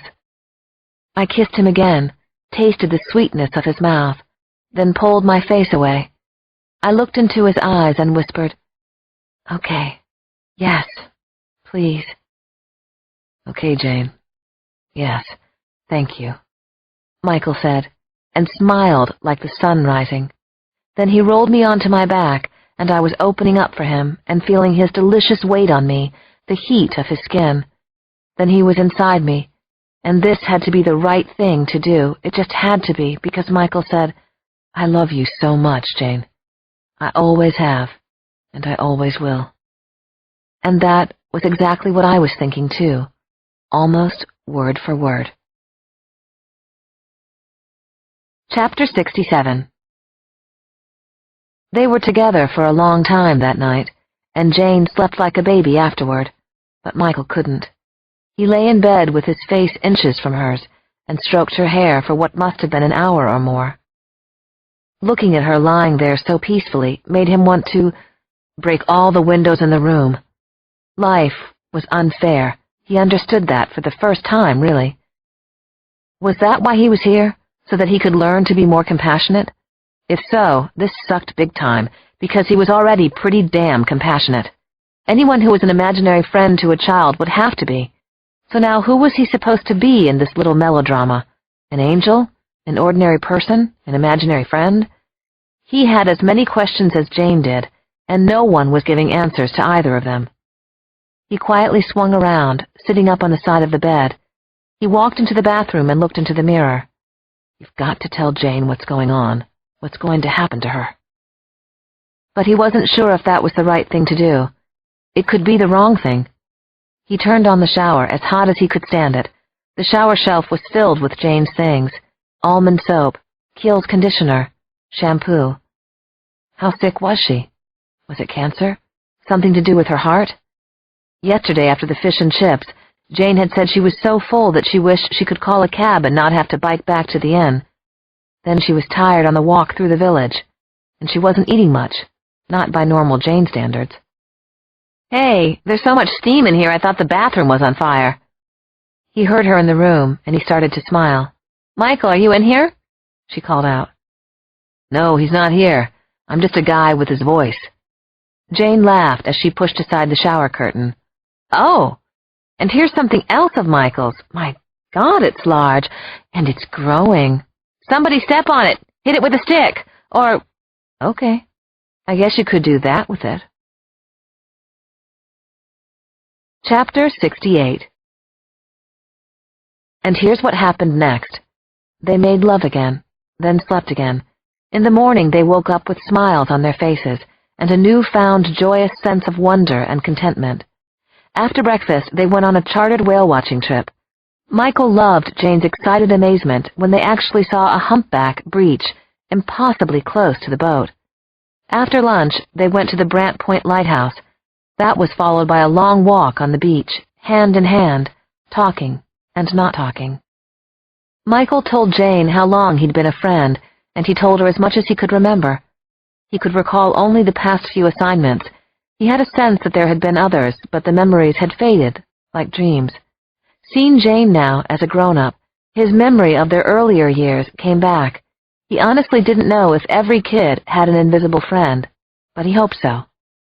That night, Michael called a local restaurant, and a taxi delivered lobster, steamers, and corn on the cob to them right on the beach. They went back to the inn and made love again, and got even more comfortable with each other. And the sex was great, better than Michael could have imagined. Probably because they were so in love and knew each other so well. Jane felt a little queasy during the night, but she was sure it was something that she ate, possibly the steamers, which led to the next morning and renting a sailfish, and then they were on a fishing boat. Jane caught about a dozen bluefish, while Michael caught none.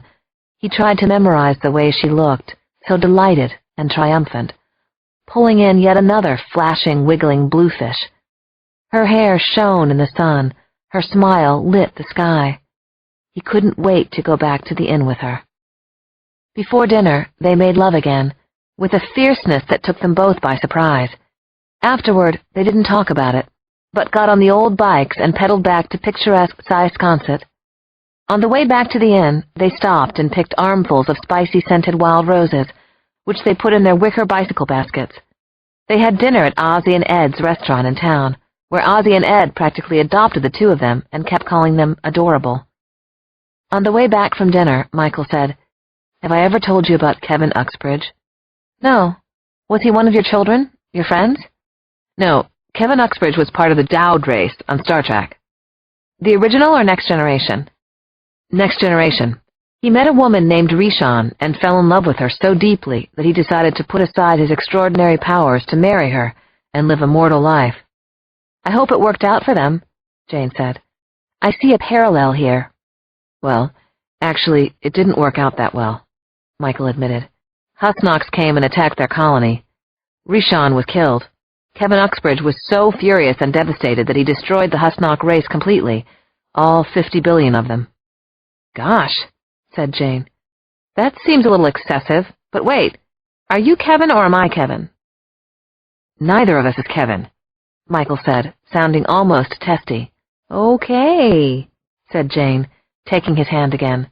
"Personally, I always liked the Tribbles best." Michael decided to drop it. Meanwhile, every time Jane coughed or looked the least bit weary, it slapped Michael back to reality.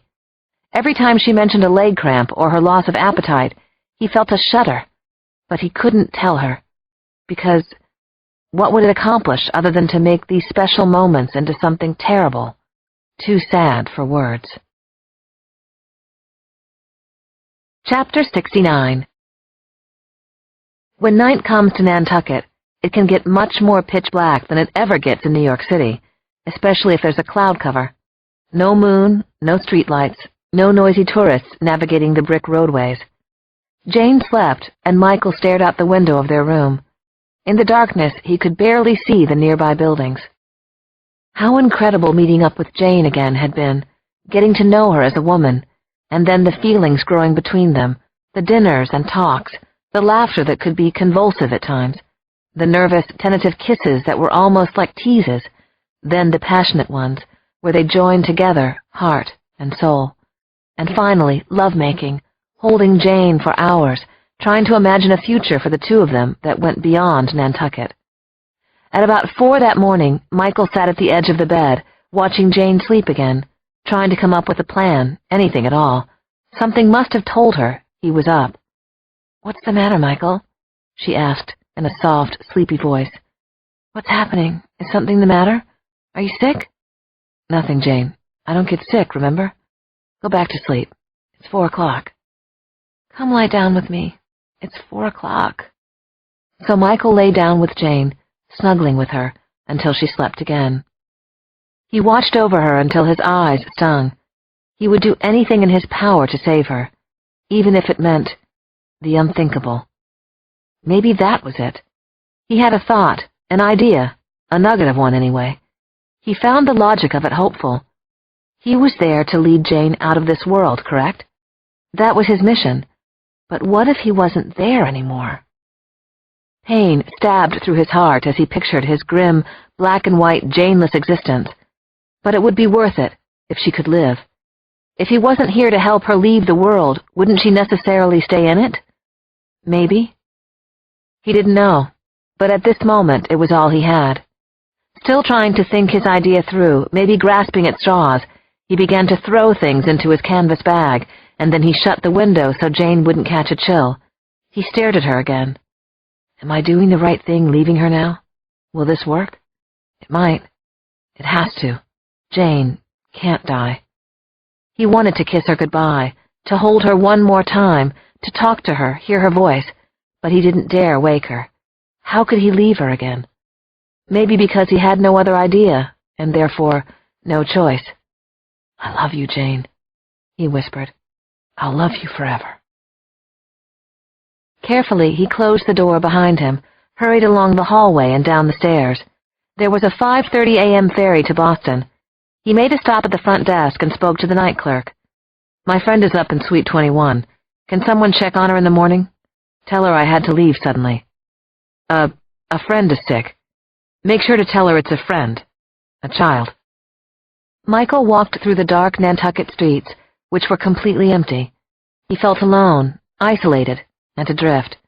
He was having trouble just catching his breath, which was unusual. His legs felt incredibly heavy. Finally, tears began to roll down his cheeks. Real tears, among his first ever. He pulled his windbreaker tight and waited at the dock. The boat would arrive in about half an hour. There was already a trace of sunlight on the horizon. Could that mean there was hope? There had to be, because Jane couldn't die. It was too heartbreaking even to imagine. Jane can't die now. Chapter 70.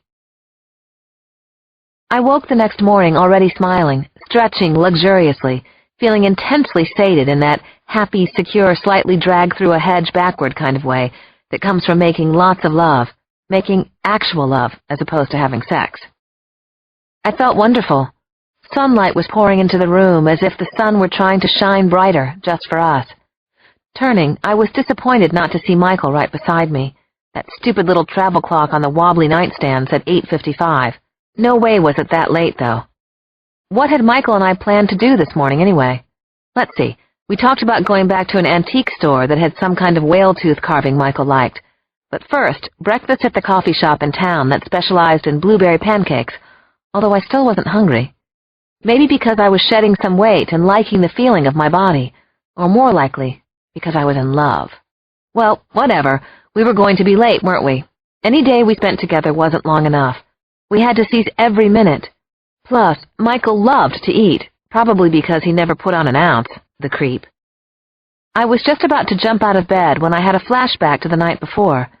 My mind wandered to a conversation that Michael had wanted to have, something he needed to tell me. I remembered waking up during the night and Michael lying down with me. Where was he? Michael, I called, and got no answer. Michael, are you there? Michael, Mikey, Mike, hey you!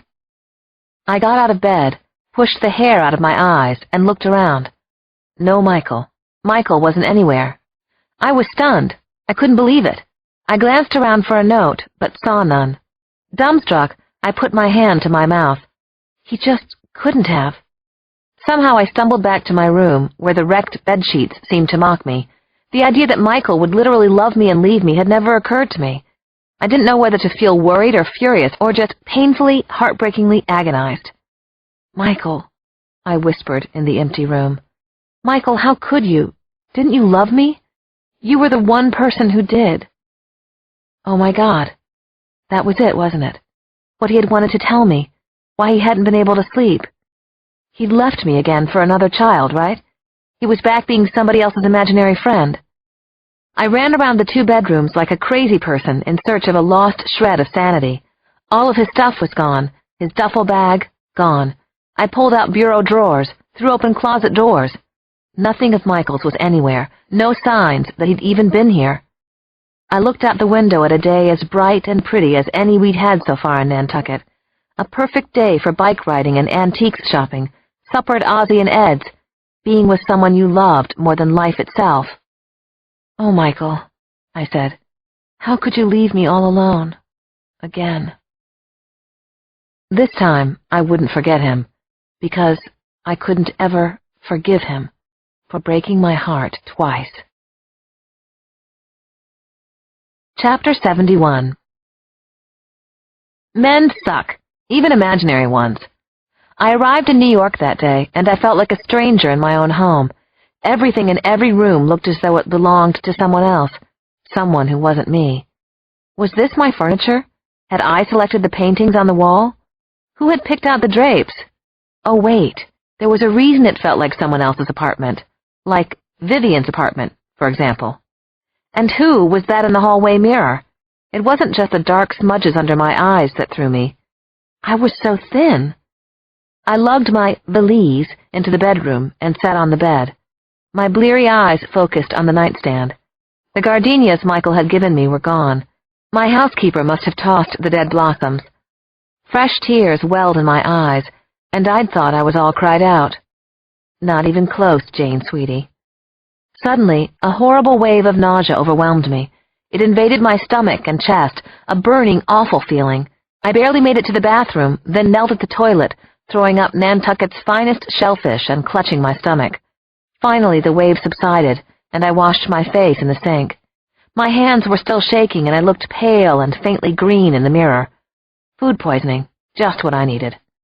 When I felt up to it, I checked my messages, hoping against hope that Michael had left some word, some kind of explanation. But first, of course, there was my mother. Jane, sweetie, I'm worried about you. Seriously worried. Please call. Your mother. Actually, I suddenly felt as if I did need to call Vivian, even though she would be apoplectic about my absence. In fact, and I really mean this, I was surprised she hadn't sent out detectives looking for me. I tapped Vivian's number on speed dial. It wasn't answered by either her houseman or her maid, and instead went to her outgoing voicemail message. You have reached Vivian Margot. As my mother spoke, I rehearsed the message I was going to leave. I heard the beep. And then I completely fell apart, and my rehearsed speech fled. Mom, it's me. It's Jane. Listen, Michael's left me. Please call me. I love you. I actually needed one of my mother's kisses right now, more than I ever had in my life. I couldn't speak after that, so I hung up the phone and lay face down on my bed. Suddenly I was sobbing again, but also coughing, and my throat hurt. There was no fighting the next bout of nausea. I stumbled into the bathroom and retched horribly. The nausea finally ended, but the coughing wouldn't stop. I tried swallowing hard, but that only made it worse. The nausea swept over me again, scaring me now. It was burning and blistering inside. There was nothing left to throw up, just dry heaves and cold sweats. I collapsed onto the bathroom floor and rested my head on the throw rug. I was burning up and shaking with chills at the same time. I felt like death. The best I could do was to blink my eyes. I could hear the phone ringing in my bedroom, but I didn't think I was strong enough to stand or even crawl to answer it. It had to be Vivian, though, and I wanted to talk to her. Or maybe it was Michael. I pushed myself up off the floor, and I started to hobble. Chapter 72. Michael's worry, his anxiety, his guilt, his lack of sleep finally caught up with him on the 5:30 ferry ride from Nantucket to the mainland. His eyes had started to burn again, and his cable-knit sweater wasn't much protection against the damp morning chill blowing off the Atlantic. His terrible state of worry and confusion continued on the bus ride to the airport in Breton, and then onto the shuttle from Logan to LaGuardia, and the condition had a strange effect on his vision. It was as if everything he saw was drained of color. Most things looked a sickening shade of gray. Those that did have a tinge of color were washed out and weak. Only hours ago, he had been in Nantucket, where he'd been incredibly happy with Jane, the happiest he'd ever been in his life. Now everything was changed. He arrived at his apartment building and trudged upstairs. He heard laughter coming from inside Owen's apartment. A woman's voice. Another conquest? My God, was that what Jane would think she had been to him? Would it seem like that to her? Of course it would. He dropped his bag inside his apartment, but he couldn't stay there. Not right now. Not in this state. Minutes later, he was walking fast down Broadway by himself, watching gray people, gray cabs, and grayer than gray New York City buildings. He missed Jane with an ache that felt life-threatening, a terrible pain deep in his chest. He wondered what she was doing, if she was okay. Had his plan worked? Finally, he couldn't bear it anymore. He called her apartment. After listening to it ring several times, he heard Jane's voice. "This is Jane. Please leave a message. It's important to me. Thanks." God, he loved her voice. Near Lincoln Center, he barely avoided being hit by a motorcycle that was making a perfectly legal right turn. "Wake the fuck up, asshole!" the driver shouted. Good advice. He would love to wake up out of this horrible nightmare. He walked another block, determined to keep moving, and suddenly it struck him. I'm going somewhere, headed to a specific place. But where? Northeast, it seemed. At last, he realized that some outside force was making him move, and then he knew. At least, he thought he did. Now he was running. His eyes filled with tears, and then the tears wouldn't stop. People were staring, and a few offered their help. Michael kept running. He definitely knew where he was going now. New York Hospital. And he knew what he was going to find there. Oh God, Jane, don't let this be happening. I wish, Michael thought, that I had kissed and hugged Jane more. I wish that I had stayed on Nantucket. I wish. Chapter 73. First Avenue and 68th Street. Finally. Michael was almost there. He burst through the front doors of New York Hospital. Ironically, he'd been to this unfortunate place before, when Jane had her tonsils out as a kid. He went right past the front desk, remembering where the elevators were. Down the long hallway to the right. He was supposed to go to the 7th floor, room 703. Ahead of him, people streamed into the elevator. 2 nurses with their hands linked, a doctor, some visitors, a little girl who was crying for her grandfather. Why was all this suffering permitted to happen? Suddenly, he was filled with questions. I don't think we can squeeze anyone else in here, a doctor said to him. Sorry, he said. We can squeeze. We can fit. You'd be amazed what we're capable of. We, he'd thought, and said, we. The people in the elevator exchanged glances, the kind of nervous looks that seemed to say, We've got a crazy on board. The doors finally closed, and the car began to move upward. I shouldn't have left her, Michael muttered to himself. I should have stayed with Jane no matter what. And now look what's happened. His foolish plan hadn't worked. He'd caused her pain for no reason. He'd been so stupid. The elevator finally arrived at the 7th floor. Michael pushed out first, then raced past the nurse's desk. He slowed down as he approached room 703. The door was open a crack. He pushed his sweaty hair back against his head and wiped his face on his sleeve. He needed to look calm and in control, but he wasn't calm. His heart felt as if it might blow apart. He'd never felt tightness in his chest before, and now it was pretty extreme. He finally opened the door, and his eyes took in the room. A nurse sat by the side of the bed, watching a heart monitor. What he saw next took his breath away. His hand went up to his mouth, but a gasp escaped anyway. He wasn't expecting this, not at all. But it made sense to him. It made sense of everything that had happened. There had been a plan, after all. Chapter 74. Somebody else was in the hospital bed. Not Jane. Not what he'd been expecting and dreading. It was Vivian. At first, Michael didn't understand, but then he did. and some of the puzzle pieces seemed to fall into place for him. It was Vivian who was dying. Vivian, who he was supposed to help. She lay there motionless. He'd never seen her like that. Her face was unnaturally pale beneath her tan, and she wore no makeup. Her hair was loose and her white roots were showing. But in a way, she looked serene and beautiful. She looked a lot like Jane, and his heart went out to her. He wanted to help, if he could. He wanted to help them both. "Vivian," he said. Then to the nurse, "I'm family. Can we have a minute?" The nurse smiled at him and stood up. "I'll be right outside. You know she had a stroke. It's not good." "No, I can see it isn't." Vivian opened her eyes and looked at him.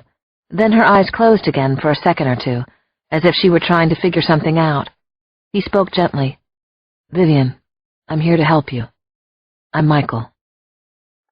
Her eyes opened, their deep blue unfaded. "Michael?" she asked, in the softest voice he'd ever heard from her. "Jane's Michael?" "Yes, Jane's Michael." He took her hand. "I wish you could see how wonderful you look," he said. "You look the way you always want to look. Beautiful." "There's a mirror in my purse," she said.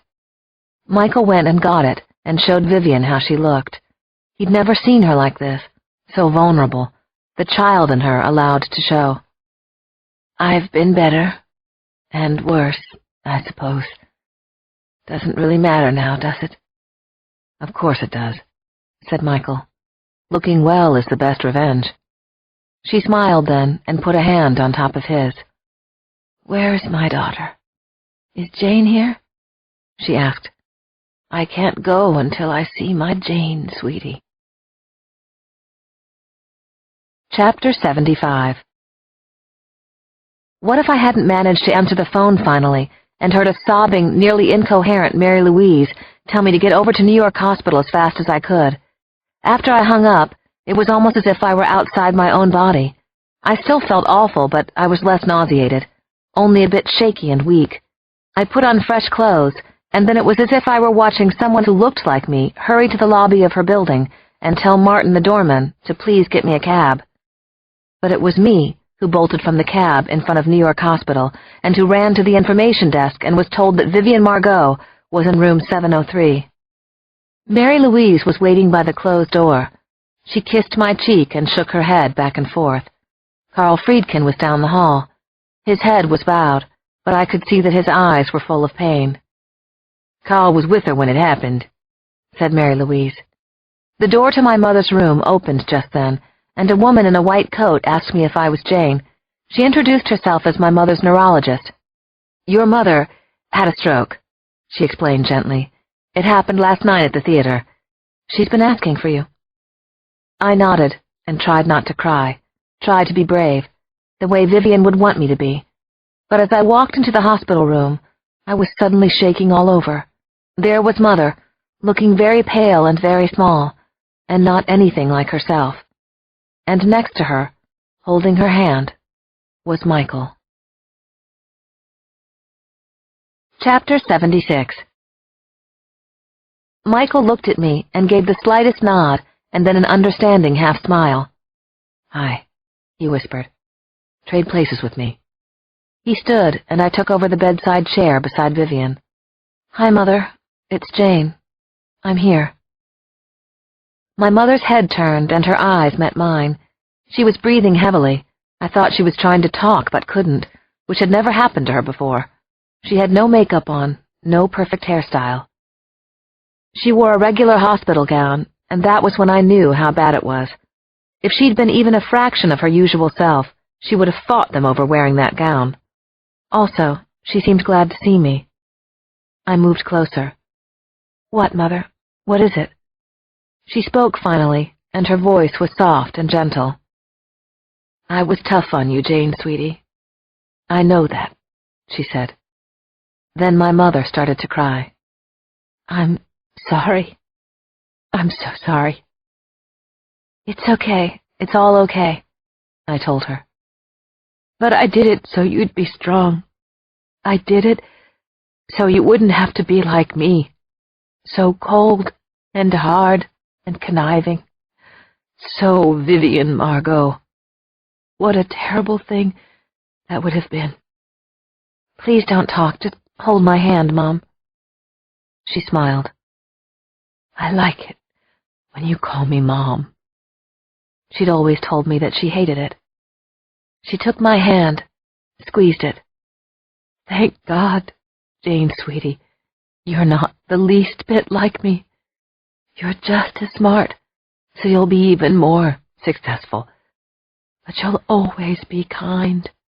You'll be Jane. You'll do things in your own way. And hearing this admission brought me tears, the ones I had been holding back for years.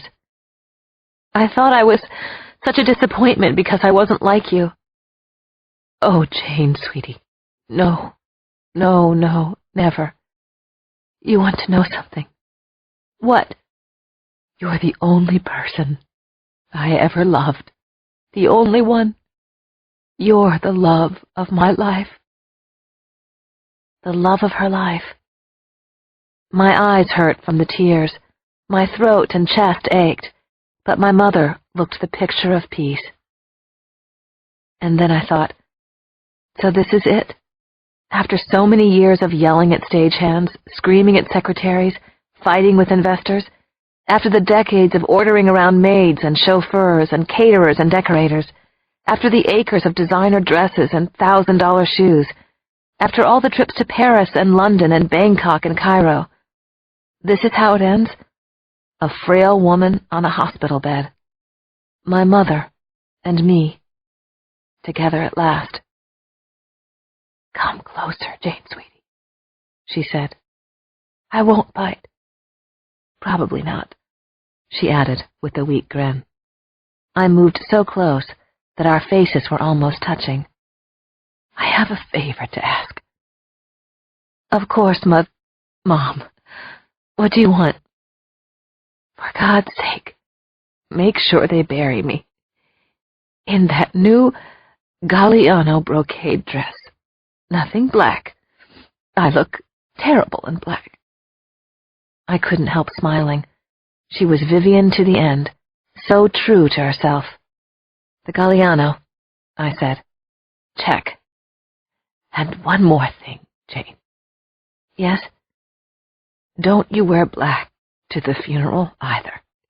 Black makes most people look thinner, but for some reason it makes you look a little top-heavy. My smile broadened. Okay, Mom, I'll wear pink. I have just the dress. You're funny, my mother said. You always were. Pink at a funeral. Please do. I looked over at Michael. He was smiling now, too. My mother closed her eyes, and her body shivered.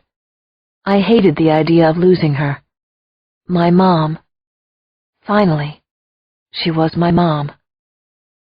Michael stood and walked to the other side of the bed. I held one hand. Michael held the other. This was it, wasn't it? It was all happening too fast and so suddenly. I leaned in and kissed Vivian on her soft, smooth cheek. She smiled and opened her eyes again. A slight nod of her head told me she wanted me closer again. Jane, the only thing I hate about dying is saying goodbye to you. I love you so much. Goodbye, Jane, sweetie. Goodbye, Mom. I love you so much, too. And then my mother gave me one last kiss to remember her by, always. Chapter 77. As she wished, Vivian was buried in the Galliano dress. She looked beautiful. In fact, the entire funeral was stunning, and also touching. Why not? Vivian had planned it down to the tiniest detail. I wore pink, Yves Saint Laurent pink. The service was held on Park Avenue at St. Bart's, of course. Two pianists played Brahms flawlessly, as if Vivian were standing over them. Then a soloist performed show tunes from several of the musicals my mother had produced. A couple of times the audience burst into song.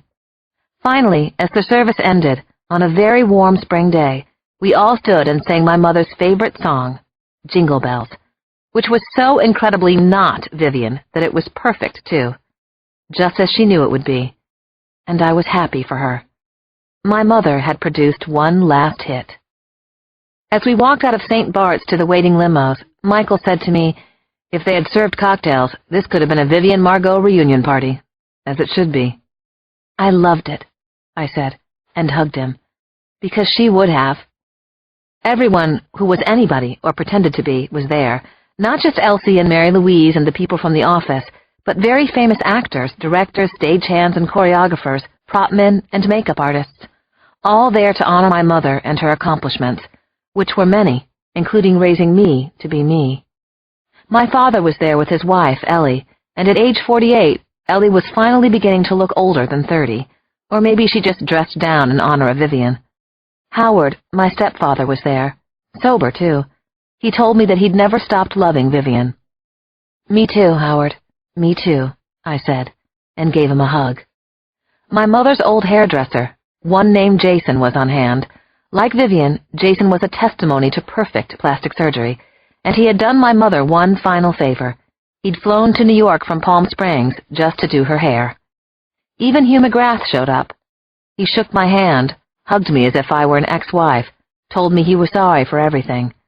I almost believed him, until I remembered Hugh is an actor, and Hugh is a son of a bitch.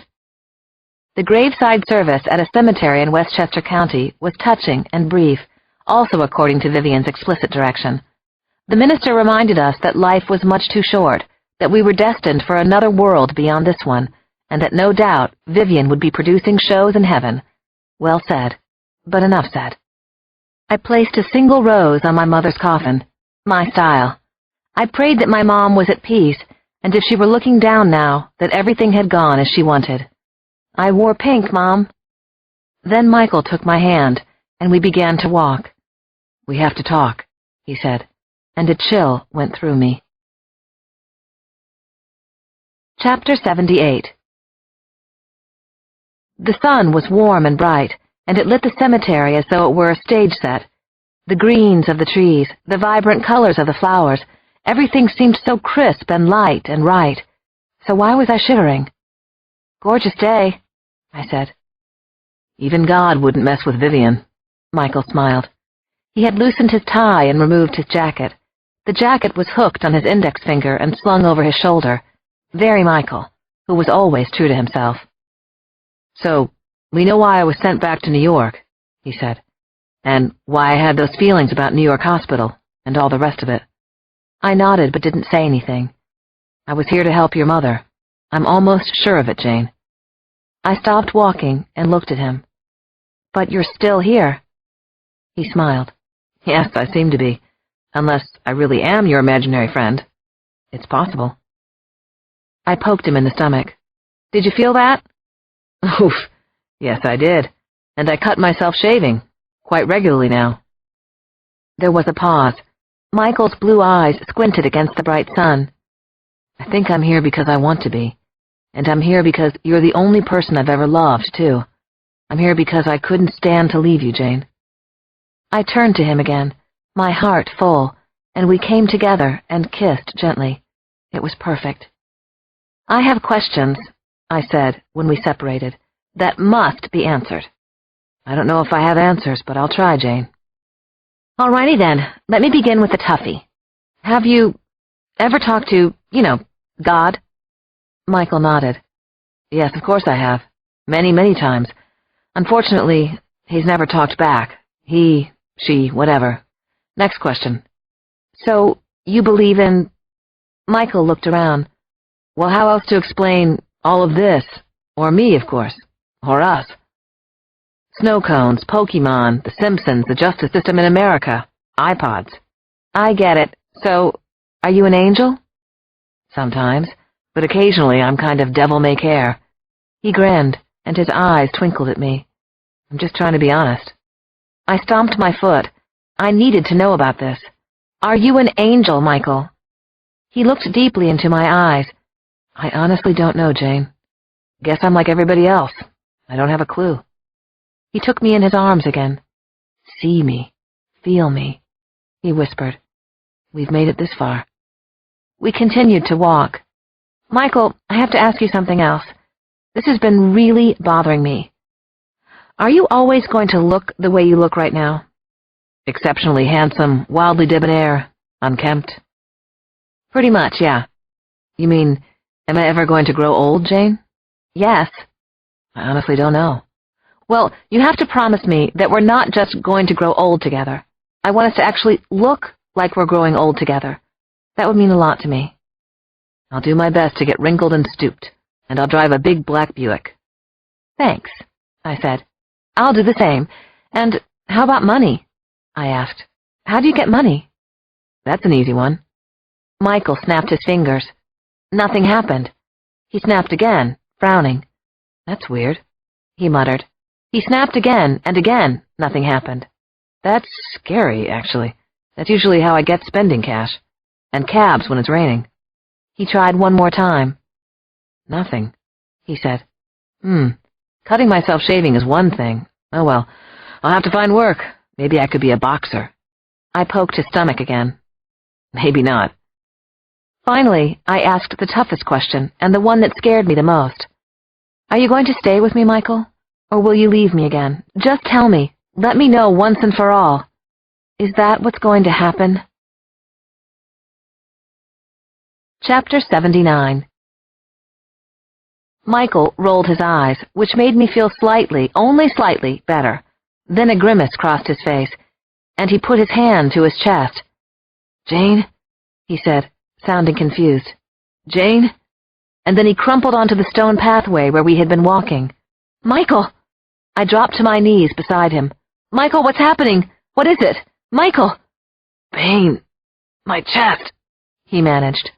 I began to yell for help, and fortunately a few people from my mother's funeral were still there. They came running. Call 911, I shouted, unable to believe this was happening. I think he's had a heart attack. Please, call 911. I looked back at Michael and saw that he had lost color and was perspiring heavily. I loosened his tie and opened his shirt's top button, which popped off and fell into the path. How could this be happening? How could it happen now? I thought I was going to lose it, get hysterical, and be completely useless. I wouldn't let that happen. Michael, help is coming. An ambulance. Hang on, okay? Jane, he repeated in a whisper. Please don't talk. Michael looked so pale, so incredibly sick all of a sudden. Out of nowhere. We got 911, said a man in a black suit, who I recognized as someone from the funeral parlor. They're on their way. Try to relax, sir. It's better not to talk. Jane, Michael said again, sounding kind of dreamy. You have kind eyes. I leaned in close to him. Please, Michael. Shh.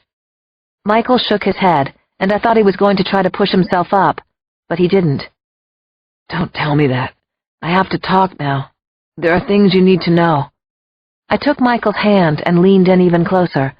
There was a crowd around us now, but it was just the two of us down there. Just us. Just like always.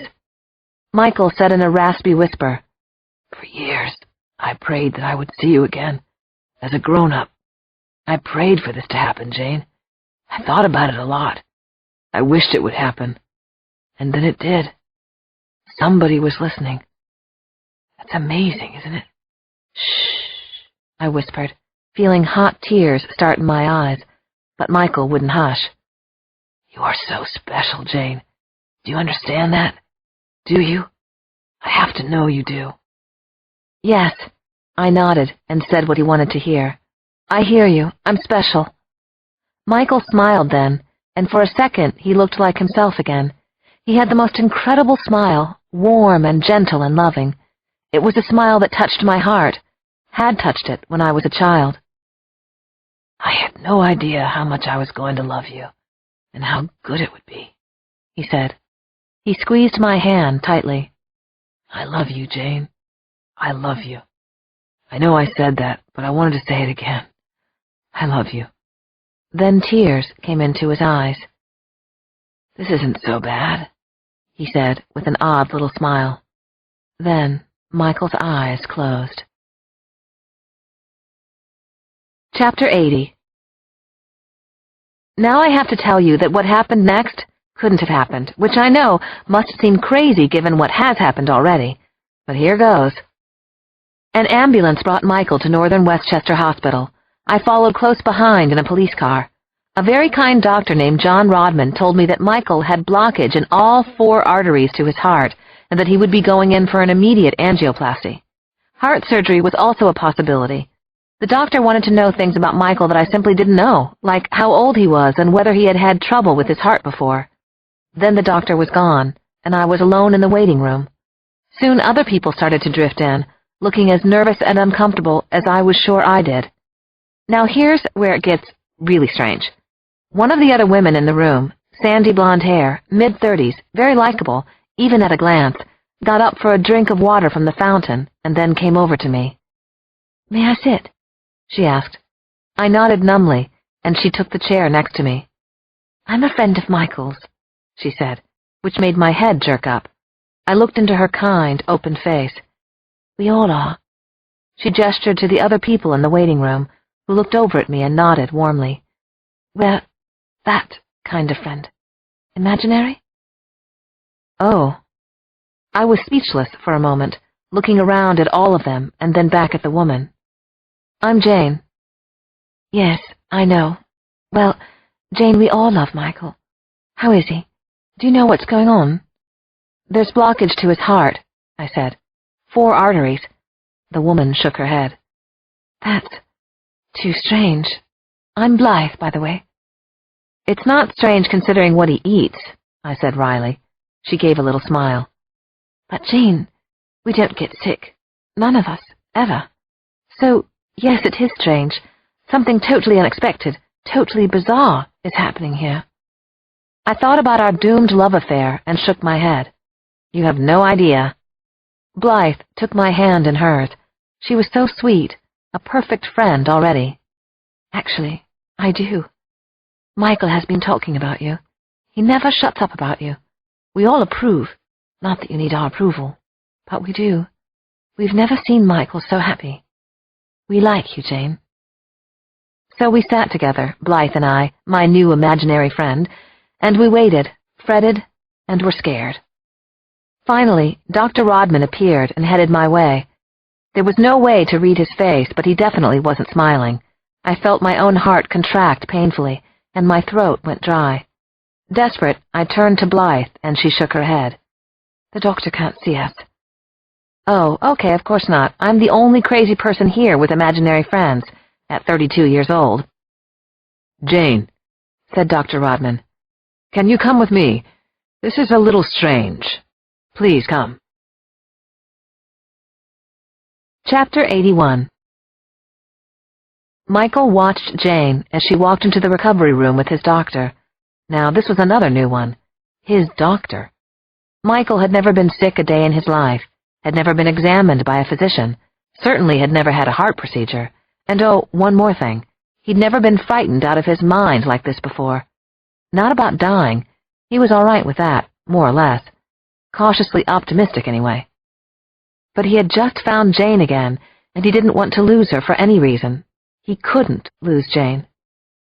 "Hi," she said, and he smiled weakly. He adored the sound of her voice. "Hi. I must look like I was hit by a speeding truck. I feel like it." "You look terrific, for somebody who was hit by a truck." The doctor gave Jane a pat on the shoulder and left. Jane came over to Michael's bed and leaned in and kissed his forehead, and suddenly he remembered doing the exact same thing to her when she was 8. He reminded her. "We're on the same wavelength, Michael. Of course I remember," Jane said and smiled. "I told you that I would never forget you." Then they held hands, all 4 of their hands entwined together. "Your doctor is in mild shock because you came out of the anesthesia so fast, like, too fast." Michael shrugged. "Don't know why, but what happened to me?" Jane smiled again, and Michael felt better.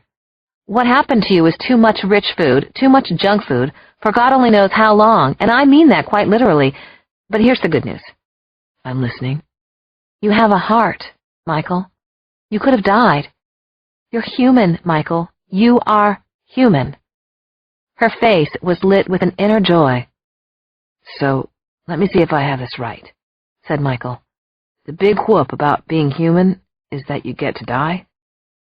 Live and die, Jane said. But yeah, that's pretty much it. The big whoop. And then Michael and Jane were both crying and hanging on to each other fiercely. This, he finally managed to say, what happened today is a miracle. Chapter 82. While we're on the subject of miracles, consider this one. Just because life is hard and always ends in a bad way doesn't mean that all stories have to, even if that's what they tell us in school and in the New York Times book review. In fact, it's a good thing that stories are as different as we are, one from another. So here's how this one ends. Happily, I should warn you. Huge spotlights rake the night sky of Manhattan, signaling that this is a really big deal. People are waving pens and pieces of papers, screaming for autographs from the actors. Police hold back the crowd at 6th Avenue and 54th Street. It's pretty cool. It's a genuine rush. My stomach is all in knots, and I smile as if it isn't and walk past the paparazzi into the theater. I'm wearing a red satin dress. It's a little snug at my hips and flares at the bottom, but I look good, and I know it. Sort of. In my own way of knowing these things and feeling good about myself, which I'm slowly getting a lot better at. As I walk down the aisle to my seat, I can almost hear my mother saying, "Oh, Jane, sweetie, a fancy dress like that deserves better jewelry. Why didn't you go to my vault and pick out something nice? You look so incomplete." I almost say out loud, "Mother, please, not tonight." I slide into the 3rd row all by my lonesome. That's all right, though. I can handle it. I'm a grown-up. Then I see Michael. He looks dashing as he dashes down the aisle and sits in the empty seat next to mine. "Made it," he says. "I'm a nervous wreck," I tell him, as if he didn't know. He gives me a hug, and my nerves instantly calm, slightly. He's comforting, sexy, sweet, all in one. Okay, now I'm a nervous wreck who's wildly in love with a man who may or may not be real. Michael pokes me lightly in the side. The poke is our thing these days. "Okay, you're real," I say. The house lights finally dim, and the movie begins. People in the audience cheer immediately, but I know they're all with the studio and PR agencies, so it doesn't count. "They love it," Michael says. It hasn't started. A title card fills the screen.